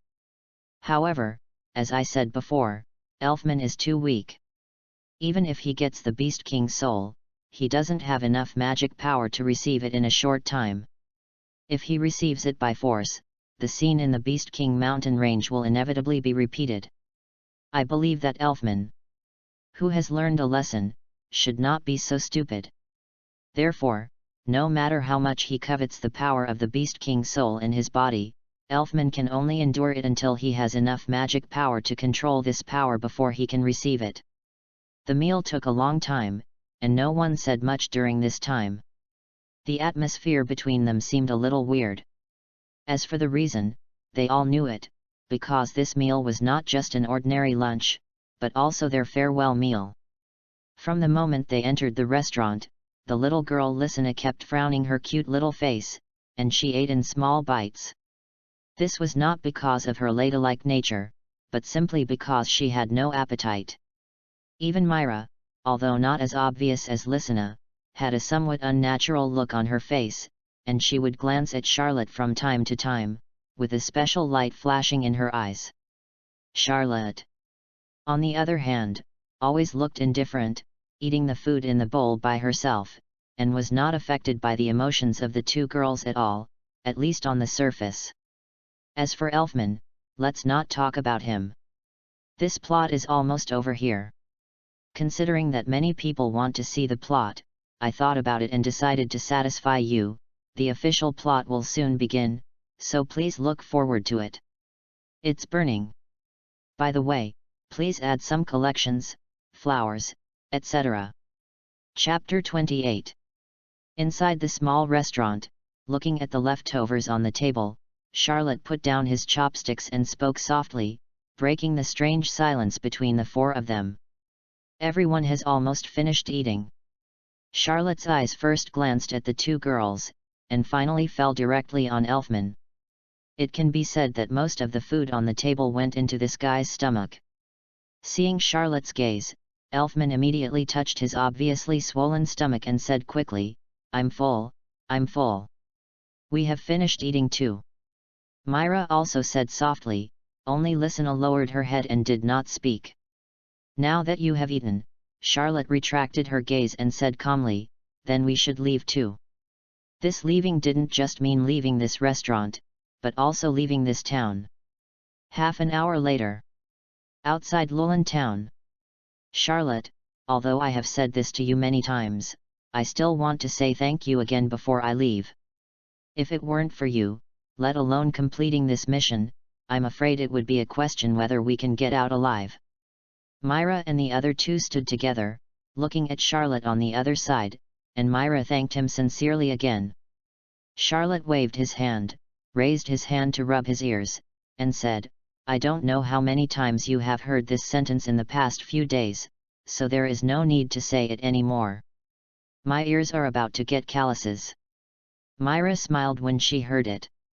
She had indeed repeated many similar words of thanks in the past few days. And this just proved how grateful she was to Charlotte for this Beast King incident.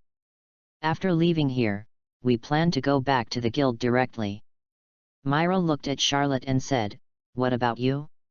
As a wandering wizard, what are your plans for the future? What else can I plan?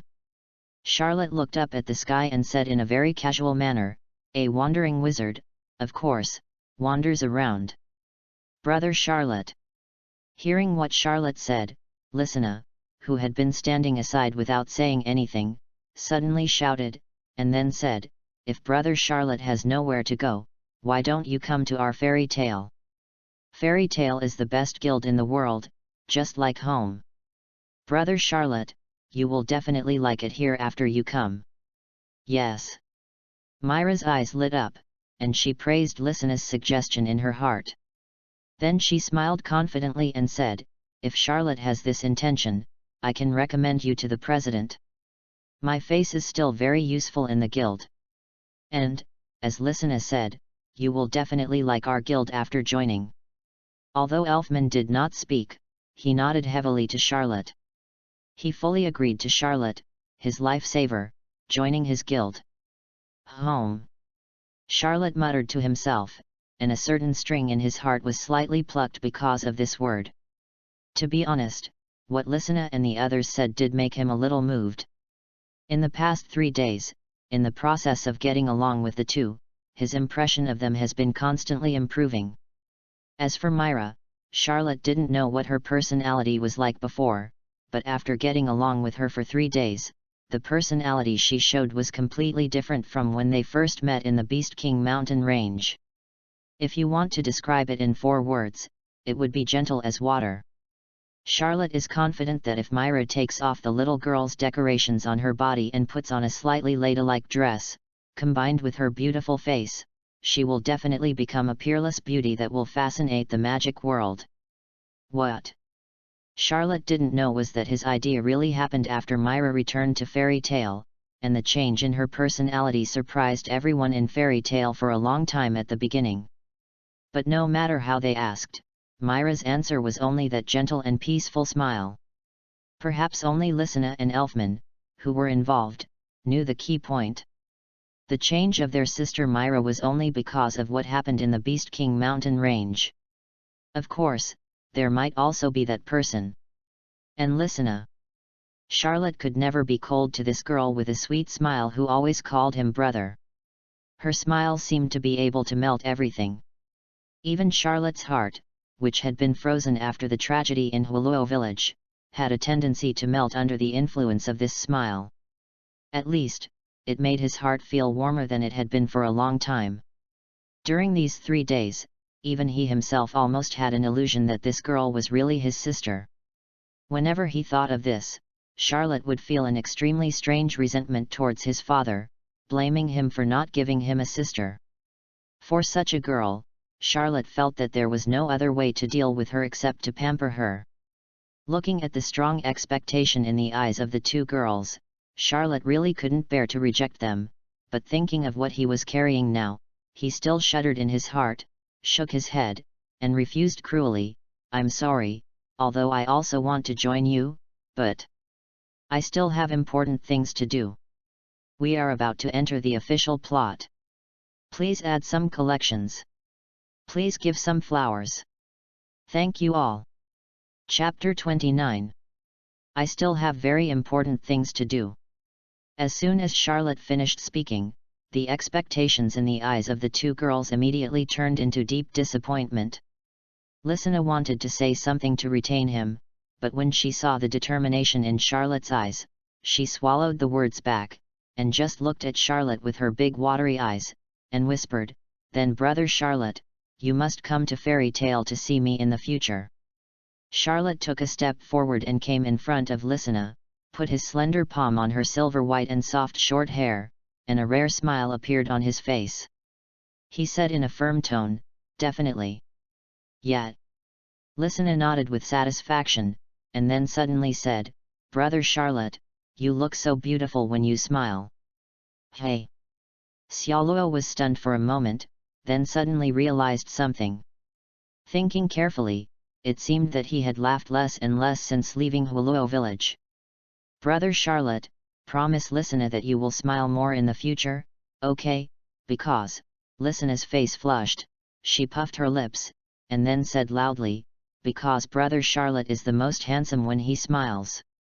Hearing Lysina's somewhat nonsense request, Charlotte couldn't help but chuckle, touched her head again, nodded and smiled, "Okay." He had just rejected this little girl once, he couldn't reject her a second time, otherwise he would be really angry. As a competent brother, he couldn't let his sister be unhappy. After getting Charlotte's answer, Lysina smiled happily. It turned out that brother Charlotte still loved her very much. After chatting casually for a while, the few people finally decided to leave. Myra and the other two left first. Outside the town of Lulan, looking at the back figure gradually disappearing in the distance, Charlotte retracted his sight, and the smile on his face also converged. He returned to his cold look again, then gently put on the black robe on his head, turned and walked in another direction. What he said before that there was an important thing to complete was not just perfunctory to the two of them, but there was really something very important waiting for him to complete. This thing is revenge. In the past 6 months, he has never forgotten the oath he made in front of the graves of hundreds of villagers in front of Huluo village. Elagor, the god of death. He wanted to kill this man who destroyed everything for him all the time. But because of his strength before, he could only suppress this hatred in his heart and spend all his time practicing to improve his strength. One of the reasons why he chose to leave today is that it is meaningless for him to stay here. He originally chose to come to Lulan town because the Beast King Mountains next to Lulan town is an excellent place for training. But now even the most powerful Beast King in the Beast King Mountains has been defeated by him, so there is no value in training here. As for the second reason, it is that he feels that his strength is enough to fulfill the oath he made at the beginning. The first thing he has to do when he leaves Lulan town is to find Elagor. The other side. Well, it's not like we won't see each other again in the future. Didn't your brother Charlotte just promise you that he would come to the guild to see you? I believe we will meet him again soon. Myra looked at the frustrated expression on her sister's face as soon as she left, and immediately stepped forward to comfort her. Yet, Lysina nodded, but the frustrated expression on her face showed no sign of disappearing. Myra could only sigh in her heart when she saw this, knowing that Lysina would not be able to recover for a while. In fact, not to mention Lysina, she herself was also a little depressed at this time, but compared with the straightforward and simple Lysina, she hid this emotion a little better. But just when Myra was a little melancholy, Lysina suddenly turned her head and looked at her and said, "Sister Myra, I found that you have changed a lot." Elfman suddenly leaned over and interrupted, "I think so too, Sister Myra seems to have become a different person." Hearing this, Myra gently lifted a strand of white hair on her forehead behind her ear and smiled, "Really?" Lysina nodded heavily and said, "Yes, Sister Myra has become so gentle." "So what you mean is that I wasn't gentle before?" "Oh, Sister Myra, that's not what I meant." "What does that mean?" "What I mean is, it's Sister Mila who has become more gentle than before." "Oh, Sister Mila, you bully me." The two sisters chatted happily, and this sudden change of topic actually dispelled the depressed atmosphere between them. However, neither the two sisters who were chatting happily at this time, nor Charlotte who was traveling alone on the other side, thought that after this separation, they had not seen each other for 2 years. Time flies, and it's gone in a flash. 2 years later. This is a dark and gloomy wasteland, which is remote and has a harsh environment. Anyone who approaches here and sees the situation here will turn around without hesitation and choose to take a detour. However, in such a place, a wizard guild is hidden. In the deepest part of the wasteland, on a small hill, there are jagged rocks. Among these rocks, a small building stands here. The fact that the guild's base was built in such a deserted and desolate place directly proves that this is not an ordinary guild, but a dark guild. And today, this dark guild, which is usually ignored, has a special guest. To be continued. The author said that the country owes me a sister. Please collect and give flowers. Chapter 30. On the hill, in that small building, there were all kinds of noisy sounds coming out of it. The picture was shot over, and it could be seen that inside the building, there were about a dozen men in different clothes sitting scattered around. Each of them was eating meat and drinking wine, and some were bragging about their rich achievements. On these people's bodies, arms, backs, and even faces, there was a same blood-red wave pattern engraved. This pattern was the emblem of their guild, which was the Dark Guild with a great reputation in the nearby generation, Bloody Tide. Bloody Tide was one of the many dark guilds in the kingdom of Fiori. It was a guild under the Devil's Heart, one of the iron triangles of the Dark Guild Alliance Ballram Alliance. Just as these members of the Bloody Tide were eating, drinking, playing and chatting in the guild, no one noticed that a figure had quietly come to the outside of their guild. At this moment, a beam of light suddenly shone in, making the originally dim interior of the guild suddenly much brighter. This sudden light directly attracted the attention of everyone in the guild. They stopped what they were doing and turned their eyes over. Then they were surprised to find that the door of their guild had disappeared at some point, and this beam of light was shining in from the completely open door of the guild. Moreover, in front of the door of the guild, a slender figure stood there. The sunlight outside shone on this person, casting a long shadow on the ground. Through the brilliant sunlight, they could see that this person was dressed in a black robe.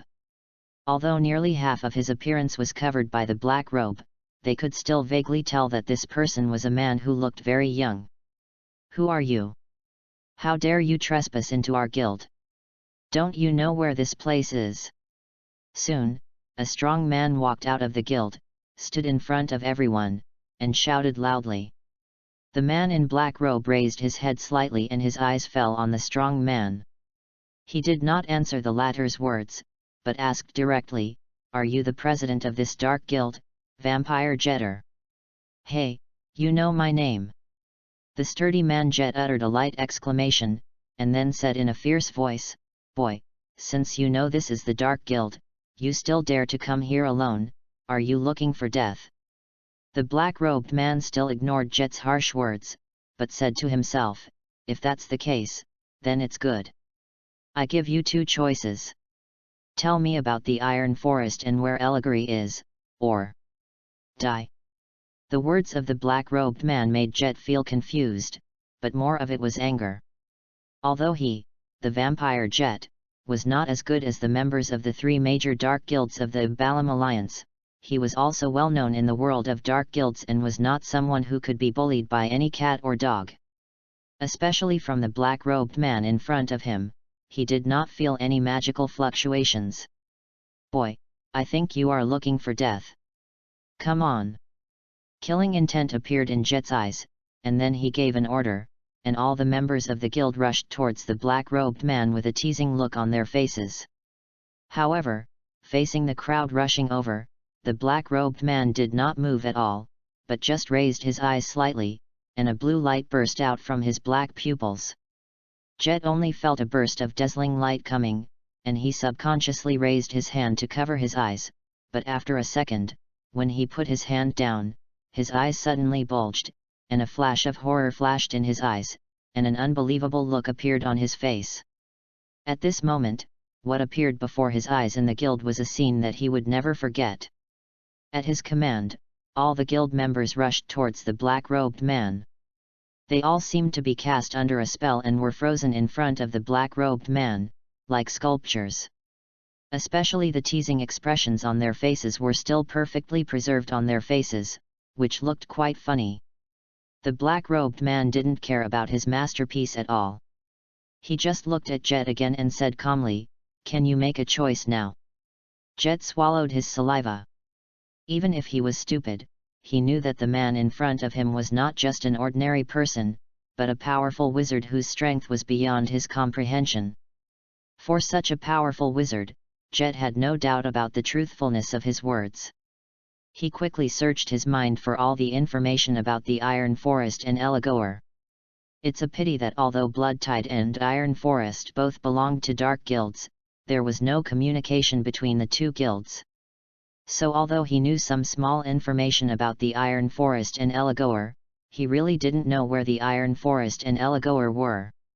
Thinking of the two choices just mentioned by the man in black robe, cold sweat suddenly poured down his face. Seeing this, the man in black robe already knew the answer without Jet saying anything. "It seems that your choice is the second one." "No, it's not," Jet waved his hands quickly, his mind becoming extremely flustered. He didn't want to die. He didn't want to be killed inexplicably by this mysterious wizard who suddenly appeared. But the choice given by this mysterious wizard left him with no other choice but death. He took a breath, a ruthless light flashed in his eyes, and he suddenly raised his hands. A blood-red magic circle condensed between his palms. Bloody flames! Instantly, a ball of bloody flames gushed out of the magic circle like a wave. Please collect and give flowers. Chapter 31. Blood Flame Frenzy. The blood-colored flames, like a wave, gushed out from the magic circle. This was the signature blood flame magic of the vampire Jet, the leader of the Dark Guild Bloodtide. He couldn't tell the location of the Iron Forest and Allegory, but he didn't want to die so easily. So he made the third choice he added on his own: surprise attack. At this time, he had a fantasy in his heart, that is, the black-robed man in front of him was only strong on the outside but weak on the inside, and not as mysterious and powerful as he imagined. In this way, his surprise attack would have hope, and he would be able to survive. However, fantasy is just fantasy after all. In the eyes of the black-robed man, this choice of his was no different from the second choice. In the end, it would all be death anyway, and at most they would fight back before death. At this time, the wave-like blood flames rolled in the air, and then swept down towards the black-robed man in Jet's expectant eyes. But in the next moment, Jet's eyes. Expectation slowly turns into horror, and then despair. When the wave-like blood flames fell in front of the black-robed man, it seemed to be affected by an invisible force, and its speed suddenly dropped. What was even more shocking was that the extremely dense blood flames continued to dissipate while the speed dropped suddenly. In a moment, the blood flames turned into nothingness and dissipated in the air. Plop! Seeing this strange scene, Jet felt powerless, and then bent his legs and knelt on the ground. If the man in front of him used pure powerful magic to deal with him, he would be afraid, but he would not be so terrified. However, he never saw the black-robed man show any signs of taking action from beginning to end.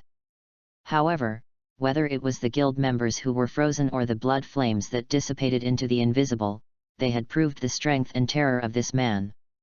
This invisible method was the root of his despair. He was so desperate that he didn't even dare to think about continuing to take action. "It's over," the black-robed man whispered, raised his right hand, and extended 2 fingers. There was a blue light shining from his fingertips. Without any fluctuations, a blue light shot out from his fingertips and passed through Jet's brow in an instant.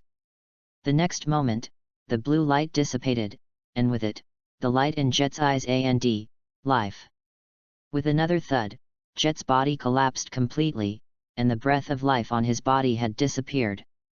The man in black robe did not look at the fallen Jet again, but turned his eyes and swept his sight from the dozen or so members of the blood tide who were frozen around him. With a thought, an invisible wave spread out from his eyes. Then, the pupils of the members of the blood tide dimmed, and then they fell to the ground one after another, also without the breath of life, but until they died, they still had that teasing expression on their faces. Although it was not the first time he had done such a thing, every time after it was over, the black-robed man could not help but sigh. Sure enough, the feeling after the mental power is strong is different. It is much easier to deal with these minions than before. After doing all this, the black-robed man did not leave in a hurry, but went directly into the guild to collect the wealth. The wealth in these dark guilds came from illicit sources, and many of them were not small. With the idea of not giving up for nothing, he did not feel the slightest bit of guilt. And looking at his familiar appearance, it was obvious that he had done this kind of thing many times. He moved quickly and walked out again soon. He looked around the entire guild and said to himself, "Same old." After saying that, he raised one hand, and a touch of red light flew out of his hand and fell on a wall. The red light dissipated, revealing a red lotus pattern that seemed to be engraved on the wall. After it was over, the black-robed man smiled with satisfaction and turned to leave the guild. As he stepped out of the guild, an invisible wave spread out from his body. Then, it was seen that this small guild building suddenly decayed, as if it had experienced thousands of years in this moment. When the black-robed man walked away, the entire building, except for the small wall engraved with the red lotus pattern, had disappeared. Not far away, the black-robed man took off the black robe on his head while walking. The brilliant sunlight shone on his handsome face. The edges and corners on his face became more distinct, less immature, and more mature. Although the change was not small, it can be seen that this was Charlotte 2 years later. Of course, in the past 2 years, Charlotte's body has changed not only these, but also his strength. As for how strong he is now, even Charlotte himself is not too clear, because so far, he has never encountered an opponent that he needs to use all his strength to deal with. "Allegory, no matter how deep you hide, I will find you." Charlotte's tone was a little disappointed, because he had experienced similar situations in the blood tide countless times in the past 2 years. In the past 2 years, at first, Charlotte was just constantly looking for the whereabouts of Allegory and his dark guild Iron Forest, but after searching for several months in a row without success, he began to pay attention to other dark guilds.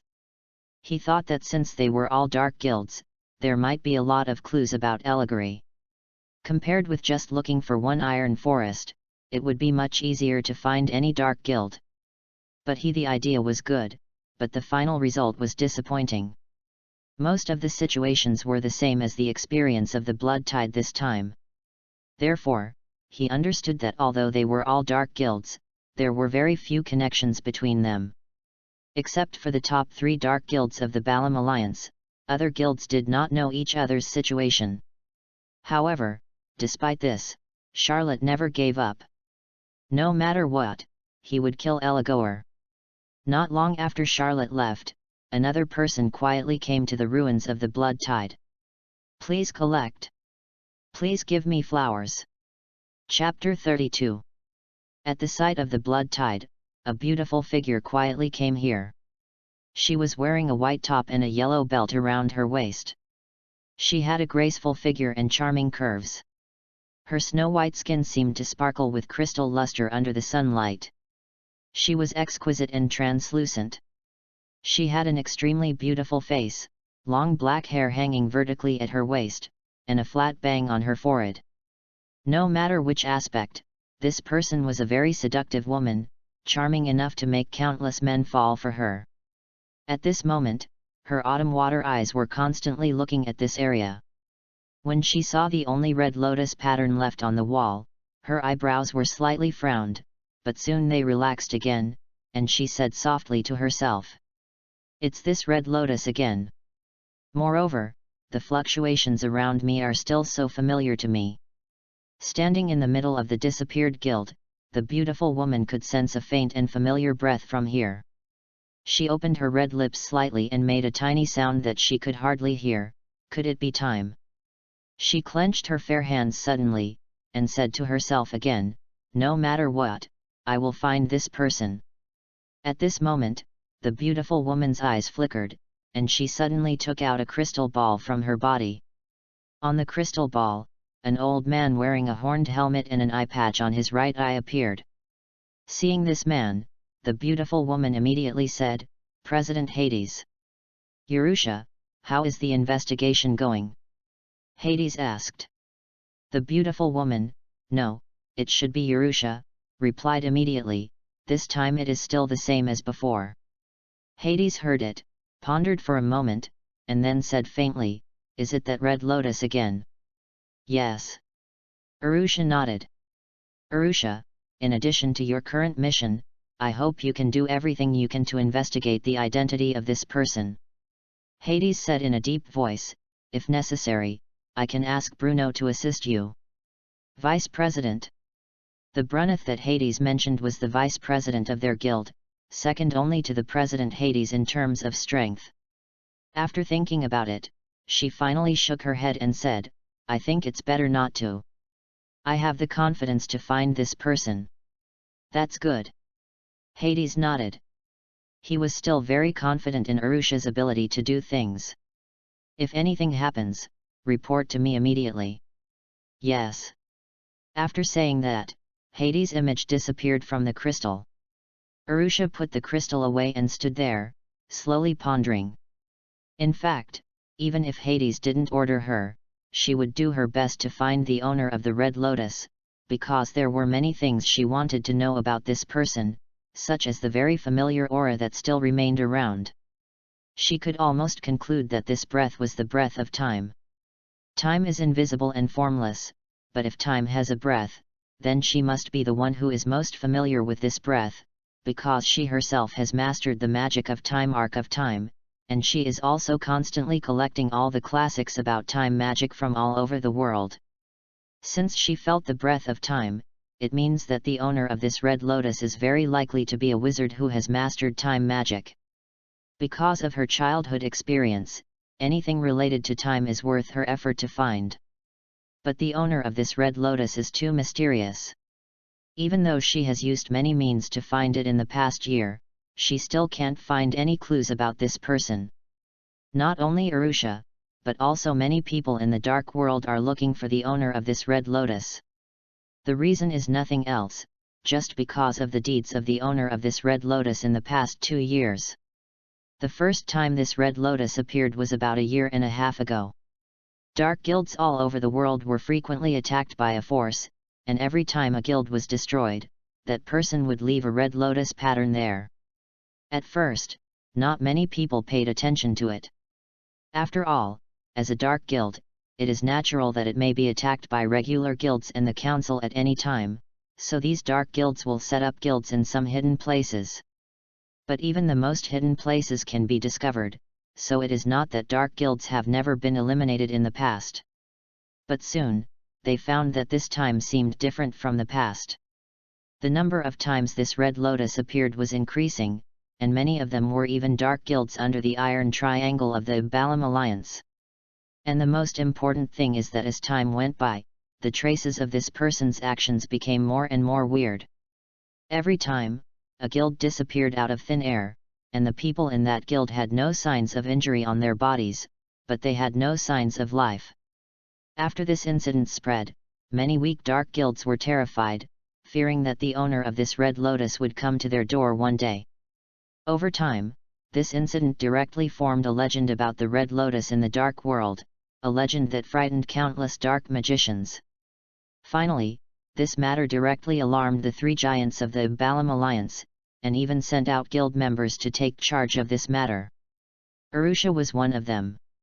However, unlike other people who investigated, Arusha was not concerned about what the Red Lotus Master had done, because she could do those things as well, but she might not be able to do them so cleanly and perfectly. What she cared about was the magic used by the Red Lotus Master. If it weren't for this, as the leader of the 7 followers of Purgatory of the Devil's Heart, and with her own mission, she could completely ignore this matter and just send someone else. Their guild has many strong people. Author's words: in the world of fairy tale, the person I love the most is Sister Tear. The author said that she cried when she saw Sister Tear, sob. Please add this to your collection. Please give me some flowers. Chapter 33. In fact, the legend of the Red Lotus is not only known in the dark world, but also in many regular guilds and councils. Many people know about it, but they don't have the ability to look for it like the people in the Dark Guild. After all, since this person only attacked the Dark Guild, he belongs to their light side, so they are more curious about the identity of the owner of the Red Lotus. Of course, they also talked about this matter privately. The owner of the Red Lotus that caused a legend in the dark world is naturally Charlotte. Although Charlotte himself knows that his deeds in the past 2 years have caused quite a stir in the dark world, he doesn't care. The people in the Dark Guild are looking for him, and he is also looking for people from the Dark Guild. Half a month later. In the port city of Harjan. Early in the morning, a hint of white just rose in the sky, and the sky began to brighten. In a small house in a row of houses near the sea, a black-haired man in a black shirt rubbed his slightly sleepy eyes, opened the window, stretched his body, looked at the clear blue sky outside the window, and sighed. It's another sunny day. Seeing people starting to appear on the street below, the black-haired man suddenly shouted to a middle-aged man in front of his door, "Hey, isn't this Uncle Crew? Going fishing so early?" Hearing the shout, the middle-aged man Crew turned around immediately, and when he saw the black-haired man in front of the window, he said with obvious surprise in his tone, "Charlotte, you are at home, it's so rare to see you." This black-haired man is naturally our protagonist Charlotte. Feeling the deep surprise in Crew's tone, Charlotte scratched his hair, laughed and said, "Yeah, I just came back yesterday." "You kid." Crew also laughed and said, "How about it, if I meet you back once, do you want to go fishing with me? I will treat you to a seafood dinner tonight." "Wow." Charlotte rubbed her stomach and said loudly, "After hearing what you said, Uncle Crew, my stomach can't help but growl. But forget about going out to sea to fish, I haven't had breakfast yet." "Okay." Although Charlotte refused, Crew didn't care much and said with a smile, "In that case, go and have breakfast. I'll leave first." "Well, I wish you good fishing." "That's for sure." Crew nodded to Charlotte and walked towards the pier. He knew very little about the handsome boy who lived next door to him. He only knew that he bought the uninhabited house next door to him a year ago and moved in. Because they were neighbors, they had met many times and got along well. But what made Crew complain was that this boy named Charlotte seemed to like traveling far away, and each time he left for at least 10 days or half a month, resulting in the fact that he saw Charlotte only a few times in a year. He was very puzzled by this strange behavior, and he, who always had the mentality of a young man, was once very confused. I wonder if I am really old and can no longer understand the world of young people. On the other side, seeing Cru's figure disappear at the end of the road, Charlotte did not leave immediately to eat, but continued to lie on the balcony to admire this beautiful port city. Judging from the conversation between Charlotte and Cru just now, Charlotte's personality has changed drastically compared to 2 years ago. At that time, he always had a cold and indifferent look that kept strangers away. Not to mention chatting and laughing with others like he did just now, even ordinary people saw him and felt the indifference, and they didn't even dare to get close to him. Has Charlotte changed? The answer can be said to be yes, and also no. What has changed is the way he gets along with others. The way he does things has not changed, but his heart has not changed. In the past 2 years, Charlotte has traveled almost all over the kingdom of Fiori. He has experienced many things and met many people, but his heart has never changed. It's just that now, compared to 2 years ago, he is better at hiding his emotions. When facing different people, he will also choose different ways to get along with them, instead of always being cold like he was in the past 2 years. It's just like facing the ordinary fisherman uncle who lives next door to him. In the eyes of that uncle, Charlotte is just a sunny boy with a cheerful personality. The only difference is that he is a little more handsome. For example, half a month ago, when Charlotte faced the dark magic of blood tide, when he was a mentor, in the eyes of those people, Charlotte was no different from a demon. Of course, the only one who had such an idea was the vampire Jet, the president of the blood tide, because the others had never seen Charlotte's methods until they died, let alone any thoughts in their hearts. Rather than saying it is a change, it is better to say that it is a kind of growth. 2 years ago, Charlotte, who had just left Huluo village, was just a miserable teenager who had just experienced the destruction of his family. He did not know how to hide his emotions and did not want to. 2 years and countless experiences are enough to make him grow up and know how to hide his emotions better. At least in front of people he knows and recognizes, his emotions hidden deep in his heart will not be revealed. However, his change may have something to do with what the girl said to him 2 years ago. Because when he smiles, Brother Charlotte is the most handsome. Whenever he thinks of this, Charlotte can't help but smile gently. As a brother, how can he lie to his sister? However, when he thinks of this, he also thinks of another promise he made at the beginning, and then he becomes sad. After 2 years, the little girl must have hated him to death. A soft sigh sounded from the balcony. Hey, take some time to go see them during this period. Fairy tale seems to be in Magnolia. To be continued. Please add to collections. Please give flowers.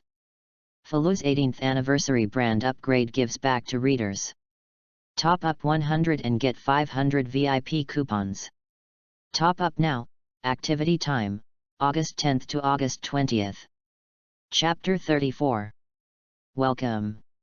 Charlotte pushed open the door of a newspaper office in Harujian. Welcome to visit us next time. 1 minute later, under the slightly infatuated gaze of the female clerk in the newspaper office, Charlotte pushed the door open with a magazine in his hand, which was this week's Magic Weekly. For the past 2 years, every week's Magic Weekly has been a must-read magazine for Charlotte.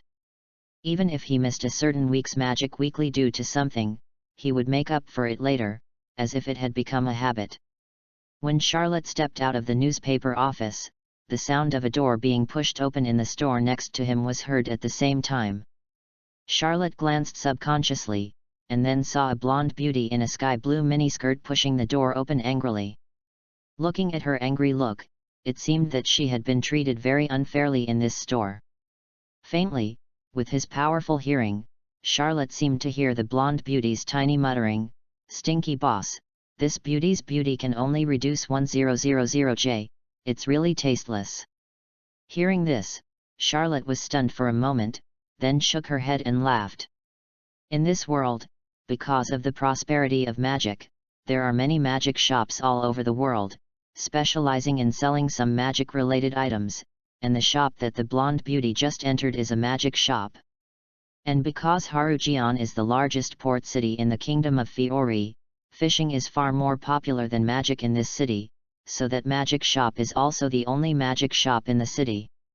Because it is next to the newspaper office, Charlotte has also been there once, but the result is disappointing. All the magic products sold there are some inferior magic products.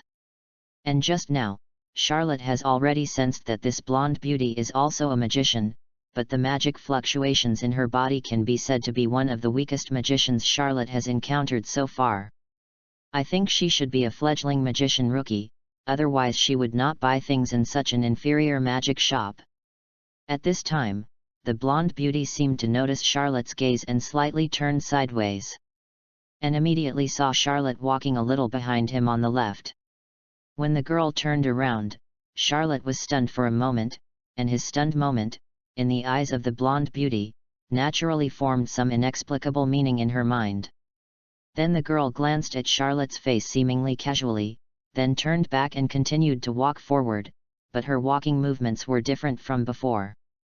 Her head was vertical to her body, her eyes were level, her chest was straight and her abdomen was pulled in, showing her proud S-shaped curve perfectly, her long and slender legs stepped gently, her arms were slightly bent, and they swayed naturally with her steps. Without a doubt, it was an absolute lady's way of walking. It was completely different from the way she walked with big strides when she just came out of the magic shop. At this time, the blonde beauty's psychological activities were even more exciting. Hey, I knew that the store owner had no vision. See, with the charm of this beauty, I can attract handsome guys to follow me in minutes, and that handsome guy is really handsome, even more handsome than those wizards on the want-to-be boyfriend rankings. Thinking of this, the pretty face of the blonde beauty suddenly turned red.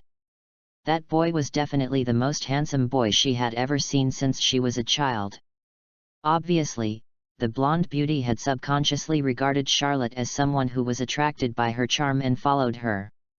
I just don't know what Charlotte would think if she knew that her little action of being in a daze, after falling into the eyes of the blonde beauty, actually gave her such a rich series of thoughts.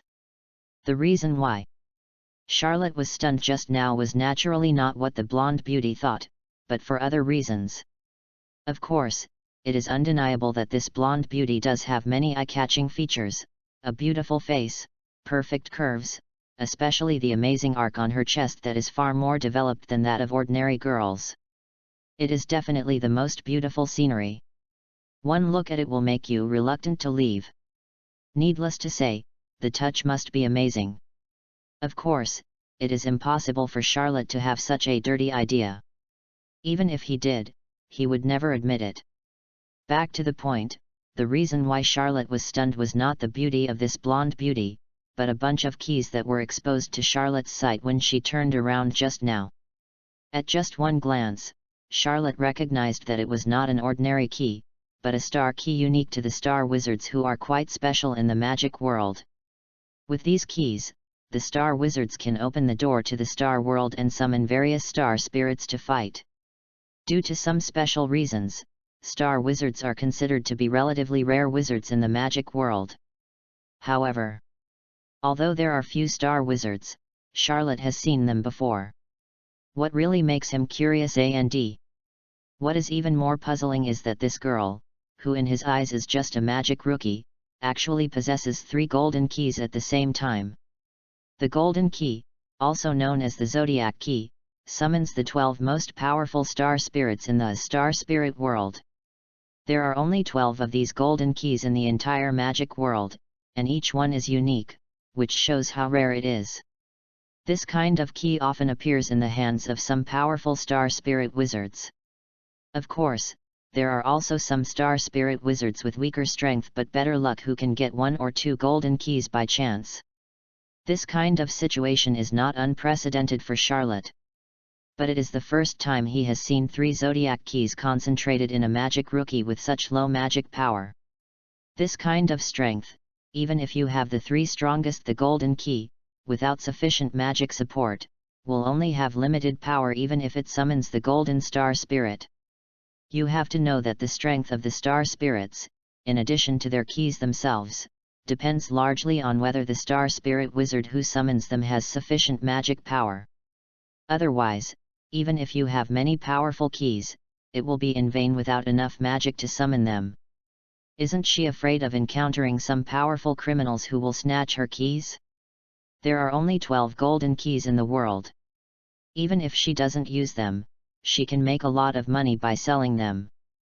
Thinking of this, Charlotte shook his head. This matter seemed to have nothing to do with him.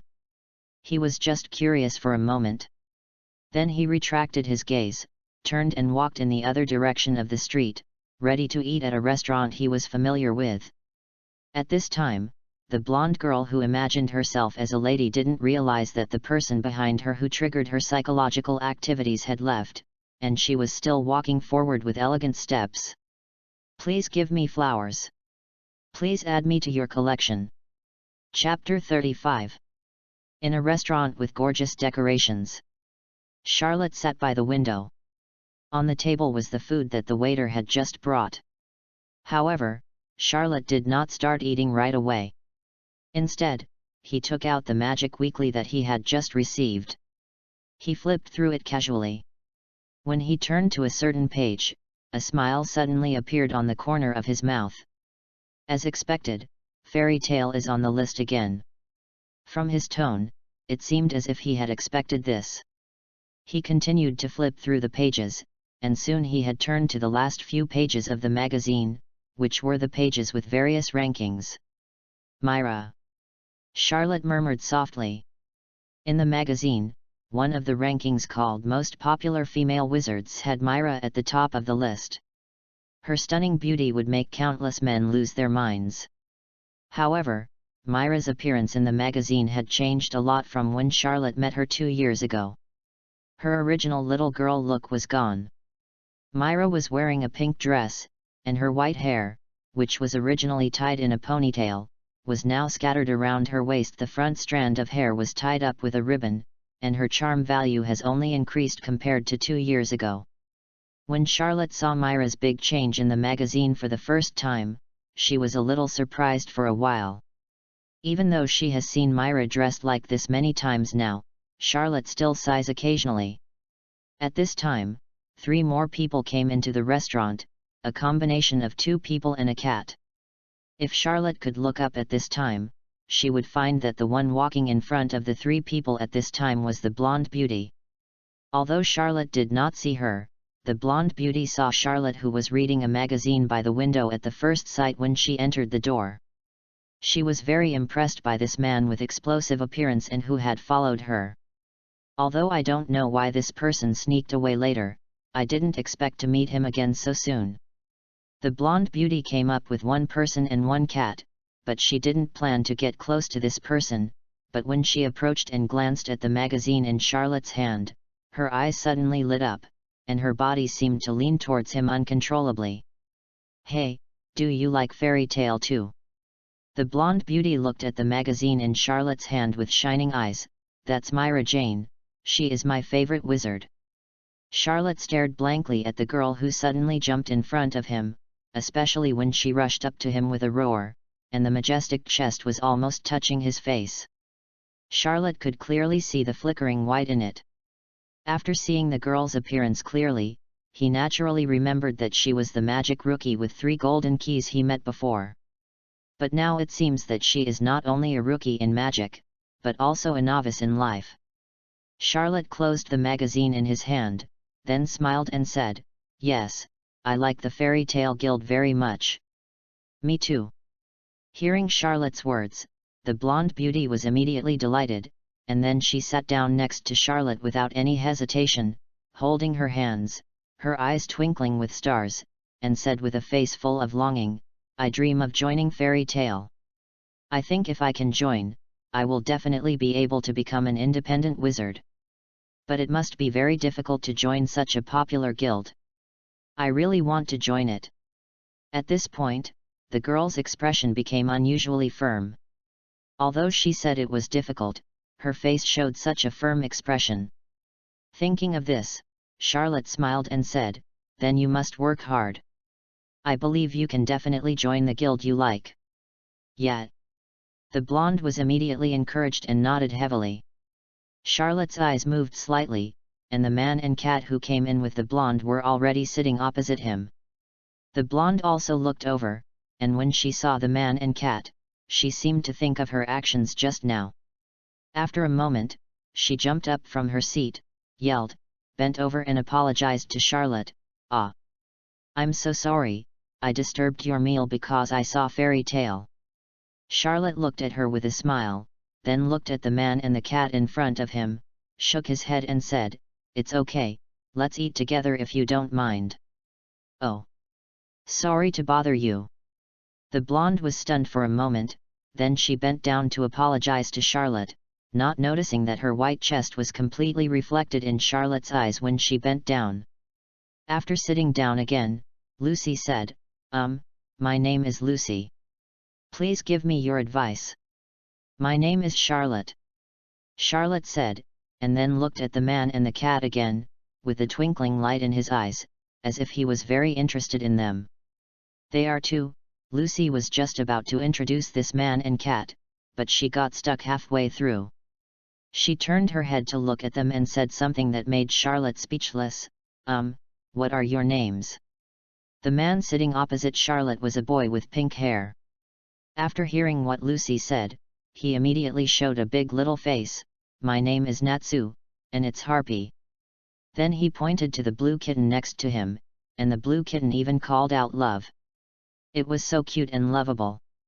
Looking at this man and cat, Charlotte touched her chin, and then said to Lucy in an inexplicable tone, "Don't you know them?" Lucy was stunned, and then said, "I just met them, and they just helped me a lot, so I specially invited them to dinner here." "So that's it," Charlotte nodded slightly, and she already understood something in her mind. It turned out that this girl who kept shouting that she wanted to join fairy tale didn't know much about fairy tale. Otherwise, how could she not recognize this person and cat? Although Charlotte didn't recognize this person and cat, it didn't stop him from recognizing his identity from his appearance. Cherry-colored hair, scale-like scarf, the same name, and a blue kitten beside him. If he was not mistaken, this person was the member of fairy tale, Fire Dragon Natsu. Please add to collection. Please give flowers. Chapter 36. Even though the people around him are members of fairy tale, he keeps saying that he wants to join fairy tale. Charlotte said she didn't know how to describe this girl. But Charlotte didn't mean to remind her. She wanted to know how wonderful her expression would be when she knew that the boy she invited to dinner was a member of the fairy tale she dreamed of joining. Soon the waiter brought another pile of food, filling the entire table. Natsu and Happy, no, to be more precise, one man and one cat, their eyes lit up immediately. "I'm eating." As he said that, Natsu grabbed the food in front of him and stuffed it into his mouth. The kitten Happy beside him also picked up a piece of fish that was not much smaller than his body and happily ate it. Seeing Natsu's amazing appetite, Lucy's heart began to ache. That was all her money. But this was the treat she agreed to, so she had to bear it no matter how painful it was. During the meal, Lucy would occasionally find a topic to talk to Charlotte, appearing very active, and Charlotte would reply casually. As for Natsu and Happy, they were like starving ghosts, completely immersed in the food on the table, and had no time to talk. At the end of the meal, Lucy mentioned another thing. "I forgot to tell you," Lucy said with a smile. "Tonight, the fire dragon of fairy tale will hold a party on the ship at sea, and he also invited me to go. I think I will be able to join fairy tale soon." "Fairy tale, Lord Fire Dragon." Charlotte paused while eating and looked at Natsu sitting opposite him, frowning slightly. "Wasn't the fire dragon of fairy tale sitting here eating and drinking? Are you sure it's really the fire dragon from fairy tale?" Charlotte narrowed her eyes and looked at Lucy and said, "Of course." Lucy nodded and said, "I saw her use the gorgeous fire magic with my own eyes, but her character is, but since he admitted it himself, I think it can't be wrong. So that's it." Charlotte nodded, and he already understood what was going on. He was indeed a rookie wizard, and he was easy to fool. Thinking of this, he looked at Natsu across from him. At this time, after Lucy finished speaking, the latter also stopped eating. He turned his head and looked at the kitten Happy beside him. As a partner of Natsu for several years, Happy immediately understood the meaning in his eyes. "I wish you success tonight," Charlotte said to Lucy with a smile. Upon hearing this, the latter nodded repeatedly and said, "I will definitely work harder. If you were pretending to be someone from another guild, I might have turned a blind eye, but since it was Fairy Tale, I had no choice but to take action. After all, that was my sister's favorite guild." Charlotte smiled, but a hint of frost flashed in the depths of her eyes, and she thought to herself. After a moment, Charlotte stood up and said with a smile, "You are all done eating, I will treat you to this meal." "Ah! How can I be so embarrassed?" Although she said this, the smile between Lucy's eyebrows completely exposed her true thoughts. "Thank you for the treat." Natsu and Happy suddenly fell to the ground, bowed 90 degrees, and performed a great ceremony to Charlotte. This exaggerated scene immediately attracted the attention of other diners in the restaurant. "How embarrassing!" Lucy covered her face. Charlotte didn't care much, just shook his head and smiled, then said, "Then I'll leave first, we'll meet again if we're lucky." After saying that, he turned around and left the restaurant directly. The sun sets in the west, the moon rises, and the stars twinkle. In the blink of an eye, the night falls, but under the bright moonlight and the stars in the sky, plus the lights in every household, the whole of Harujian is still bright in the night. In a small house near the sea, Charlotte stood on the roof and looked out at the sea. In his sight, he could see a cruise ship parked on the sea not too far from the coast, with bright lights. Charlotte knew that it was the ship that Lucy mentioned during the day, the fire dragon that held the party. "I want to see who is so brave that he dares to show up as a wizard from Fairy Tale." Charlotte narrowed his eyes slightly and murmured softly. However, just as he was about to act, a stream of light suddenly flew up from the dock, and the direction of the flight was exactly where the cruise ship was. "That's it." Charlotte looked far away and immediately saw a kitten with white wings carrying a pink-haired boy flying quickly in the air, Natsu and Happy. Seeing this, Charlotte couldn't help but chuckled, "That's right, the Fairy Tale people are here, why do they need an outsider like me to take action? I'll just wait here for good news." After saying that, Charlotte sat down on the roof and looked at the cruise ship from afar. However, he always felt that he seemed to have forgotten something, but he couldn't remember it for a while. Not long after, a flash of fire appeared on the brightly lit cruise ship. Charlotte's eyes lit up, but then he was confused again, because he only felt the existence of a magical power in the flash of fire, and that magical power was not very strong.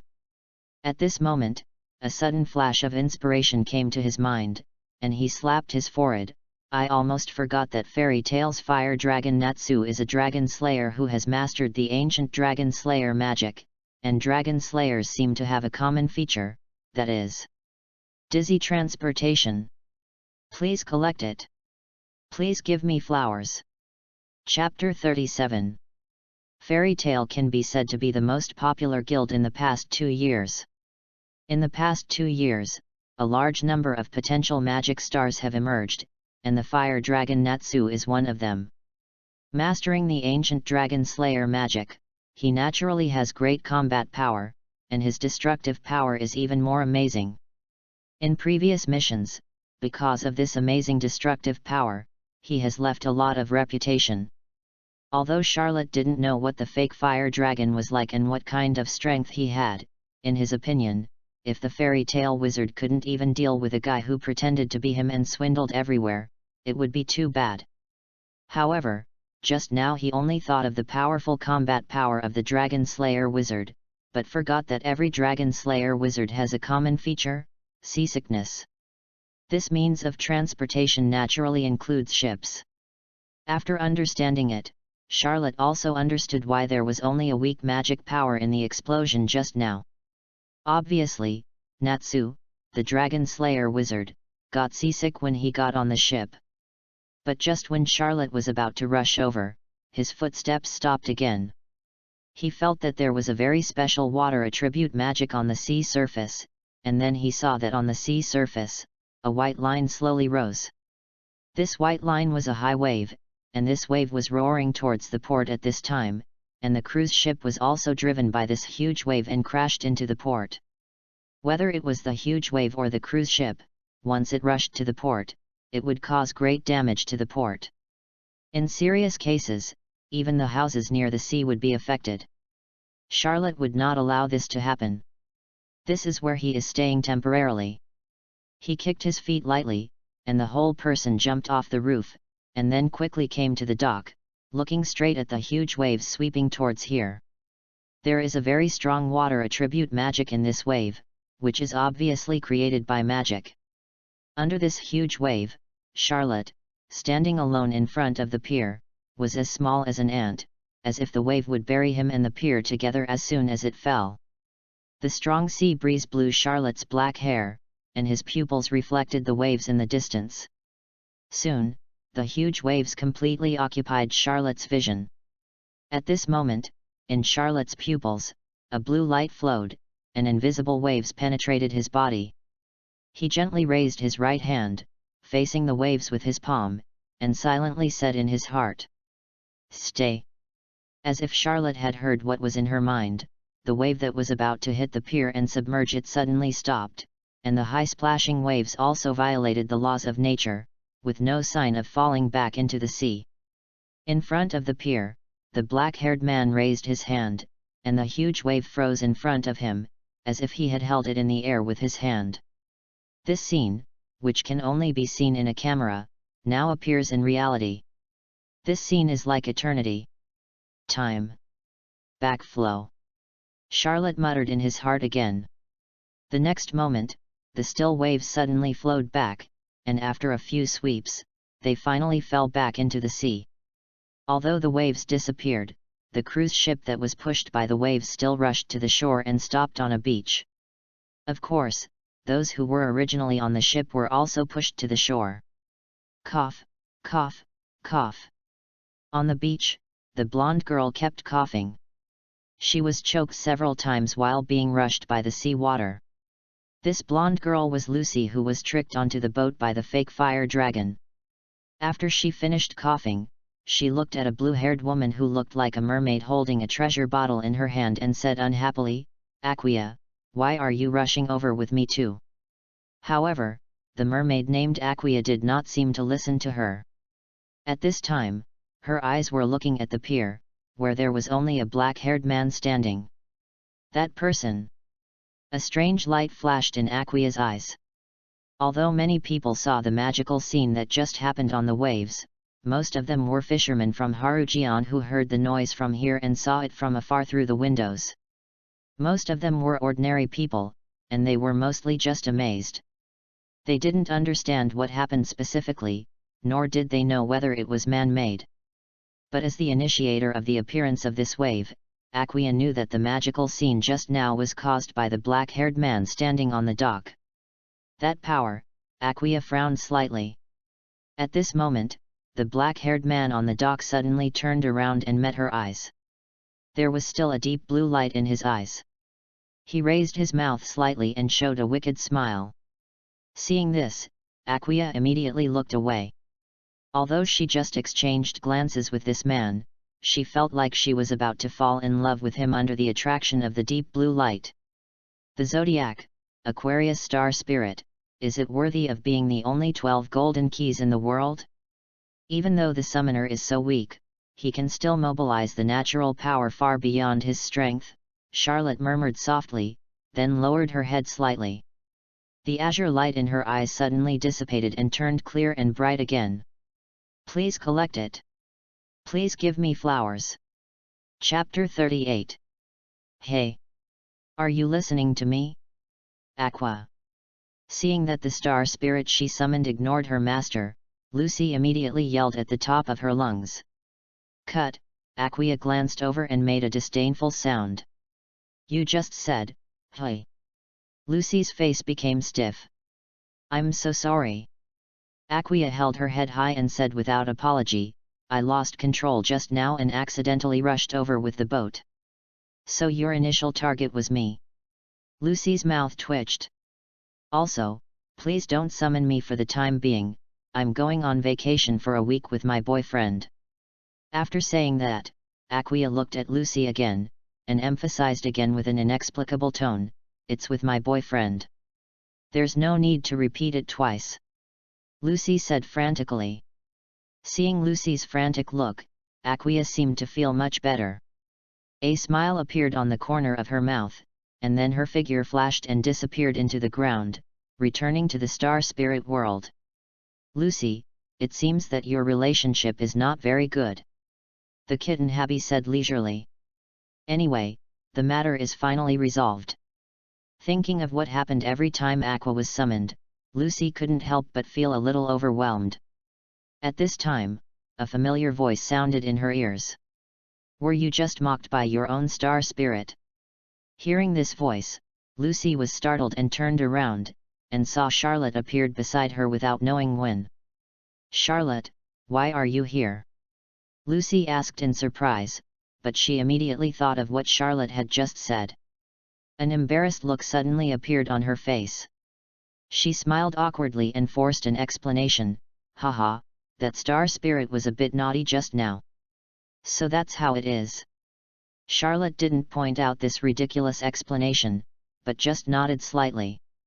From Lucy's interaction with the Aquarius star spirit just now, it can be seen that she seems to be a little different from some of the star spirit mages she had met before. Seeing that Charlotte seemed to believe it, Lucy finally breathed a sigh of relief, but then she suddenly remembered something and shouted, "Where's Natsu?" "Natsu is still on the boat," said the kitten Happy. "Then let's go and rescue him," Lucy said anxiously. "I don't think we need to save him." Charlotte said this while walking towards the cruise ship. Lucy followed in confusion, she didn't understand what Charlotte meant. "Fortunately," the kitten Happy said, "I forgot to tell you that Natsu is also a wizard." "Hey!" Lucy was stunned. Natsu's performance on the ship before didn't look like a wizard. But what she was more curious about now was, "Charlotte, you seem to have known that Natsu can do magic for a long time?" Lucy asked. "You'll know in a minute." Charlotte glanced at Lucy and said in a playful tone, "Don't be surprised by Natsu's identity in a minute." Natsu's identity? Lucy was confused again. She couldn't understand what the man said more and more. The two people and the cat came close to the cruise ship. Under the huge waves created by Aqua, the originally luxurious cruise ship had become dilapidated. Because of the huge movement, many people had gathered to watch. "Damn it, what on earth just happened?" Under the cruise ship, the companions of the fake fire dragon spoke up. They still didn't know what had just happened.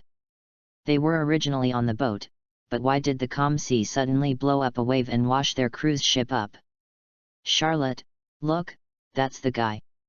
Lucy spotted the fake fire dragon that deceived her among the people, and she said angrily, "He's simply a liar. The parties on the boat and so on are all fake. He abuses magic, deceives people, and traffics in people. Is this the Wizard of Fairy Tale? It's so disappointing." Lucy's tone was heavy, as if she had suffered a huge blow. The guild that she had always loved and even dreamed of joining turned out to be like this, which made her really unacceptable for a while. Listening to Lucy's angry words, Charlotte looked at her with a strange expression.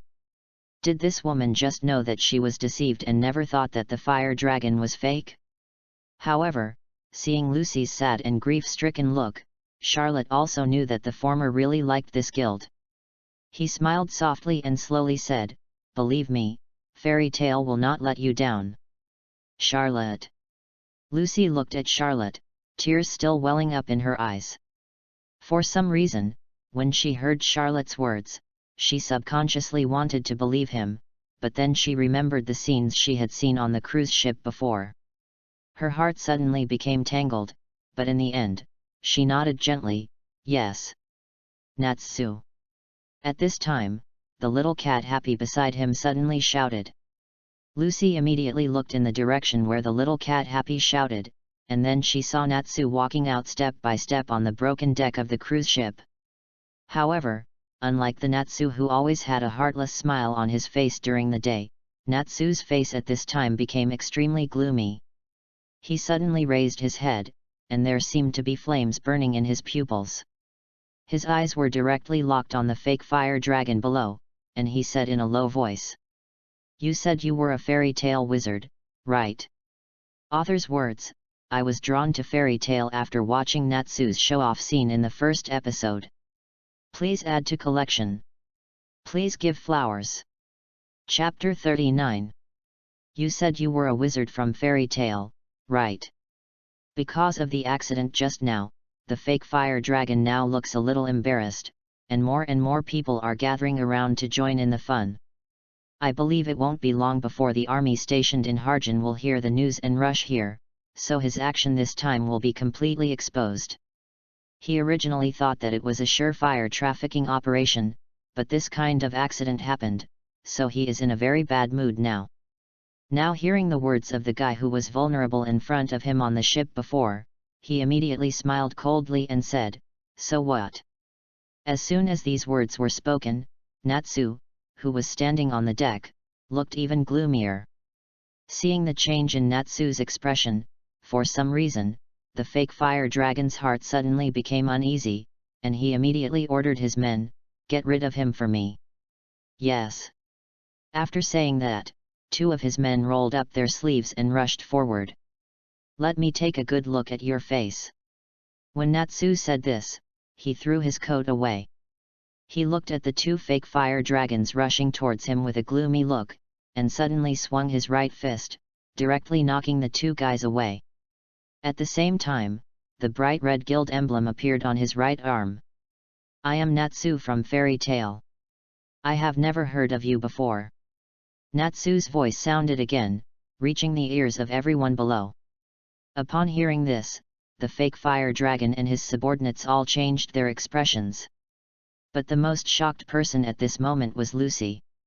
Fairy Tale. Lucy looked at Natsu on the deck, her voice trembling. Natsu is the wizard of Fairy Tale. After that, she looked at Charlotte again, thinking of what Charlotte had said before, asking her not to be shocked after knowing Natsu's identity. She finally understood what this sentence meant. Charlotte, you already knew that Natsu was a wizard of Fairy Tale? Lucy asked. Yeah. Charlotte did not deny it and said calmly, I recognized him when I saw him during the day. Why didn't you tell me then? Lucy said with a frown on her face.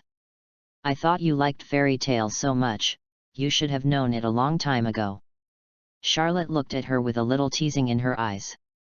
For it, that, Lucy was speechless, not knowing what to say. In fact, although she really liked fairy tale, she didn't really know much about it. Her father was very strict with her at home, and she stayed at home most of the time, knowing very little about the outside world. She also learned about fairy tale from Magic Weekly by chance, and quickly fell in love with this guild. In addition to some unhappy things that happened at home, a big part of the reason she came out this time was that she wanted to join a guild she liked and become a qualified wizard, that is, to join fairy tale. Seeing that Lucy stopped talking, Charlotte didn't plan to continue teasing her, but turned his attention to Natsu, intending to see the legendary ancient dragon slayer magic. At this time, after hearing what Natsu said, the fake fire dragons with better memories recognized Natsu and cried out, that emblem, Lord Pola, that's the real one. The real fire dragon. The fake fire dragon, that is, Pola, didn't look very good either. After hearing what this person said, he immediately said angrily, idiot, don't call me by my real name. Bora, Red Skies Bora. As soon as the name came out, the little cat Happy already knew the identity of this person. It's the Bora who was expelled from the Wizard Guild Giant Nose a few years ago. I didn't expect that he would be here. Natsu also heard what Happy said. He shouted angrily, "I don't care who this person is, if he pretends to be Fairy Tail, he must not be let go.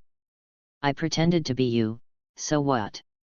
Bora knew that this matter might get out of hand, so she didn't care about anything else and decided to go all out. Flame Vortex. He opened his hands, and a fiery red magic circle appeared. Then, flames swept out from it, entwined like a whirlpool and whistled towards Natsu. Boom! The flame vortex directly hit the deck where Natsu was standing. Suddenly, a huge wave of fire rose up, submerging Natsu's figure in it. Even the cruise ship was burning with layers of flames. Natsu!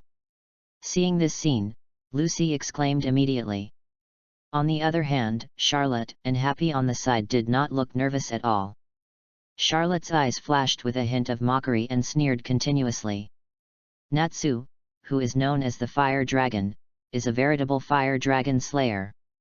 Using fire to deal with a fire dragon slayer, I really don't know whether this Pola is ignorant or not. Pola didn't know what it meant to attack a fire dragon slayer with fire. When he saw Natsu being submerged by his own flames, the uneasiness in his heart began to calm down immediately, and then he snorted coldly, "A guy who only talks but does not practice is useless." However, as soon as he finished speaking, Natsu's voice rang out, and the direction from which the voice came was exactly in the layers of flames. "It tastes so bad." Along with this voice, there were also strange sounds like swallowing food. I said, "Are you really a fire wizard? I have never eaten such a disgusting fire." Natsu's voice sounded again, and then, under the shocked eyes, the layers of flames on the cruise ship began to shrink rapidly. When the flames shrank almost completely, they were horrified to find that this boy named Natsu was actually swallowing these flames. When the last spark entered Natsu's mouth, Natsu immediately wiped his mouth, then turned to look at Pola and his group, and whispered, "Thanks for the treat. Next, it's my turn. Let me tell you something. This book may be put on the shelves next week. Although the performance is not very good, it still needs to be put on the shelves. I hope everyone can support it when the time comes. Finally, by the way, is it okay if it is not a hit on the shelves? Finally, please collect flowers every day." Chapter 40. Next, it's my turn. Natsu grinned, with hot magic surging wildly in his body. Then he put his hands to his mouth, and his mouth suddenly bulged at this moment. A magic circle with a dragon pattern appeared at his mouth. At this moment, behind him, it seemed as if the shadow of a giant dragon appeared. The roar of the fire dragon. On the magic circle, a flame that was more violent than the fire magic that Pola had just cast spewed out from Natsu's mouth. Facing Natsu's terrifying roar, Pola didn't dare to take it head-on, and could only quickly cast the magic red carpet. A magic circle suddenly appeared under his feet, and a tongue of fire flew out of the magic circle, like a carpet, lifting his body into the air, and then he dodged Natsu's roar. But he dodged it, but his men were not so lucky.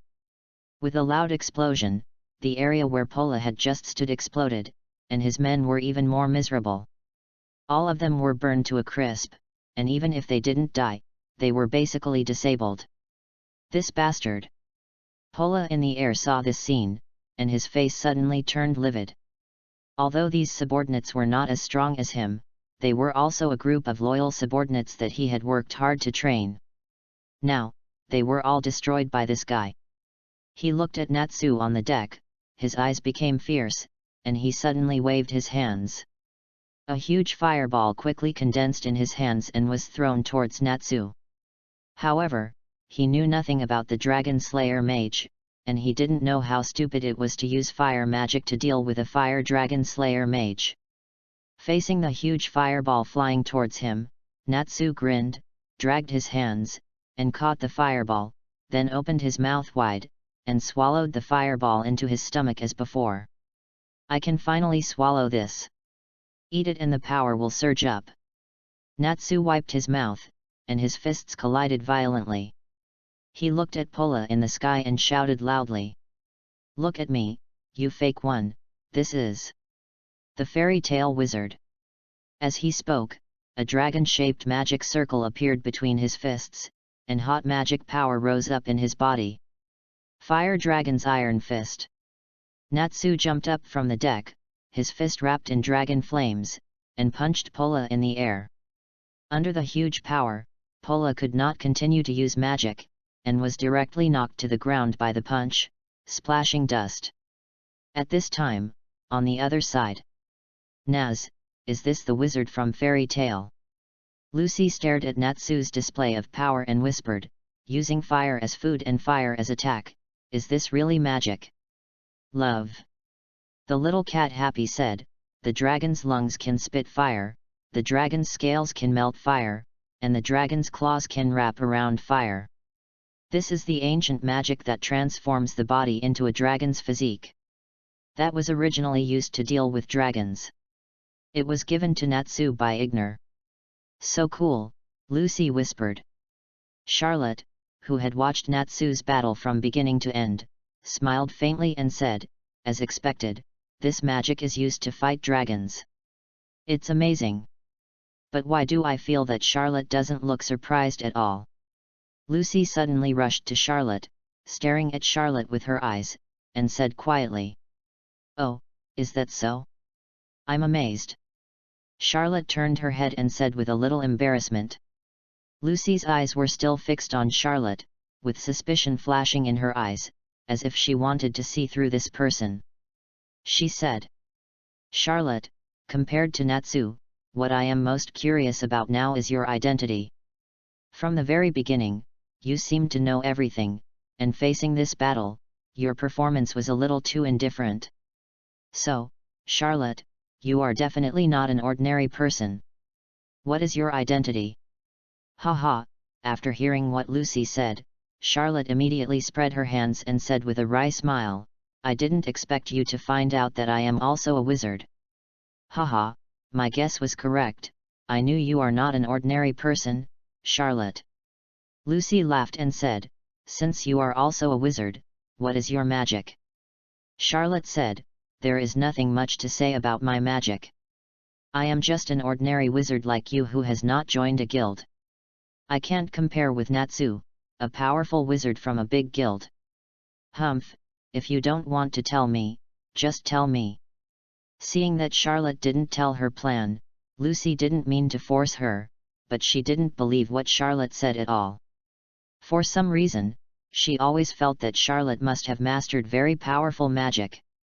She even had an even more absurd idea, that is, Charlotte might be stronger than Natsu, who had just shown his powerful fighting ability. If Charlotte knew what Lucy was thinking, she would definitely exclaim from the bottom of her heart, "Women's sixth sense." At this time, Natsu's feet were wrapped in flames, and he kicked Bora again. The latter immediately lost the ability to fight and fainted like his men. However, seeing the area where Natsu and Bora were fighting, Charlotte couldn't help but shook his head and sighed in his heart, after all, he is a wizard of fairy tale. Is it necessary to go to such lengths to deal with such a guy? This is the end of the short storyline. Later, the protagonist will take revenge.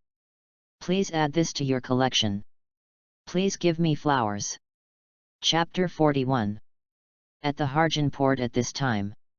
Although the wave did not cause any damage to the port due to Charlotte's intervention, after the fight between Natsu and Pora, especially under the huge destructive power of Natsu's dragon-slaying magic, this area was still destroyed beyond recognition. Even some buildings near here were greatly affected. Fortunately, the nearby residents moved away early before the battle between the two, and the important docks of Harjan were not damaged, so it would not affect the fishing life of fishermen. It was obviously a crushing battle, but Natsu beat them into this state. It is indeed a wizard of fairy tale. Seeing is believing. Charlotte did not use time magic to repair the damaged places. He was not a special person to help clean up the mess. What's more, the army stationed in Harjan was almost here, so this matter could be left to them. Whatever you say, it will come. Not far away, there was a dull sound of footsteps coming from the sound of bumping. The uniform sound was obviously a well-trained army. Happy and Lucy, let's run. For this voice, Natsu, the ultimate destroyer, is very familiar with it, so he immediately ran over and shouted to Happy and Lucy. But at this time he also saw Charlotte beside them. Although he is a thick-skinned person, he still remembers some things very clearly. Hey, aren't you the good guy who treated me to dinner during the day? You should run too. Because of the dinner during the day, Natsu labeled Charlotte as a good guy. After shouting, he and Happy ran away first.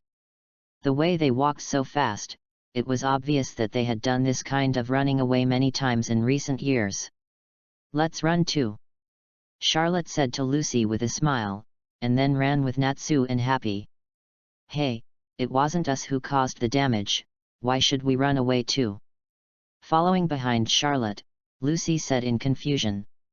Because I also hate people in the military, and Charlotte turned his head to look at Lucy behind him, curled his lips, revealed a handsome smile, and said, don't you want to join Fairy Tale? This is a good opportunity. Lucy was stunned, then she understood instantly, and a smile appeared on her face, yet. The next day. Because of the appearance of the army, the panic caused by the battle last night was quickly suppressed, and the buildings destroyed by the battle were also arranged to be rebuilt. As for Pola and his men, they were naturally arrested by the army. However, the real culprit who caused these destructions had already appeared at the Harjan station. Charlotte, since you are also a wizard, why don't you join Fairy Tale? Looking at Charlotte, the good guy who came with him to the station, Natsu smiled and sincerely invited Charlotte. Love. The kitten Happy also raised its two kitten paws and called out cutely. At the side, Lucy, who had already decided to go to Fairy Tale with Natsu, was looking at Charlotte with anticipation. In her heart, she actually wanted Charlotte to accompany her to Fairy Tale, so that as both of them were newcomers, they could take care of each other. Of course, she also thought of one thing, that is, if Charlotte also joined in, then she would know what Charlotte's magic was. Charlotte couldn't help laughing. This scene was so familiar. I remember that 2 years ago, Lisana and others had also extended an invitation to me in this way. I didn't expect that 2 years later, I would be invited again. However, his decision was still the same as 2 years ago. He shook his head and said, no, I still have very important things to do. What's the matter? Lucy couldn't help asking, but Charlotte just smiled and said nothing. Seeing this, Lucy knew that Charlotte would not tell her this time, so she could only lower her head and stop talking. At this time, Charlotte suddenly said, by the way, Lucy, to congratulate you on successfully joining your favorite guild, how about I give you a gift? Hey! Lucy didn't expect Charlotte to say that. She waved her hands and said, no, I should thank you for letting me join Fairy Tale. How can I have the nerve to accept your gift? Really don't want it. Charlotte looked at Lucy with interest, and saw him open his hand, and something appeared in his hand, shining golden in the sun. Seeing the thing in Charlotte's hand, Lucy's eyes lit up immediately. What Charlotte held in his hand was nothing else but the golden key, which only had 12 in the world. Since you don't want it, I'll put it away, Charlotte said, and made a gesture to put the golden key away. Hey! There are only 12 golden keys in the world. They are very tempting to any star spirit mage, and Lucy is no exception. She didn't look like she had just rejected Charlotte.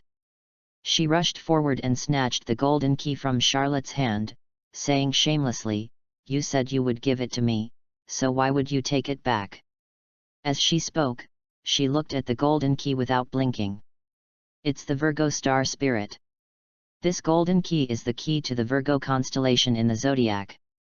Lucy couldn't let go of the new key and caressed it. As for Natsu and the kitten Happy, they stood aside and said that they didn't understand it at all. It was just a key, not some big fish or meat. Is it necessary to be so happy? Obviously, this golden key that was like a rare treasure in Lucy's eyes was not as good as a big meal in the eyes of Natsu and Happy. Lucy carefully put the golden key on her waist and put it together with her other keys. Then she looked at Charlotte and smiled happily. "Thank you, Charlotte." After that, she asked again, "But Charlotte, how did you get the zodiac key? Please collect it. Please give me flowers. Please give me a rating. Very much." Chapter 42. Where did you get it from? Hearing Lucy's question, Charlotte smiled faintly and said perfunctorily, "Someone gave it to me." Lucy curled her lips when she heard it. Who would believe such nonsense? Fortunately, she was in a good mood because she had just obtained a golden key. As for where Charlotte got it from, she didn't really care. She just asked casually. However, for Charlotte, she now felt more and more that her previous premonition was correct. Charlotte was definitely not an ordinary magician. How could an ordinary magician take out a golden key casually, and so casually give the key to herself, who had only known him for one day? You know, although there are few star spirit magicians in this world, they are only compared to other types of wizards. If you really count them, the number is quite impressive. But there are only 12 golden keys in the world, and it is not easy to get them. Lucy, as a rookie wizard, has 3 golden keys because they were left by her mother. It can be said that she is definitely the luckiest among all the star spirit wizards. This example cannot be replicated. So combined with the previous things, Lucy felt that Charlotte was not an ordinary wizard at all. Woohoo! At this moment, the whistle of a train sounded in the station. "You should get on the train." Charlotte came to Natsu, patted his shoulder, and said with a playful smile, "Natsu, I wish you a pleasant journey." Natsu said that he didn't want to pay any attention to Charlotte at all. Thinking that he would get on the train soon, Natsu couldn't help but have the urge to vomit. Seeing Natsu with a sad face, Lucy in a good mood, and the kitten happy getting on the train, Charlotte turned around and left the station. In fact, what Charlotte said before was not completely nonsense. The golden key was indeed given to him by others, but the meaning of the word given may be understood differently. The original owner of this Virgo golden key was a local duke. It was just that when Charlotte passed by that place a year ago, the blind duke provoked him, so Charlotte severely taught him a lesson, and the duke really disgusted him, especially his use of the Virgo star spirit, which almost blinded him. His eyes were filled with tears. So after teaching him a lesson, Charlotte forced him to give himself the Virgo golden key. This key, falling into the hands of such a person, is simply a waste of natural resources. After Charlotte got the key, he kept it with him. Although he was not a celestial wizard, this key was not very important to him, but after all, there were only 12 of them in the world, so he had no idea of selling it. First, he was very wealthy, and second, this thing was indeed quite valuable for collection. And the reason why he gave it to Lucy this time was exactly as he said before, to congratulate her for joining her favorite guild. Of course, more importantly, the guild she liked was Fairy Tale. Perhaps, this is, love the house and love the dog. Time passed day by day, and in the blink of an eye, more than half a month had passed. In the past half month, Charlotte basically stayed in Harjan. Staying there for such a long time surprised crew next door for a while. Once he even forced Charlotte to go fishing with him. Of course, he treated Charlotte to a seafood dinner at night. As for Lucy, who joined Fairy Tale, she naturally lived a happy life every day. This kind of life with everyone in the guild was many times happier than when she was in that cold home before. Charlotte also learned from one of the issues of Magic Weekly that after Lucy joined Fairy Tale, she also started to take on tasks and successfully appeared in Magic Weekly for the first time. What Charlotte found interesting was that in that issue of Magic Weekly, Lucy was described as extremely powerful. It was said that she defeated the famous mercenary gorilla with only 2 fingers. And on this day, Charlotte, dressed in a black robe, holding a sword, left Harjan.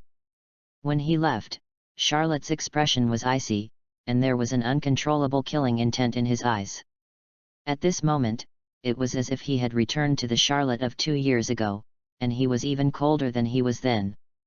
Because not long ago, Charlotte had found out a piece of news that made him very excited, and a piece of news that made him unable to suppress the killing intent in his heart. That piece of news was about the whereabouts of Allegory. Finally appeared, Eli Gore. At the same time, Fairy Tale. As one of the strongest female wizards of Fairy Tale, the Fairy Queen Urza came back and brought back an amazing news. Then she invited Fire Dragon Natsu and Ice Grey to form a team together, and Lucy, who even she felt was inexplicably joining. 4 people and 1 cat formed the strongest team in the history of Fairy Tale and set off together. Whether it is Natsu, Grey, or Fairy Queen Urza, each of them is a wizard with amazing destructive power when performing tasks. Now that they are combined to act, maybe they can really destroy a town. And the target of their action this time? It is the Dark Guild Iron Forest. Please collect it. Please give me flowers. Chapter 43. Ganuki Station. In front of the station, a large group of people gathered here. It seemed that there was a big riot. Among this group of people, there were many kingdom soldiers wearing standard armor and holding standard spears. They kept asking these people something. A group of people with scythes suddenly broke in and forced the train away. I left a business tool that is more important than my wife on the train. Please take the train back as soon as possible. Those people seem to be from the Dark Guild. How terrible! Everyone gathered in the station was telling the kingdom soldiers about the situation at the time, hoping that these soldiers could help them solve the problem of the train as soon as possible. The whole station was noisy. At this time, outside the station, a handsome man in a black robe holding a samurai sword in his left hand moved his ears slightly, listening to the noisy sounds coming from the crowd, and a murderous intent flashed in his cold eyes. The man holding the scythe, no mistake, it's definitely Eli Gore. The guy who called himself the God of Death was holding a large sickle. Having confirmed that the news was correct, the handsome man held the samurai sword with more force. He glanced at the route sign in front of the station, and then looked at the track where no trains stopped. A blue light flashed in his eyes, and his body suddenly blurred and disappeared. Not far from where the handsome man just stood, a pot-bellied man rubbed his eyes and said to his companion, "Hey, wasn't there a person there just now? How come he suddenly disappeared? There is no one here. I think you are dazzled. Is it because the train was intercepted and you are too panicked and hallucinating? Don't worry, the kingdom will take care of it for us." "Maybe, but I just realized. There is nothing but Ghost Lotus Station." Just like the situation at Ganuki Station before, this place was also in a commotion. And compared to the train interception incident at Ganuki Station, what happened here was even more terrifying. Someone occupied the entire station. And the one who occupied this station was none other than the Dark Guild Iron Forest headed by the God of Death Allegory. After the Iron Forest occupied the station, the army stationed in Ghost Lotus City quickly took action. However, facing the Dark Guild Iron Forest led by Allegory, which had a full platoon of troops, they still seemed vulnerable and were easily defeated. Not long after this, a magic 4WD came speeding over. On it were the strongest team dispatched by Fairy Tale, Urza Chocolatto, Natsu Dragneel, Grey Fulp Asta, Lucy, and the Blue Kitten Happy. Under Urza's violent questioning, the few people who learned about the situation here immediately rushed into the station aggressively, and at the same time, they also entered the trap set by Allegory. After a fierce battle, under her powerful dress-changing magic night, Urza directly knocked down all the people in the Iron Forest except Allegory and the 2 Iron Forest high-ranking people who went to chase Natsu and Grey, and after a lot of words, she dispersed the crowds who were surrounding the station to watch the excitement. Seeing that thousands of people around had all left, Urza breathed a sigh of relief.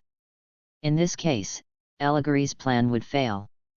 However, at this moment, there was a whirring sound, and Urza's long crimson hair began to flutter in the wind.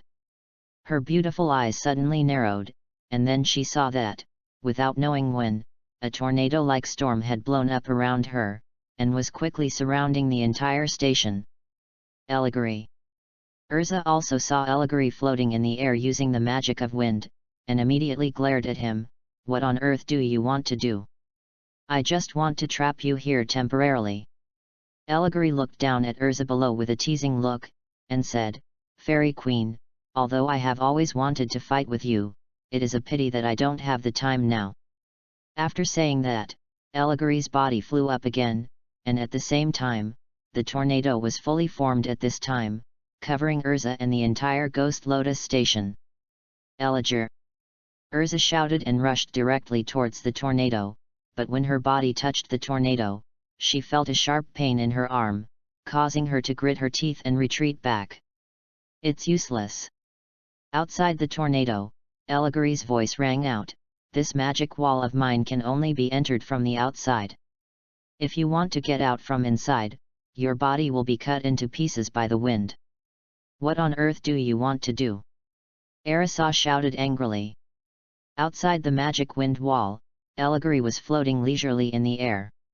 His plan had been implemented until now. Although there were some small accidents in the middle, his plan had been basically completed by using the magic wind wall to trap these flies of fairy tale here. Next, just go straight through the canyon and blow the magic flute, and it will be all done. Thinking of this, Allegory couldn't help feeling a little complacent. He said, "Because of you guys, I have wasted so much time. I'm sorry that I can't play with you here." After that, he no longer paid attention to Urza's shouting in the magic wind wall, and the magic power of wind on his body rolled up, and his body flew directly in the direction of the canyon. Inside the magic wind wall, Urza gritted her teeth and said, "Where on earth is Allegory going to go? His purpose is to, isn't this the station?"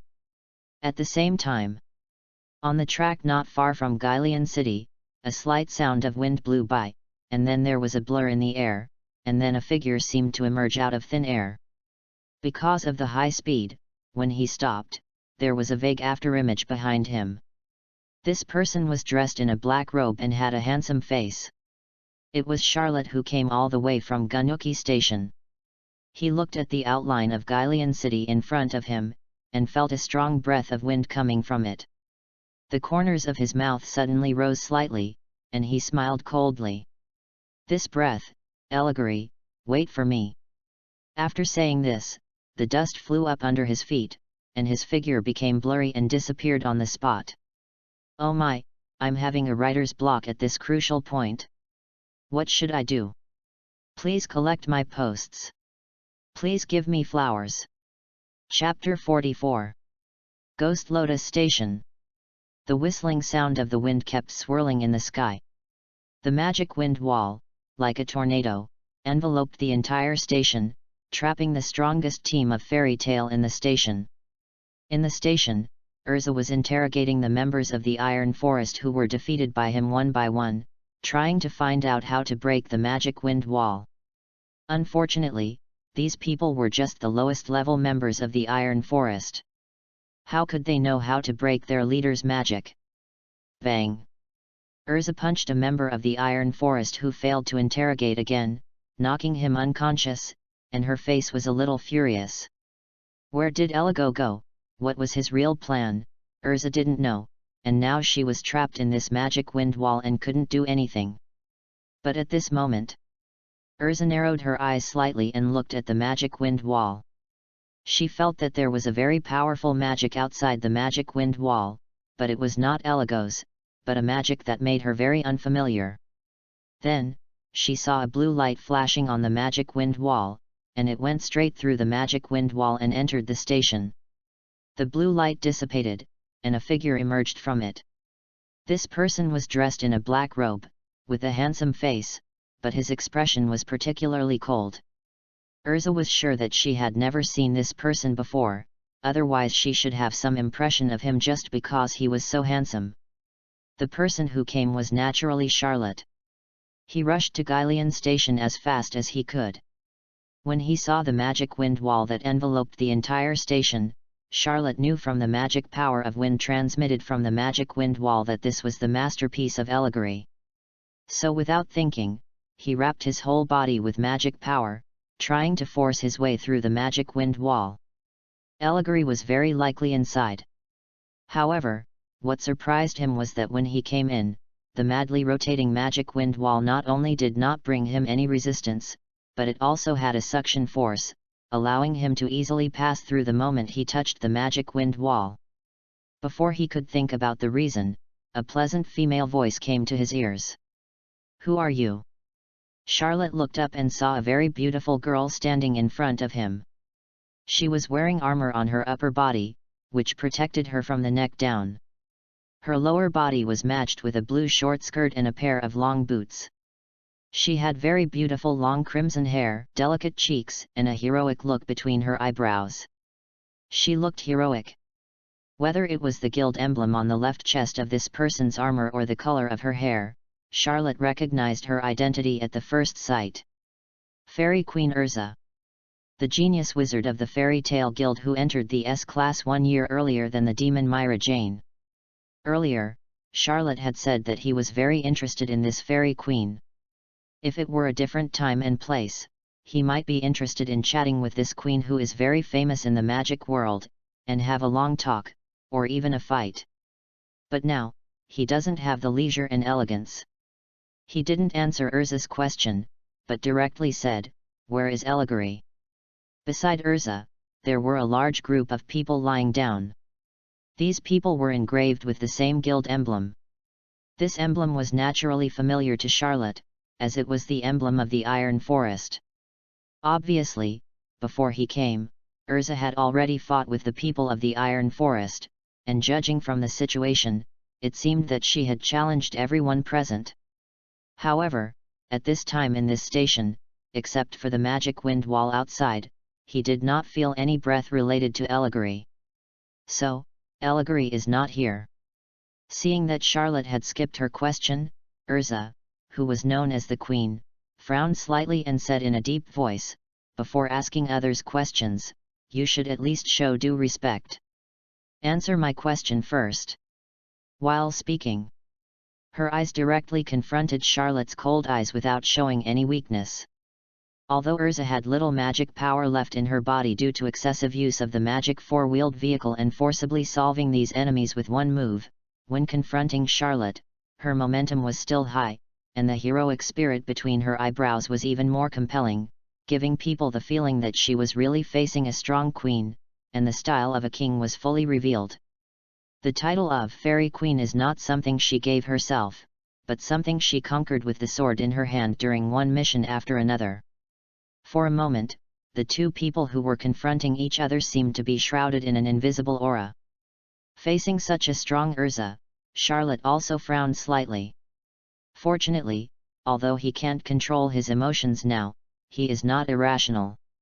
He doesn't want to delay the really important things because of such a small matter. This is the closest he has ever been to revenge. Thinking of this, Charlotte's brows relaxed, but as soon as he opened his mouth, before he could reveal his identity, there was a burst of hurried footsteps in the corridor beside him. Then he saw a black-haired boy running out quickly, holding the railing on the second floor, and shouted to Urza below, "Arisa, I know what Allegory's real plan is. Their target is not the people outside the station at all, but..." The black-haired boy stopped talking halfway because he saw Urza confronting a man in a black robe. "Is it someone from the Iron Forest?" At the first moment, the black-haired man subconsciously thought that the person who was confronting Urza was a new reinforcement from the Iron Forest. He immediately jumped down from the second floor and came to Urza's side. Ice blue magic emerged from his body, and the air around him suddenly became cold. This black-haired man was none other than Ice Grey, one of the strongest members of Fairy Tale. Looking at the comments, some people actually want to lock the hard-working author in a small dark room and not give him food. I just want to say that you can't find me again.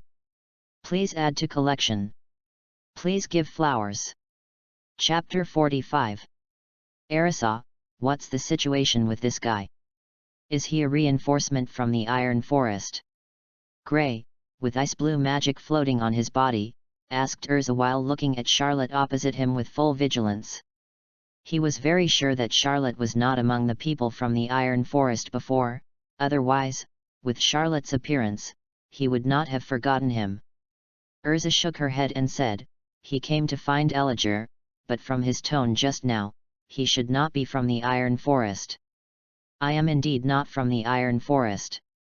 I came here only to seek revenge on Elijah. Listening to the conversation between the two, Charlotte did not say much nonsense and directly stated the purpose of his trip. Revenge. Arisa and Gray were both stunned. Charlotte looked directly at Gray. From what Gray had not finished saying just now, it was not difficult to hear that he should know where Elijah was. Charlotte asked, please tell me the whereabouts of Elijah, thank you very much. Urza, look, Gray hesitated and looked at Urza. Just tell me, what is Elijah's real plan? Arisa looked at Charlotte deeply, and then spoke. She thought of Charlotte's cold eyes that suppressed murderous intent when she first came in, and it really looked like she was here to seek revenge, but the reason why she asked Gray to say this was not because she believed Charlotte, but because she also wanted to know what Elijah's real goal was. She couldn't be sure whether Charlotte was an enemy or a friend, but she knew that the most urgent task now was to get rid of Elijah, the scourge, first. Gray nodded and said, Elijah's real target is the city in front, where the old men hold their routine meetings. Those guys plan to use Larabai there. What? Urza's expression became extremely terrifying. Knowing Elijah's real goal made her even more angry. She said gloomily, we are trapped in this magic wind wall. Damn it. Yes, I just checked it out.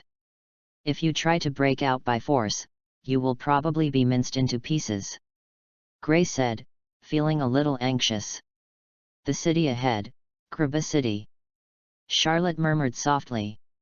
He didn't care what Gray said about Larabai, or he didn't listen at all.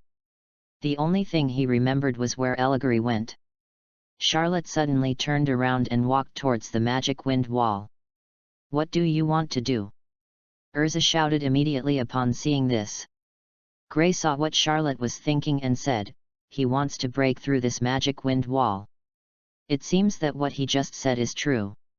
He really came to seek revenge on Elijah. Hearing this, Urza immediately shouted at Charlotte, calm down. Didn't you hear what we said just now? You can't break through this magic wind wall. However, Charlotte seemed to be completely deaf to Urza's words. She still walked towards the magic wind wall until she got close, then she stopped and looked up at the madly spinning magic wind wall. This guy. Urza gritted her teeth. Although she was strong, she was kind at heart. Seeing that Charlotte didn't listen to her advice, she was a little angry. At this time, several footsteps came from the side. Urza, Gray. Lucy ran out from the corridor and shouted when she saw Urza and Gray. Natsu and Happy followed her. However, Natsu was a little injured and his clothes were torn. It was obvious that he had just experienced a big battle. In his hand, he was holding a person, the opponent he defeated this time, a senior member of the Iron Forest, Kageyama. Charlotte, why are you here? After Lucy ran over, she saw not only Urza and Gray, but also Charlotte in front of the magic wind wall. She was immediately surprised and shouted. Lucy, do you know this person? Urza was a little surprised when she heard this. Yeah, I met him last time in Harjan, he's a very nice and friendly person. Lucy nodded repeatedly, by the way, Natsu also knows him. Kind. Urza and Gray looked strange when they heard the word Lucy said. This person, no matter how they looked at it, didn't fit this word. Fortunately, they would not dwell on this issue. Urza immediately said, since you know him, then you should persuade him quickly. If he tries to break through this magic wind wall, he will be torn into pieces. Ah! Lucy was shocked, but just when she was about to dissuade Charlotte, Gray said, "Wait." Urza and Lucy looked at Gray in confusion, and the latter said, "Look, he doesn't seem to want to break through the magic wind wall." Upon hearing this, the two looked over immediately. Charlotte looked up at the magic wind wall, and his black robe swelled high under the blowing of the magic wind wall, making a rustling sound. In his eyes, a blue light flashed, and a majestic mental force roared out, with the thought in his mind. "Time domain, slow down."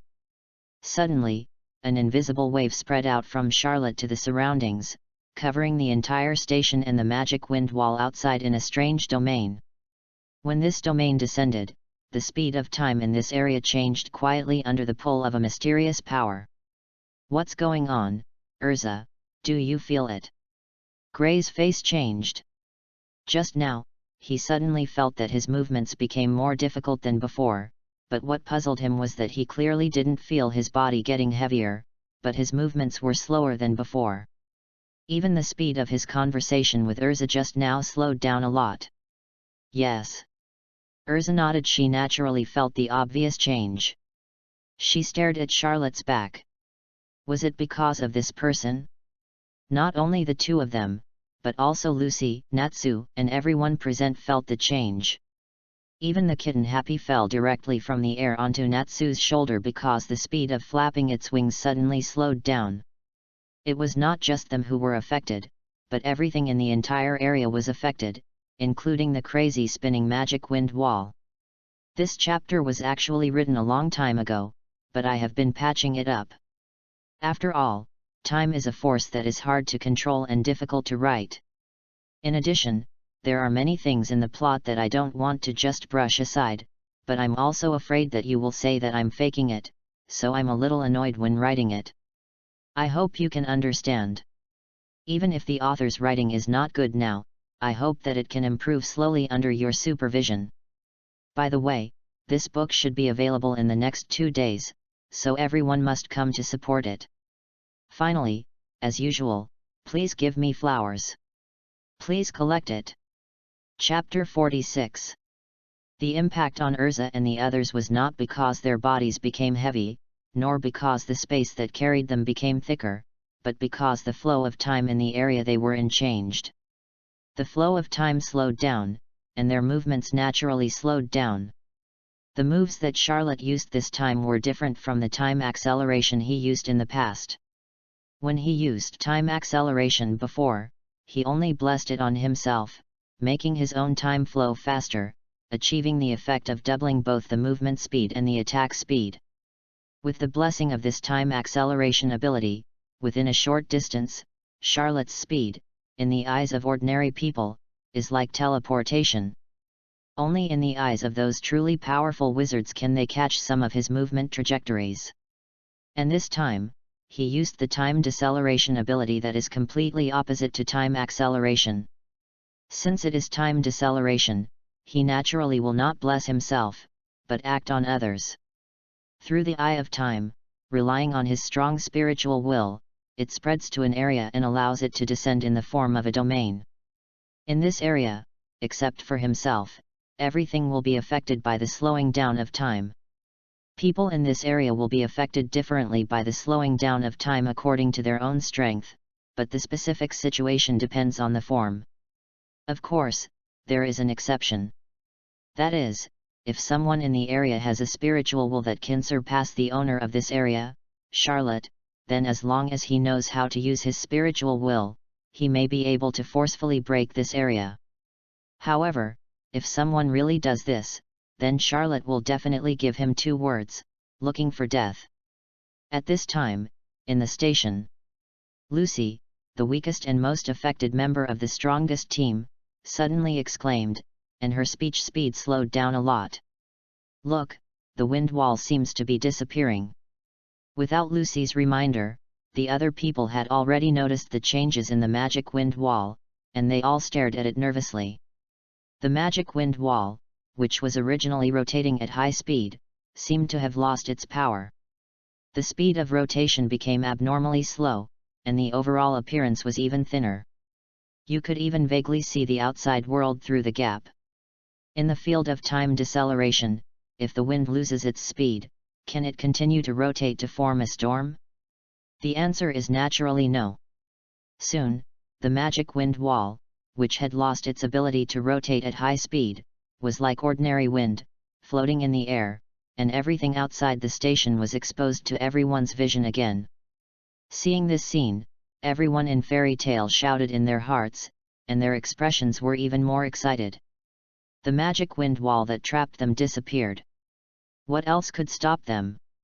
Urza looked at Charlotte's back in front of her, and a smile appeared at the corner of her mouth. This person really gave her a big surprise. But in the next moment, Urza only felt a flash in front of her eyes, and then she saw Charlotte's body blurry, and disappeared directly on the spot, as if it had disappeared out of thin air.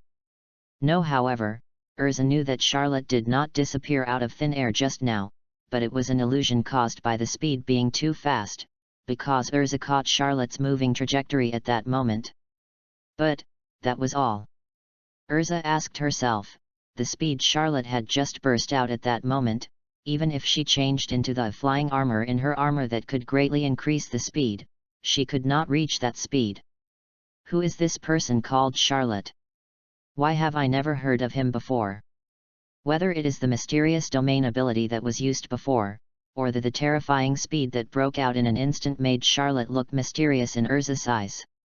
Lucy and Natsu seem to have had contact with this person before, so we can ask them when the time comes. Speaking of Natsu, this guy called out to Happy and flew out of the station the moment the magic wind wall disappeared. After the magic wind wall disappeared, Charlotte lifted the time deceleration field, and Happy seemed to be reborn. With the flapping of the white wings behind him, he carried Natsu and suddenly burst out with an extremely terrifying speed, flying towards the direction of the city in front. We hurried to catch up. The remaining people didn't have that kind of speed, so at Urza's call, they chose to still use the magic four-wheeled vehicle they had used when they came.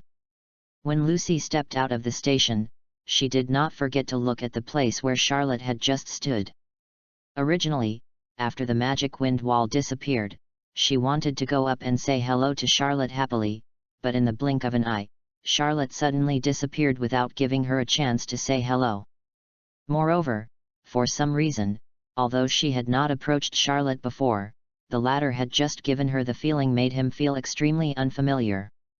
In her impression, Charlotte was gentle and kind, but what she felt from Charlotte just now was only a sense of indifference and coldness. If it weren't for the handsome face that was the same as the one she met in Harjan, she would even think that she had recognized the wrong person.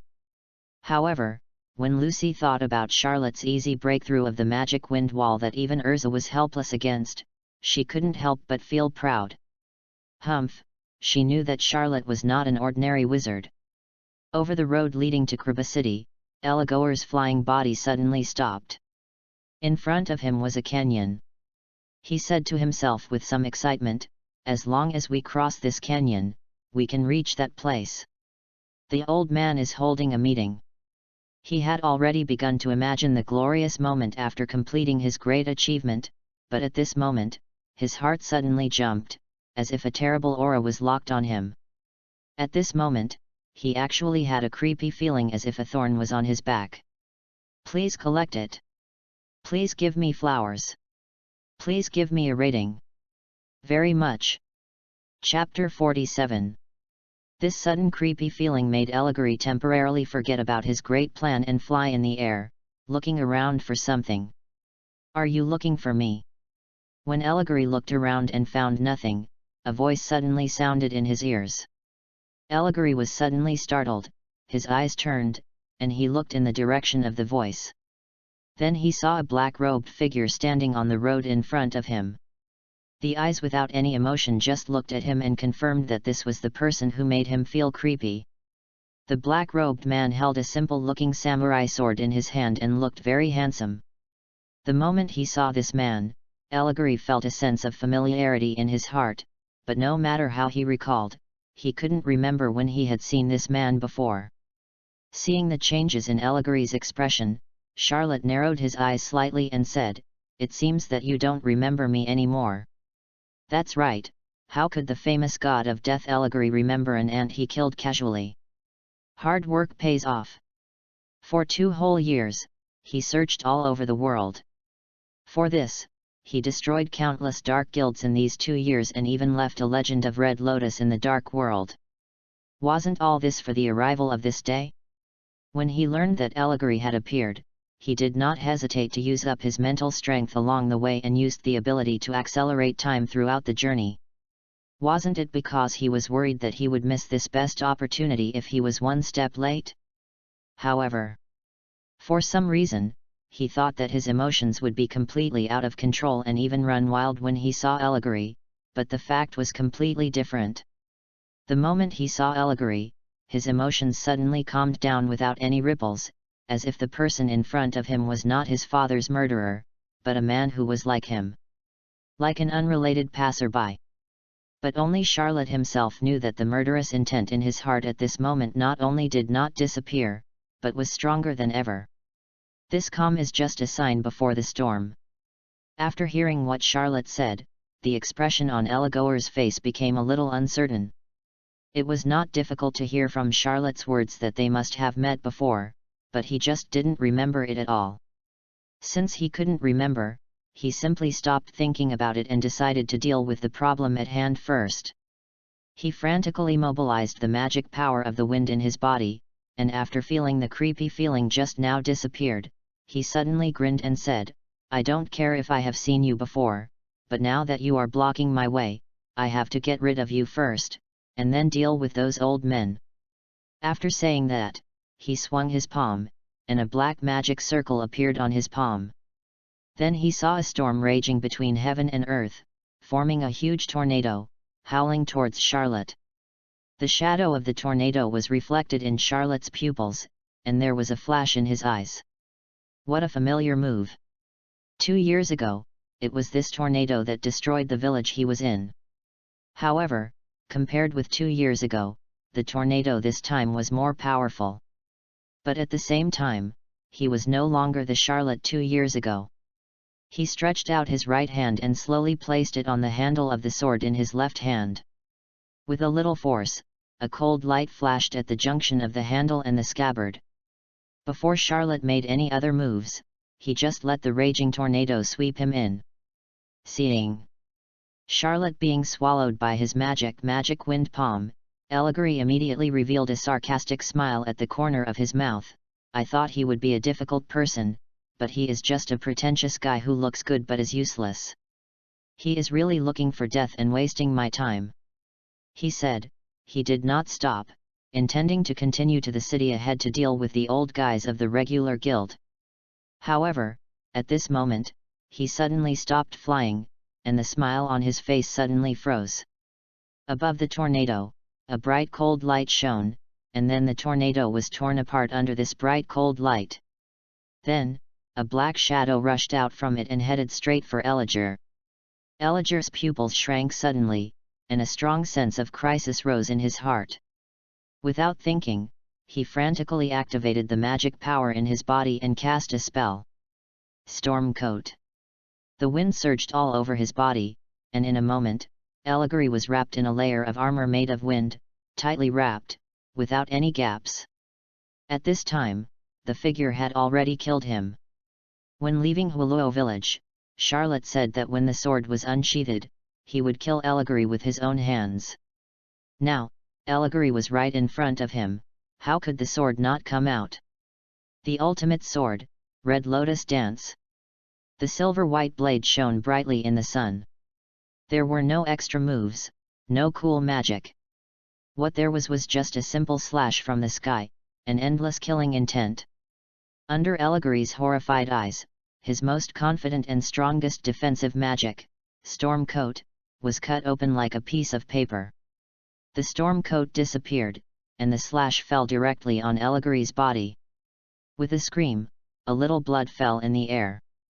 Allegory's body also fell directly from the air and landed on the track. On the other side, Charlotte fell at the same time, holding the knife in one hand, and walked towards Allegory step by step without haste. On the silver-white blade, there were still a little blood, but the blood did not fall down along the tip of the knife, but flowed along the blade to the junction of the handle and the blade. In the blood-red lotus pattern, the red lotus on the blade was even more enchanting in the Sunday. Please give me flowers. Please add me to your collection. Chapter 48. Eligari's body fell beside the track. He supported himself with one hand to prevent himself from falling down completely, and covered his chest with his other hand. His 5 fingers were covered with blood. Under his palm, there was a deep knife mark on his chest. The wound penetrated deep into the bone marrow, and one could even faintly see the bones inside. It was so deep that it was obvious. If an ordinary person had such a wound, he would definitely bleed to death, but the body of a magician is generally stronger than that of an ordinary person. Such a wound, although serious, is not fatal. Eligari stared at Charlotte, who was walking towards him step by step. His whites of his eyes were covered with bloodshot. Although he was in constant severe pain in his chest, what he could not accept the most was that he could not even withstand a single blow from this man. His storm coat was even more vulnerable in front of that knife. At this moment, a white light flew quickly from the distant sky. "Love, I have no more magic power." As a cute voice sounded, the white light stopped in the air.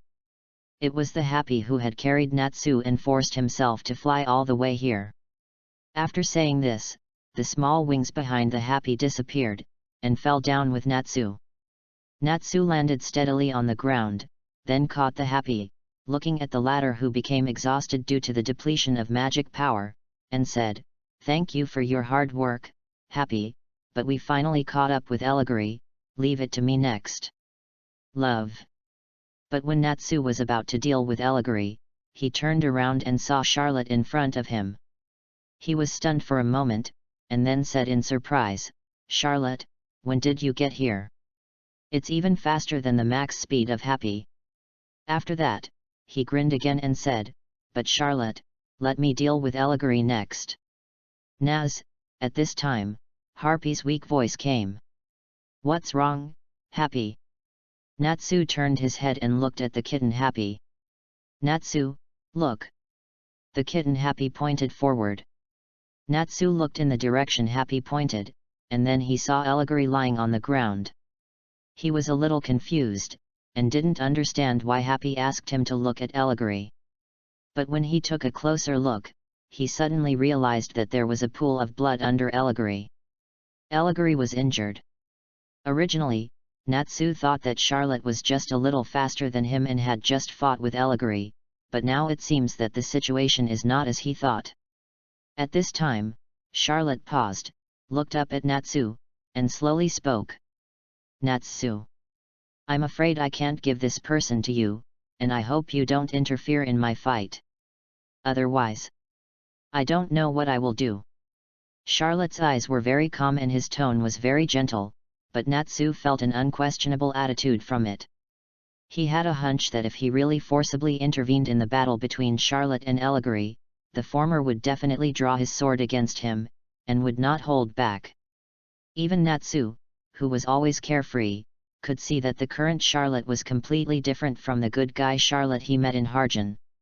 Natsu stood there, his dark eyes rolling around, and he didn't know what he was thinking in his heart. Suddenly, Natsu grinned, revealing a signature sunny smile, and said, "What are you talking about, Charlotte? Aren't we friends? Since you want it, I'll give it to you, but you have to beat this guy up with my share. This is natural." Charlotte heard this, the corners of his mouth slightly raised, and at the same time he added in his heart, "I'm not just going to beat him up." Natsu walked aside and picked up the weak little cat Happy. Happy huddled in Natsu's arms and whispered cutely, "Natsu, Charlotte looked so scary just now." Natsu didn't say anything, but just stood there quietly watching this battle that belonged to Charlotte. Swish! Charlotte suddenly swung out a knife, and a sharp blade flashed across. However, this knife did not fall on Eligari, but slashed to the side and directly cut off the scythe that fell beside Eligari. Eligari's eyes turned cold, feeling an unprecedented insult. At this time, Charlotte spoke, his tone was still very calm.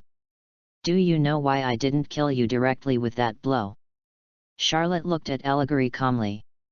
The blow he made at first seemed simple and unadorned, but in fact it contained infinite power. With Allegory's hasty defense, he was fully capable of cutting deeper and ending his life directly. But Charlotte didn't do that, because he didn't want Allegory to die so easily. "Because, I want you to feel the taste of despair." When Charlotte said this, the air around him seemed to become much colder at this moment. At this moment, Allegory fell to the ground with an ugly face. In front of him, Charlotte looked down at him with contemptuous eyes, as if he was looking at an ant. This scene was very similar to the scene that happened in Huluo village 2.5 years ago. Allegory was so arrogant at that time. Only 2 years have passed, and the roles of both parties have been reversed. 2 years ago, Charlotte felt despair for the first time in front of this guy who called himself Death God. 2 years later, he was reborn and stood in front of this man again. The situation was completely reversed. He was no longer the ignorant boy of the past. He had absolute strength and was determined to make this guy who called himself Death God feel despair like he did back then. If nothing goes wrong, this book should be on the shelves tonight at midnight. Of course, there may be accidents. Anyway, I hope everyone will support it when the time comes. Thank you. Chapter 49. Because, I want you to feel the taste of despair. Charlotte's words kept echoing in Allegory's ears. He was burning with anger in his heart. When did he, the god of death Allegory, fall to such an embarrassing state? Being humiliated by an unknown person. The veins on his hand that was supporting the ground were faintly bulging, and his face became twisted and ferocious. His eyes were red, and he looked at Charlotte fiercely, and suddenly roared. "Who do you think you are? Fengxiang magic, emerald message." Enduring the pain in his body, Allegory forcibly climbed up from the ground, stretched out his index and middle fingers on each hand, crossed them together, and shouted angrily at Charlotte. "Go to hell! You arrogant little devil!" Emerald message. It is the most powerful magic mastered by Allegory. It is a wind-attributed super-powerful cutting magic that can cut the target into pieces. A terrible storm swept out from Allegory's crossed forefingers. "Let me cut off your last hope." Facing the storm of green news, Charlotte sneered and swung the sword in his hand fiercely. Instant slash, cross slash in the air. A cross-shaped brilliant blade light cut through the sky and flashed through the storm. The next moment, the storm was first split into 4 from the center, and then dissipated in the air like bubbles. After breaking Allegory's strongest Fengxiang magic emerald message with one sword, Charlotte's body suddenly blurred and disappeared from the spot. Then, in an instant, he appeared in front of Allegory, who was in a daze, with a blue light shining in his eyes, staring into Allegory's eyes. "Feel the despair." Allegory. Time storm. A terrifying spiritual force roared out from Charlotte's eyes and rushed madly into Allegory's eyes. Ah! A miserable howl resounded through the sky. Allegory's body collapsed to the ground, his hands holding his head, and the miserable howls came out of his mouth. If someone could see the scenes in Allegory's mind, they would be surprised to find that the memories in Allegory's mind were completely scattered and chaotic. The memories of every time period began to become chaotic. This change directly made Allegory's entire mind swell, and there was a piercing pain in it. This is the pain from the soul, which is far from comparable to the pain suffered by the body. Various chaotic memories appeared, one of which was the memory of when he destroyed Huluo village with his own hands 2.5 years ago. In this memory, the scene of the boy he killed for the last time. At this moment, his pupils suddenly shrank subconsciously. Although more than 2 years had passed and Charlotte had undergone many changes, he could still recognize the young man in the memory fragment as the man in black robe who was torturing him at this moment. At this moment, he finally knew when he had seen this man, but he didn't understand why a man he had killed 2 years ago was not only alive and well until now, but also had such terrifying strength. However, at this moment, he didn't even have the opportunity to ask this question, and he didn't even have the strength to speak. His strength was consumed by the pain in his soul. The wailing continued, and Eligary lay on the ground, shaking as if in convulsion. He was beginning to have mental problems. He gradually began to lose track of who he was and what he was going to do. He only knew one thing now. He opened his mouth almost instinctively, and uttered a series of intermittent weak sounds. "Kill me! Kill me! Ah!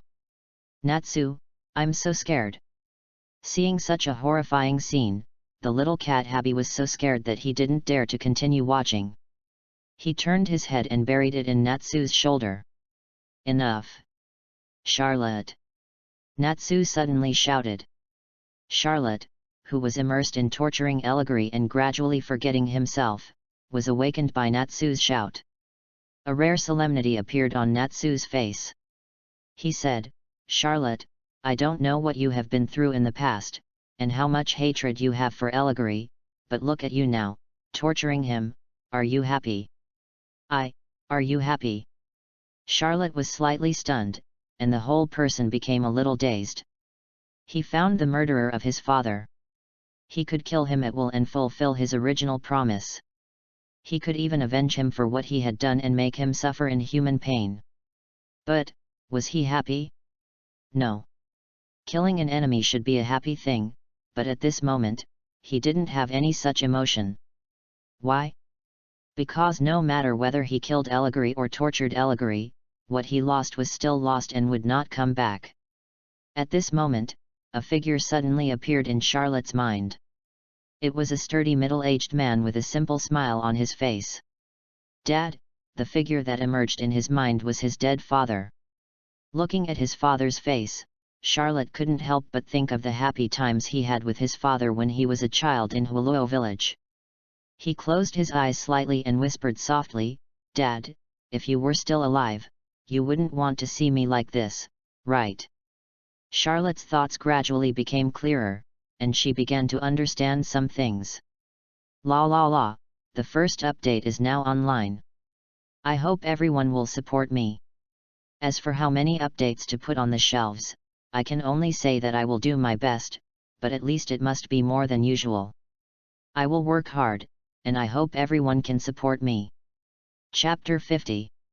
Charlotte's mind began to become clear, and some things that were difficult to perceive in the past gradually became clear at this moment. For more than 2 years, perhaps Charlotte himself did not know that Eligary had always been a knot in his heart. Of course, perhaps he realized it early, but he could never solve it. And this time, getting rid of Eligary can be said to be the key to Charlotte's solution. However, when Charlotte faced Eligary, all the emotions that he had suppressed in the deepest part of his heart for more than 2 years broke out at this moment, as if he was trapped in a kind of demon. So although he could easily kill him and avenge his hatred, Charlotte always had a kind of unwillingness in his heart, and did not want him to die so simply, so in the end he used the time storm to forcibly invade Eligary's mind, disrupting his time memory, and making him feel the despair of living a life worse than death. Fortunately, Natsu suddenly roared, forcing him to withdraw from this state, and realized his true heart, and his state of mind changed. No matter how much he tortured Eligary, he couldn't change anything. The past was over. No matter how much he missed it, it was useless. What he should do now was to grasp the present and the future. What Charlotte didn't know was that at the moment of enlightenment, his spiritual will began to sublimate. This will be useful later. Charlotte slowly opened her eyes, the azure light in them receded, replaced by eyes that were clearer than before, pure and flawless, like the purest thing in the world. "Thanks, Natsu." Charlotte looked at Natsu with clear eyes and smiled slightly. "Haha, I didn't do anything actually." Natsu touched his head and laughed heartily. He felt like the good guy Charlotte from Harjan was back. "However, I still have to kill this man." As he said this, Charlotte looked down at Eligary, who was lying on the ground and completely unconscious. Charlotte had already lifted the time storm, and the piercing pain in his soul had subsided a lot, but his memory of time had been completely disrupted. Unless Charlotte helped him, even if he survived, he would become no different from a fool. Therefore, for Allegory at this moment, death might be a relief for him. He raised the absolute sword in his hand and slashed it lightly. Allegory, who did not resist at all, was easily killed by this sword. So far, Charlotte has truly fulfilled his original promise. The absolute sword came out and killed Allegory with his own hands. Then, Charlotte used the tip of the knife to cut off a piece of the black cloak that Allegory was wearing and held it in his hand. After doing all this, Charlotte turned and walked aside, sat on a rock, and quietly looked at the sky in the distance. His heart was calm. He had completed the thing he had been pursuing for 2 years, and at the same time, he had untied the knot in his heart. His heart was more relaxed than ever at this moment. And just as Charlotte turned around, an object quietly slipped out of Allegory's body. It was a flute that looked like a dead tree with 3 ugly eyeballs on the front. Charlotte noticed it at the time, but he didn't care. Natsu and Happy didn't notice it at all. At this time, after such a long time, Urza and others driving the Magic 4x4 finally arrived. In addition to the strongest members of Fairy Tail, there was another person in the Magic 4x4, that is, Kageyama, a senior member of the Iron Forest who was defeated by Natsu before. Natsu, did you kill Allegory? As soon as they got out of the car, they saw Allegory lying on the ground, lifeless. Before Natsu could say anything, the little cat Happy spoke first.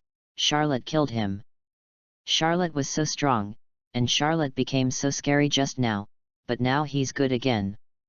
Hearing this, everyone looked at Charlotte, who was sitting on a rock not far away and looking at the sky.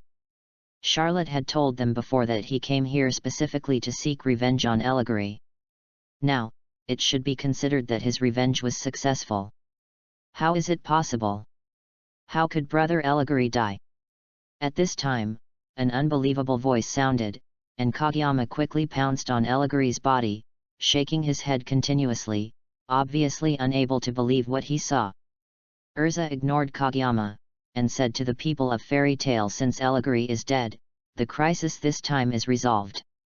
However, since we are here, let's go to the regular meeting venue and tell the president about the ins and outs of the matter and ask for instructions on how to deal with the flute. Urza spoke, and the other people in Fairy Tail naturally would not object, and they all nodded. But at this moment, the situation suddenly changed, and Kageyama, who was squatting beside Allegory, suddenly grabbed the dead wood flute on the ground, and then took advantage of everyone's unpreparedness, and directly started the magic 4-wheel drive car, and drove quickly towards the city of Kobo in front, and at the same time did not forget to shout crazily. Flies of Fairy Tail, you are too careless. I will accept your offer, and I will fulfill Brother Allegory's last wish. Damn it, let's chase him! Urza yelled in anger. After that, she ran towards Kobo City first, followed by Natsu, Gray, and the kitten Happy. But Lucy, for some reason, did not keep up, but hesitated for a moment and walked towards Charlotte. Why don't you go? Charlotte's eyes were still looking at the sky in the distance, and she suddenly spoke without turning her head.